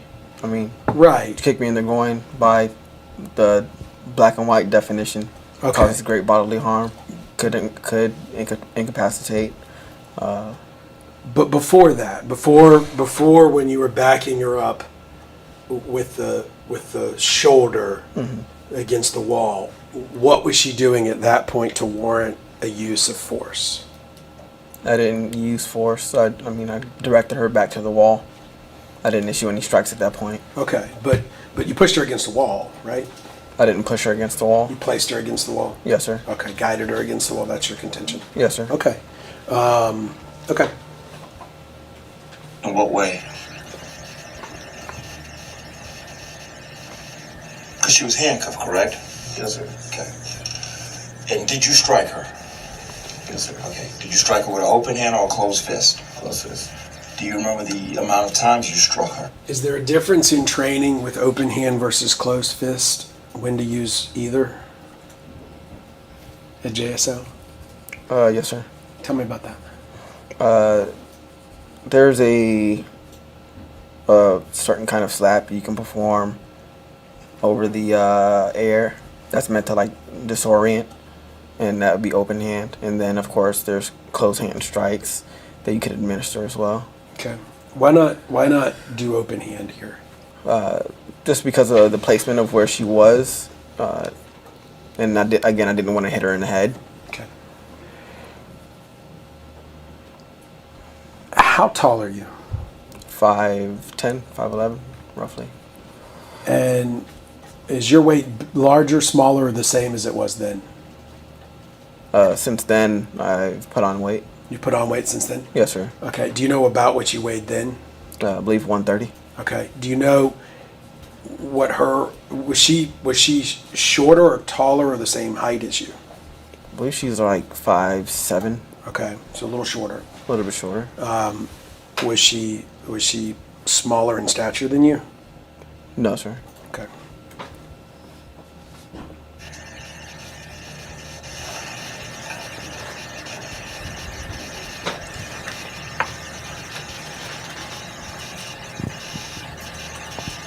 I think it was 30.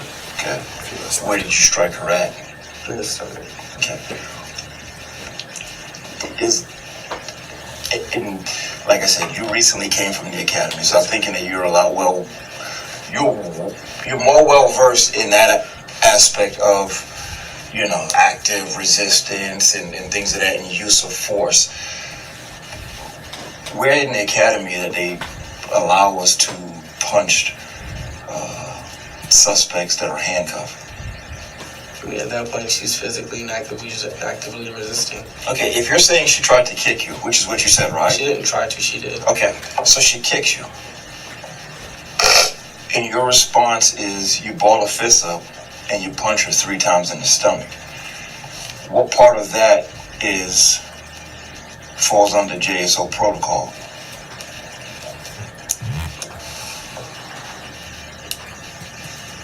I mean, we have takedown procedures, right? If she's using her legs. Would you agree with that?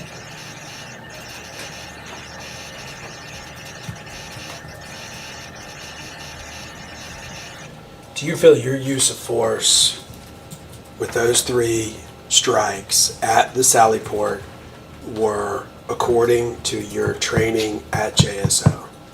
Yes, sir.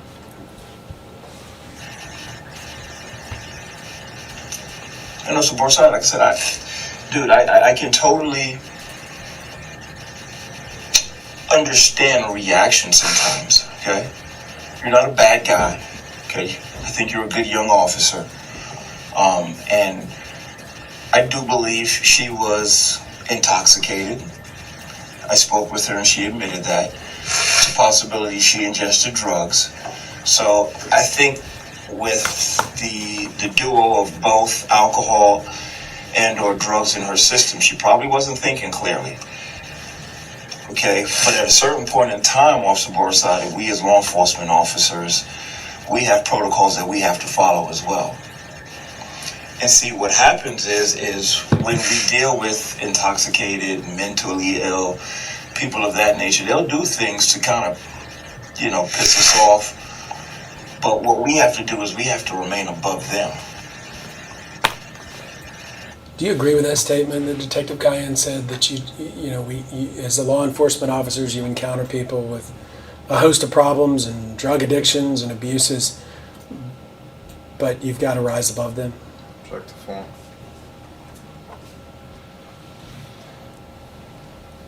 I believe I did that. Okay. And you are absolutely right. She has no right whatsoever to kick you as a human being, first and foremost. Forget being a police officer. She does not have a right to kick you. Okay, but at that point, let me ask you this. If the situation happened again, same situation, is there a different way it could have been handled, would you say? Or would you have the same reaction?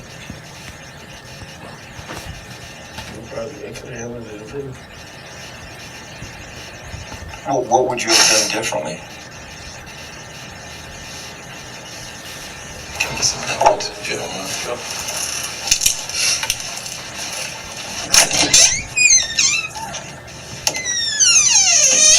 What would you have done differently?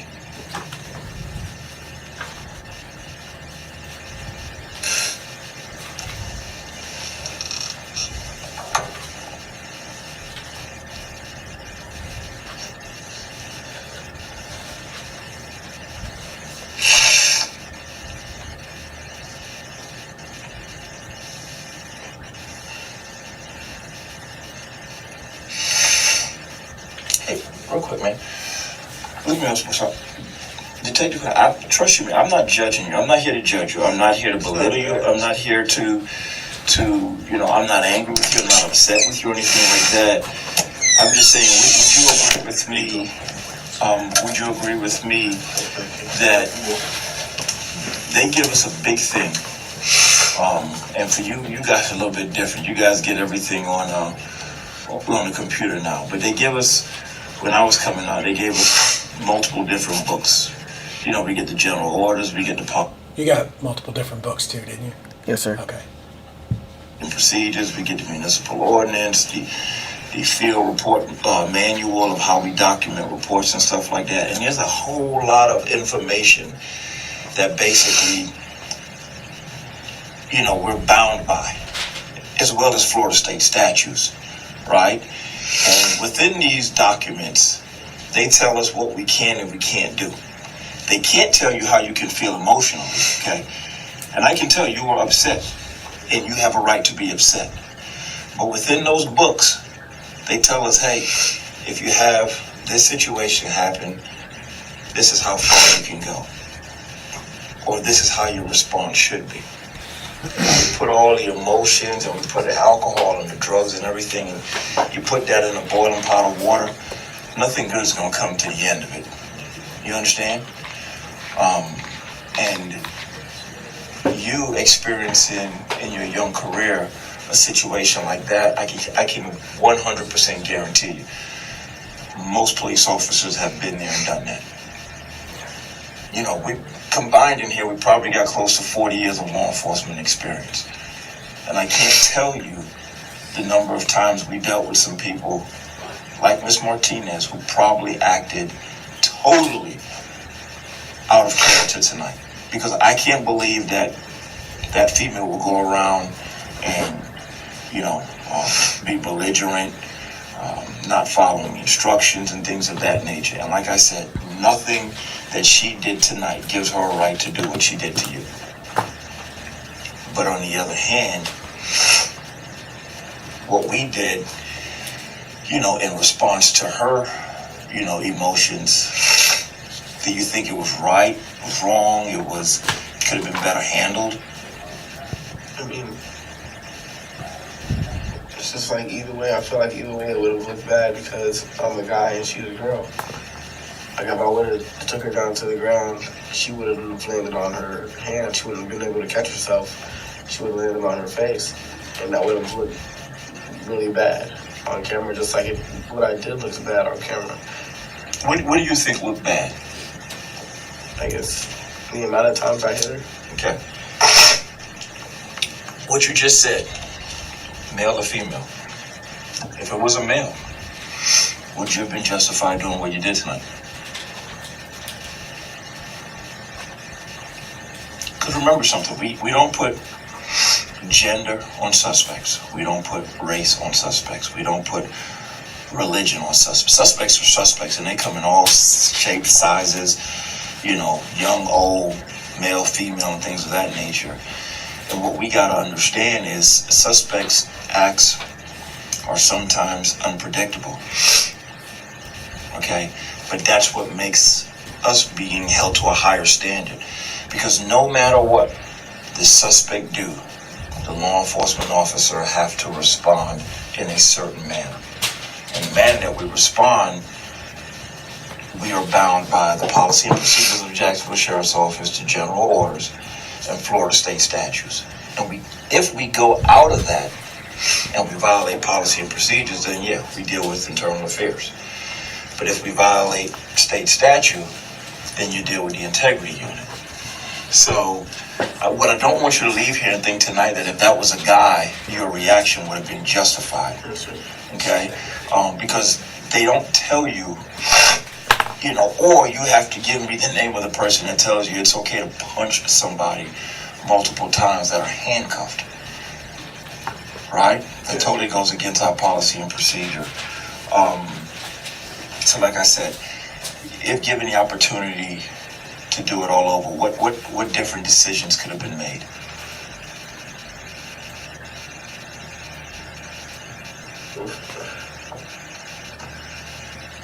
Walk away. Mm-hmm. Well, how about, knocking on the jail window and saying, hey, fellas, can we get a female to this back door so we can get her in here? We've already tussled with her once. We don't want to do it again. She's being belligerent. Guys, help me out. You see what I'm saying? Because our job is to deliver them to that back door and then get them on the other side of that gray door. Because once we do, then it's the correction officer's issues to deal with. Definitely. Like, they don't have enough female officers, so the wait is so long. And, people don't want to try to make an excuse for anything what I did. But it's just like,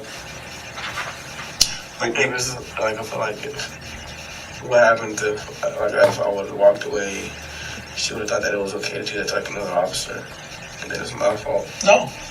No, see, and I know sometimes these are the myths that you're told in FTO, okay? And when I tell you that, Detective Green and myself, we've been in the same predicaments, okay? Did you know what he was talking about myths in FTO? No, sir. When you're trained in FTO, you don't know you're just assuming it's all true. You don't, there can't be myths, right? I mean, I guess I don't understand, strike that. Are you aware of any difference between, how do I put this? Do you know what he was referring to when he said about myths in FTO? No, sir. Okay.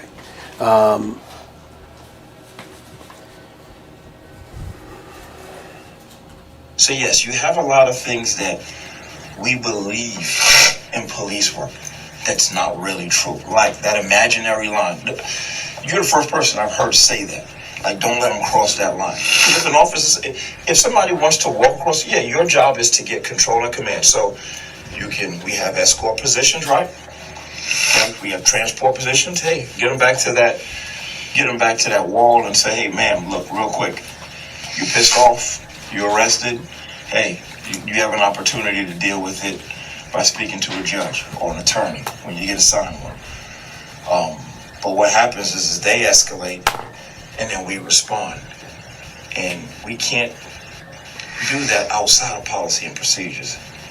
Do you agree with that statement that if a arrestee or an inmate escalates, that as a law enforcement officer at JSO, you can't respond outside of JSO policies and procedures?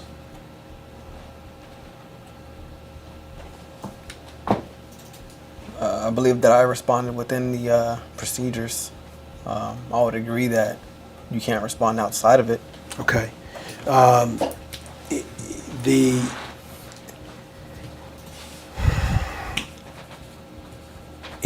Are you taught ways to avoid arrestee escalation?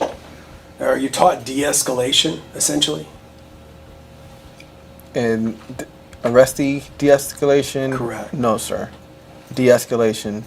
Generally? Generally. Yes, sir. What are you taught? It happened like 5 years ago, so you have to excuse me. That's fine. What do you recall? From what I can recall, you de-escalate by talking to them, establishing a firm presence tone, ask for backup. I guess it's really dependent upon the situation. The more de-escalating, I guess, techniques were applied to situations in which somebody was suicidal. Okay. But let me just go back to that. Obviously, Miss Martinez wasn't hearing you, your tone. She didn't want to communicate with you, right? Correct. Is that fair? I believe that's fair, yes, sir. Y'all were on two different wavelengths. Fair? Yes, sir. Okay. But you indicated to me part of de-escalation is bringing in somebody else. And I just want to know, why didn't you do that here? I didn't think to at the time. Like he referenced in this video, there's officers of 40 years that haven't experienced a situation like that. So it's kind of being thrown into the fire and acting off of what was going on. And it's preached to you in FTO that you have to handle your call. Okay. So thrown to the fire, what do you mean? As far as this being like the first time experiencing a situation. Do you think you were properly trained by JSO? Objection. I believe there's no way to train an officer for every type of situation they might encounter. Okay.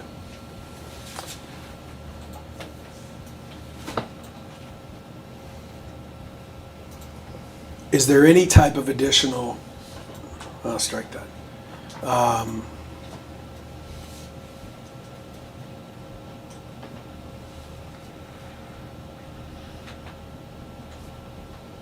Had you ever been kicked by a arrestee or somebody you were trying to arrest before? No, sir. Okay.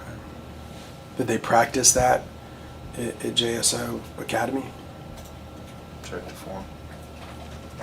Somebody that's arrested that's kicking you? Somebody that's just actively resisting by kicking or kicking at you or kicking you. It was practice, but simulation is different from real life situation where you're with somebody who doesn't want to be arrested or controlled. Okay. Before this, and this is probably the most personal question I'm going to ask today, had you ever sought treatment or counseling or had issues with anger management? Check the form. No, sir. Okay.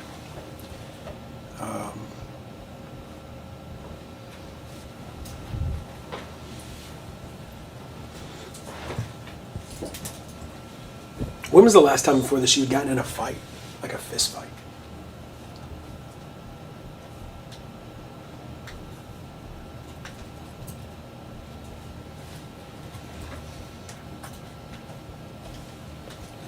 Probably high school or college, early college. I can't really recall.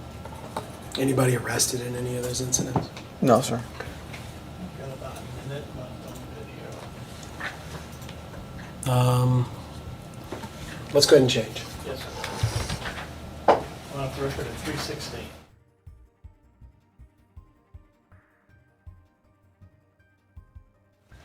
This is media number 4, and we're on the record at 3:23.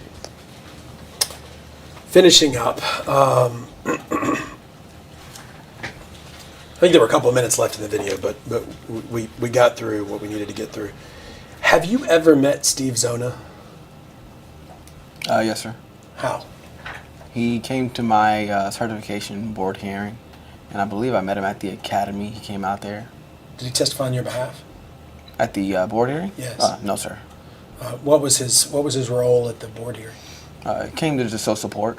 Okay. Were you on any social media at around this time? No, sir. Everything was deactivated. Okay. Why? It's the court of public opinion. Okay. But before this happened, and I totally understand that, but before this happened, were you on social media? I was vaguely, yes, sir. Okay.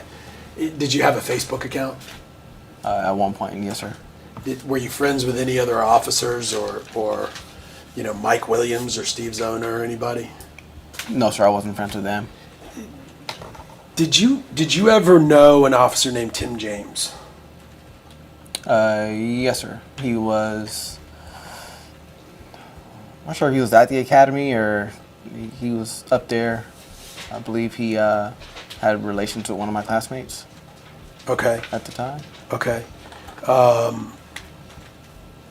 Did you follow him on social media? No, sir. We weren't friends. Did you follow his case? Follow his case. Yeah. Are you aware that he is no longer an officer at JSO? I'm not aware that he's not an officer, no, sir. Okay. Were you aware of posts he made on social media before this incident, like January of 2016? No, sir. Okay. It's been reported that Tim James posted things such as, someone just learned a hard lesson by showing your A double line in Jacksonville, 3 felonies, 2 misdemeanors, and an A double line whooping to boot. LOL, I love my job. On January 27, 2016. On February 16, 2016, if you ask me, can I go this way, I'm going to drag your A double line out of your car through your window and monkey stomp you. Hashtag real talk. And on February 5, 2016, yep, it's that kind of night already. Someone's getting a size 13 boot to the A double line tonight. I can feel it. Are you aware of, around the time that you were at JSO, that kind of sentiment amongst officers?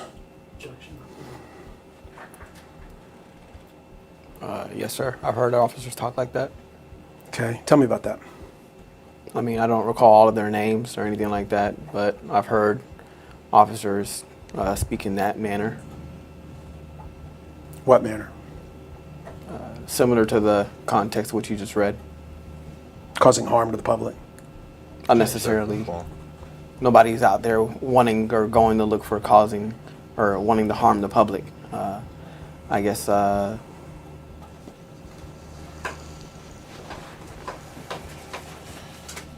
exhibiting, I guess, a bravado in a sense. I'm not sure if that's a good word to describe it or not. Okay. Did you see, ever while you were at JSO, did you see any kind of unwarranted incidents of use of force that you saw personally? No, sir. Okay. You described the police academy as militaristic. What did you mean? As far as just like the expectations, and I wasn't in the military, of course, so I can only go based off what I think it would be like to go through like a military boot camp, or what I've heard. Having a father-in-law that went to the Navy, so that's where I gained that type of knowledge.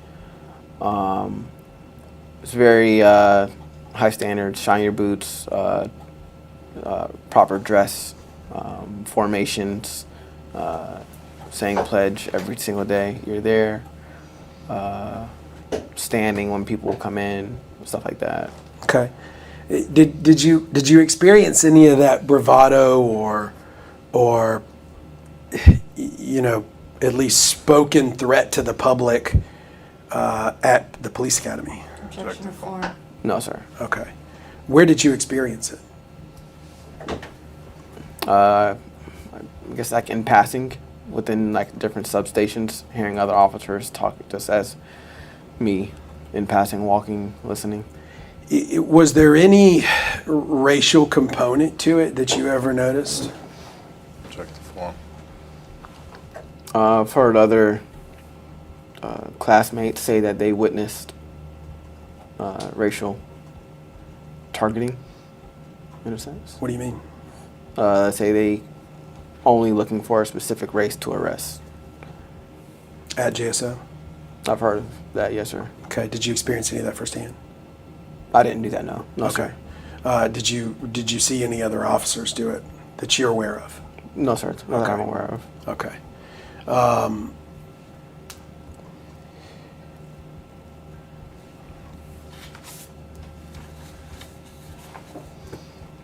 Did you make any social media posts in any way like these that you were going to drag somebody's ass out of the car or monkey stop them? No, sir. Okay.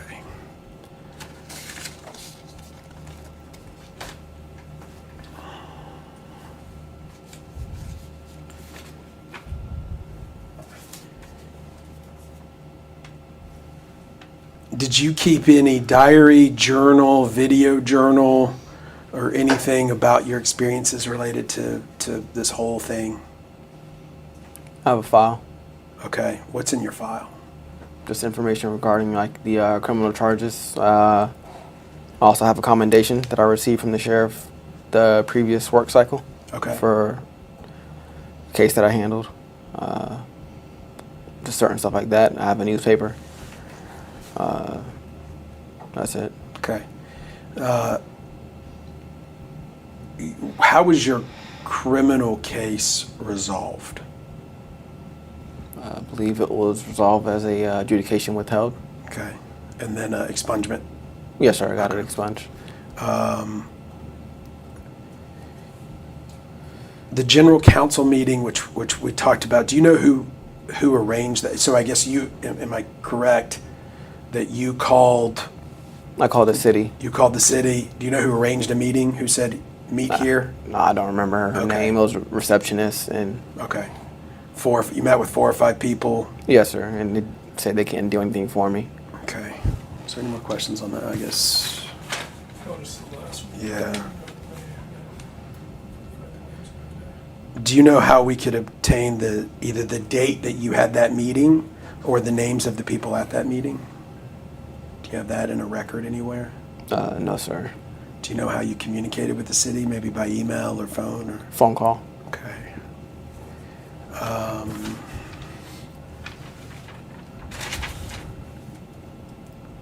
Following this whole ordeal, and I mean by like the next day, have you spoken to any of the other officers besides Vickery, Cayenne, Garriott, Brown, and those present at the Sally Port?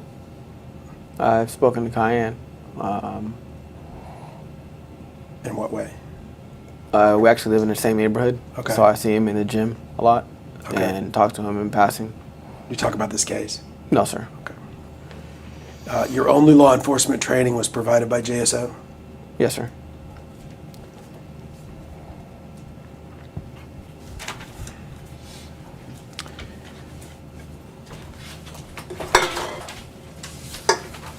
Vickery, it's my understanding that Vickery testified yesterday.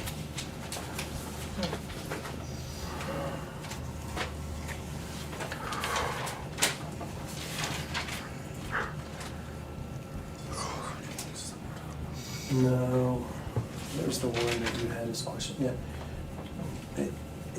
It's my understanding that yesterday, Officer Vickery was asked, were you concerned with the use of force used in the parking lot at Scores? And he said yes. That he was concerned about the use of force in the use of the parking lot. Does that surprise you? Yes. Does it surprise you, particularly in light of his text message to you? Yes, sir. Why? It's contradicting. That's all I have. Thank you for your time.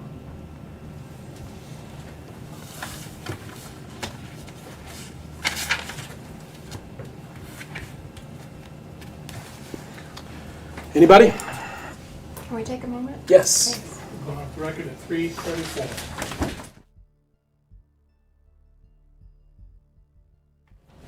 We are back on the record at 3:40. Sean, do you want to go? I don't know if y'all care. That's fine. I'll go. Okay. Mr. Borisade, when you were at the Scores parking lot and after the arrest of Miss Martinez, did you observe any injuries on Miss Martinez? No, ma'am. Did you observe any injuries on her face No, ma'am. or anywhere else on her body? No, ma'am. And when you were at the pretrial detention facility with Miss Martinez, did you observe any injuries on her? No, ma'am. And do you remember what she was wearing? I believe it was like a black romper jumpsuit type. Okay. And did you observe, and it was Half cut, yes, ma'am. half cut over her breasts? Yes, ma'am. Did you observe any injuries on her arms or her shoulder area or back area? No, ma'am. Okay.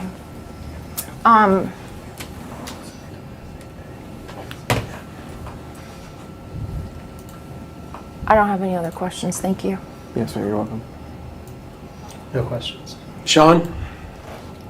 It's Luke. Oh, Luke, that's right. Oh, actually, it's Sean Colon. We actually, I don't know if we went to the restroom for a sec. If you guys want to have anybody else have a few questions, or are we the last to go? You're the last. You would be last minus my follow-up, which is 2 questions. Okay, would you want to ask those and give him just a second? As long as I get to go after you. Yeah, of course. To give you time. Have you ever responded to car wrecks? Yes, sir. Do you know, have you responded to car wrecks where people don't look injured? Yes, sir. Do you know whether or not they're injured? Rescues actually dispatch on the call with you, so they automatically respond in that sense. Have you ever been in a car wreck? Yes, sir. Have you been injured in a car wreck? No, sir. Okay. Did you perform an X-ray on Miss Martinez? No, sir. CT scan?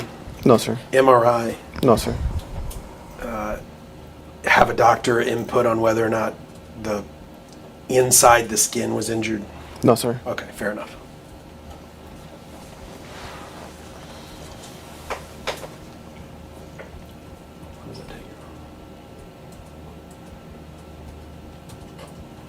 All right, he is actually stepping in right now. Thank you. Hey, Luke, it's all you. You're up to finish off. Sir, yes.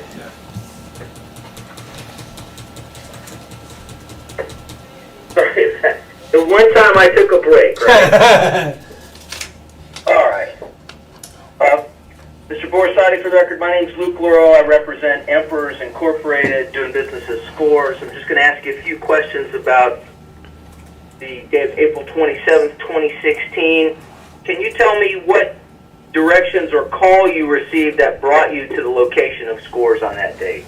I received a call of A dispute between an intoxicated person. Okay. And what did you see when you arrived? When I arrived, I saw Miss Martinez outside. And did you talk to any of the personnel or any employees of Scores before you spoke with Miss Martinez? No, sir. All right. Did you speak with any of the employees at Scores at any point during your visit out there? Yes, sir. I spoke to DJ Madden. Was he the only one? From what I can recall, yes, sir. I believe there was a second gentleman, but I don't really remember his name. Okay. And what did your conversation consist of with DJ Madden? DJ Madden informed me that she showed up to work intoxicated and she had more drinks inside the establishment. From there, she began just acting uncontrollable, and she took off her clothes, was running through the establishment, and was something that they don't do. And that she was grabbing their genitalia. Okay. And that all came from DJ Madden. Did you talk to him inside the club or outside the club? Inside the club in the foyer area. Okay. Now, in the complaint, there's an allegation that Miss Martinez did not want to leave because she didn't have her purse in her possession. Do you know where her purse was at that point in time? Not initially, no. She said that it was inside while after further questioning. Okay. And did you take any effort to get her purse for her, or what happened next? Yes, sir. I told her I would retrieve it, and I went and did so. And I believe DJ Madden said that he didn't even know it was in there. And then he went to go check the back locker room area, and that's when he came back up front with her purse. Okay. At any point in time, did anyone tell you that she was trespassed, or did you believe she to be trespassed from that property? Yes, sir. They told me upon talking to them the first time that they wanted her to leave because she was still disturbing people that was arriving to the property, and that they wanted her trespassed so that she couldn't come back. And what other conversations did you have with anybody with Scores? You mentioned you spoke with somebody else, but you can't remember their name. Is it possible that you talked with a gentleman by the name of Kenneth Brumbach? I believe so. Okay. And what kind of a conversation did you have with Mr. Brumbach? He confirmed what DJ Madden said at that time. So, based on your testimony, she had been formally trespassed, and at that point in time, her purse was returned to her? Yes, sir. It was returned to her, and she was trespassed. Right. Whose decision was it to prosecute Miss Martinez? Check the form. DJ Madden said that he wanted her off the premise and trespass, so at that point... My understanding that she had a number of other charges, I think based on the events that occurred with you and her, more than just the trespass. Is that a decision that's made by the state attorney's office, or is that just based on a criminal report affidavit? It can be made by the state attorney's office once it reaches that level, but officers also have the discretion to charge offenders with what they want to. Well, in this instance, do you know whose decision it was to file the charges that were brought against Miss Martinez? Check the form. Myself and Officer Vickery. And I think her charges were resisting officer with violence, trespass on property other than destruction or conveyance, and battery. Yes, sir. All right. And I understand the resisting officer charge. Was the battery against any officer, or was it a charge against someone at Scores? The battery, I don't believe she was charged with battery right away. I know we didn't charge her for the battery of grabbing DJ Madden's genitalia. And Do you know whose decision it was to place that charge? No, sir. Did you have any other conversations with anybody at Scores, either DJ Madden or Kenneth Brumbach, after that date? No, sir. All right. I have no further questions. Thank you very much, sir. I had one other question, kind of reserving on what I was saying earlier. The EMT report, and it's there if you want to look at it, says that they couldn't look at Miss Martinez's stomach because she was wearing a onesie and it would have exposed her breasts. You recall that? Yes, sir. Okay. Did you look at did you open up Miss Martinez's shirt to see if there was any bruising on her stomach? No, sir. Okay. Any other follow-up? You have the right to read this transcript under Florida law, or somebody can, an attorney, a party can make you read it for any inaccuracy, either in testimony or transcription. Ms. Martinez would like to compel you to read the transcript and sign it. Once it's ordered, the court reporter will get with you and go through it. That's it. Thank you for your time. Yes, sir. You're welcome. Concludes the deposition. It is 3:50. If you enjoyed this video, please subscribe, give this video a thumbs up, and press the notification bell. Additionally, you can view our playlists and most recent videos. Thank you for watching.